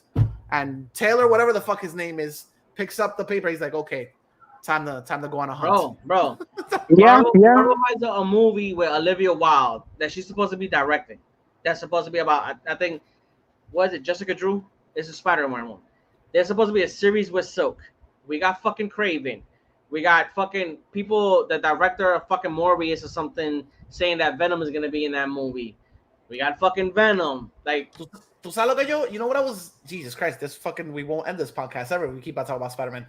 You know what I noticed? And I know I'm probably super late on this. You're gonna be like, of course, Miguel, you didn't notice that? This fucking guy in the first one, the Vulture. He basically is trying to set up a Sinister Six in that movie. And Morbius, No, in his own in the first Spider-Man movie, the first Tom Holland Spider-Man movie. Well, yeah, porque tiene Shocker. So yeah, you're right. Oh yeah, Shocker, the Tinker. He has Scorpion. No, Scorpion. But my whole thing is like he works in a group. He doesn't work by himself. Mm-hmm. You know what I'm saying? Like the Sinister. Yeah. I think the whole Sinister Six thing, they've just been fucking playing with the idea forever. You know what I mean? So they've been dying to do that shit for the longest. I don't know. I agree. Yeah. All right. So yeah, that's it for today. On Wednesday, I work. So I don't know if you guys want to do an episode, but if not, our very next episode is gonna be about Spider-Man. There's gonna be everything that fucking happened. And then the episode after that is Matrix. So after Spider-Man and Matrix, what's next? Besides, I'm talking about like big movie releases. Forget about Doctor Strange. I could give a shit less right now about what happens in Doctor Strange. But after Spider-Man and Matrix, to me, like, what is there? When does Batman come out? When does Batman comes out? Doesn't it come out like in June or some shit? March. So March, Batman and Morbius. Book of Boba Fett viene el 29 de diciembre, so that will be our next topic. El 19 de diciembre. 29. And then when does fucking Cobra Kai come out? Same day, no? Orego's like, well, what is that? Well, what's Cobra Kai? Cobra Kai, I'm dying, nigga. Cobra Kai, son. Cobra Kai, I'm personally hyped for the fucking Harry Potter reunion. I want to see that shit. That's January 1st, though. Yeah, that's next year. That's like next month. I mean, it's like right around the corner. Exactly. What you talking about, bro? Like 3 weeks. Hold on. I'm looking at this shit. Nightmare Alley. The Kingsman comes out on the 22nd. Like, if anybody's gonna go see that, I'm gonna go see it. That's what I'm saying. I thought that was gonna come out here. That's why I was gonna see Matrix and that. Well, that's sad for you, buddy. Anyway. We got, let's see, January. What the fuck is the 355? Never heard of that movie. We saw the trailer with the fucking Lupita and the fucking all the women, Penelope Cruz, that they're all women assassins. Remember? Oh, okay. Nobody gives a crap about that shit. No, I'm kidding. Oh, Scream comes out on the 14th of January. People are still gonna be watching Spider-Man. Morbius comes out on the 28th of January. Oh, the Black Phone comes out on February 4th. The Ethan Hawke shit? Yes. Jackass Forever, which I wish we could have gone and see that together. Uncharted comes out on February 18th. Oh shit. Nah, that's gotta be wrong. Really? Yo. That means no, that movie they were literally marking that movie as remember the kid in Spider-Man and you guys all went to go see that. Please come to see this. When does it come out? February what? It says here February 14th. That's what the Valentine's Day. 18th. Damn, you know that they're probably gonna have like a big ass Super Bowl final trailer. Because that's right after the Super Bowl, I think. Then, like Orengo said, the Batman is in March. Turning Red, I'm not sure what the hell that is. March 11th. The Lost City, March 20th. Turning Red. I've never heard of that movie. Turning Red is a cartoon. It's about this little girl that when she gets emotional, she turns into a big. Oh, the one with the little raccoon, the raccoon looking. Yeah, seen that trailer about 100 fucking times on the TV. All right, The Lost City. I don't know what that is. That's supposedly a drama. It comes out March 25th. Sonic the Hedgehog is April 8th. Bullet Train. Is that the movie with Brad Pitt and Bad Bunny? I think that's the movie with Brad Pitt and Bad Bunny. April 8th. Oh. And then April 15th is Fantastic Beasts, which I think we're getting a trailer, right? Tomorrow. Tomorrow? Is it tomorrow? Yeah, Monday. All right. And the list goes on and on, but it seems that May is Doctor Strange if it doesn't get fucking pushed back. Okay. God damn, Top Gun is still coming out. It's May 27th. Jesus Christ. That shit should have been on Paramount Plus like fucking months ago already. When the fuck didn't they say? What did they say? That there's gonna be movies that are gonna come out on Peacock? What the fuck? They said that there's another company that's gonna have movies that's gonna come 45 days straight to Peacock, and they're like asking, are people gonna actually see the movie or just like fuck it, just wait the 45 days? No, it was Paramount Plus because that's the app that we was discussing that's not out in Puerto Rico yet, right? I guess. Yeah, it's Paramount Plus. John Wick Chapter 4 supposedly, I'm assuming these dates are correct and nothing's been pushed back again. John Wick is supposedly coming out on May 27th. If Spider-Man makes $300 million, nobody's pushing any shit back. That's it. That's a wrap with that whole shit. Damn, that's right. You can't even look at these dates anymore unless another variant comes out. That's a wrap. That's a wrap. If this shit makes $300 million, nothing is getting fucking pushed back. It's a wrap. Those dates, that's when the movies are coming out. You never know, son. Russia could wipe us off the face of the earth in the coming months. Let me tell you, Russia, don't be petty, yo. Don't be doing it like the day before Spider-Man. If you're gonna set off an electromagnetic bomb, an EMP bomb, let it wait till after Spider-Man, okay? I'm just saying. You do that shit in America. I'm in Puerto Rico. You leave me the fuck alone. I'm seeing that fucking movie. You guys get an EMP bomb every fucking weekend. The lights go out over there. That's what I'm saying. Don't do that shit. Do that shit for money bags over here in fucking Miami. Do that shit in LA. Don't do that shit over here. If they knock us back to the dark ages, let it be after Spider-Man. I'm just saying. All right. Anyway, ladies and gents, we're glad you've had fun times here. What are you feeding your child, son? That it says over 100 years. Hot cocoa. All right. It's a good choice. All right. I'll allow it. Right? I'll allow it. Christmas now. Okay, let's make hot chocolate. I'm going to finish this and I'll go make it for you, all right? And we're going to decorations in our house. Good job. Give me a high five. And we're going Show them your shirt. So, who's that? superheroes. This is Kakamilka, and this is Iron Cat. How Iron Man do?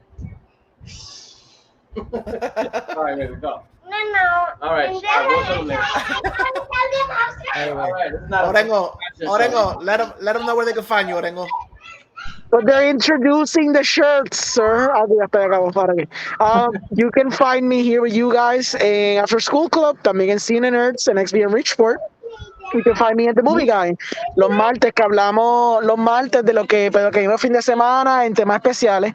También voy a conseguirle en Cine Más, que no he hecho un episodio. I'm gonna try to get one before the end of the year. Si no se da, pues no se da. Pero por lo menos ahí, como estoy viendo los screeners, you're gonna get my early reactions on a couple of the last movies que van a salir en el año. También con John, tengo Subtitles Required. Y finalmente, el productor extranjero, I'm gonna be moving some shit for next year. Voy a empezar a mover un par de películas mía en festivales a ver qué pasa. So I'll be putting my updates over there. I would appreciate it.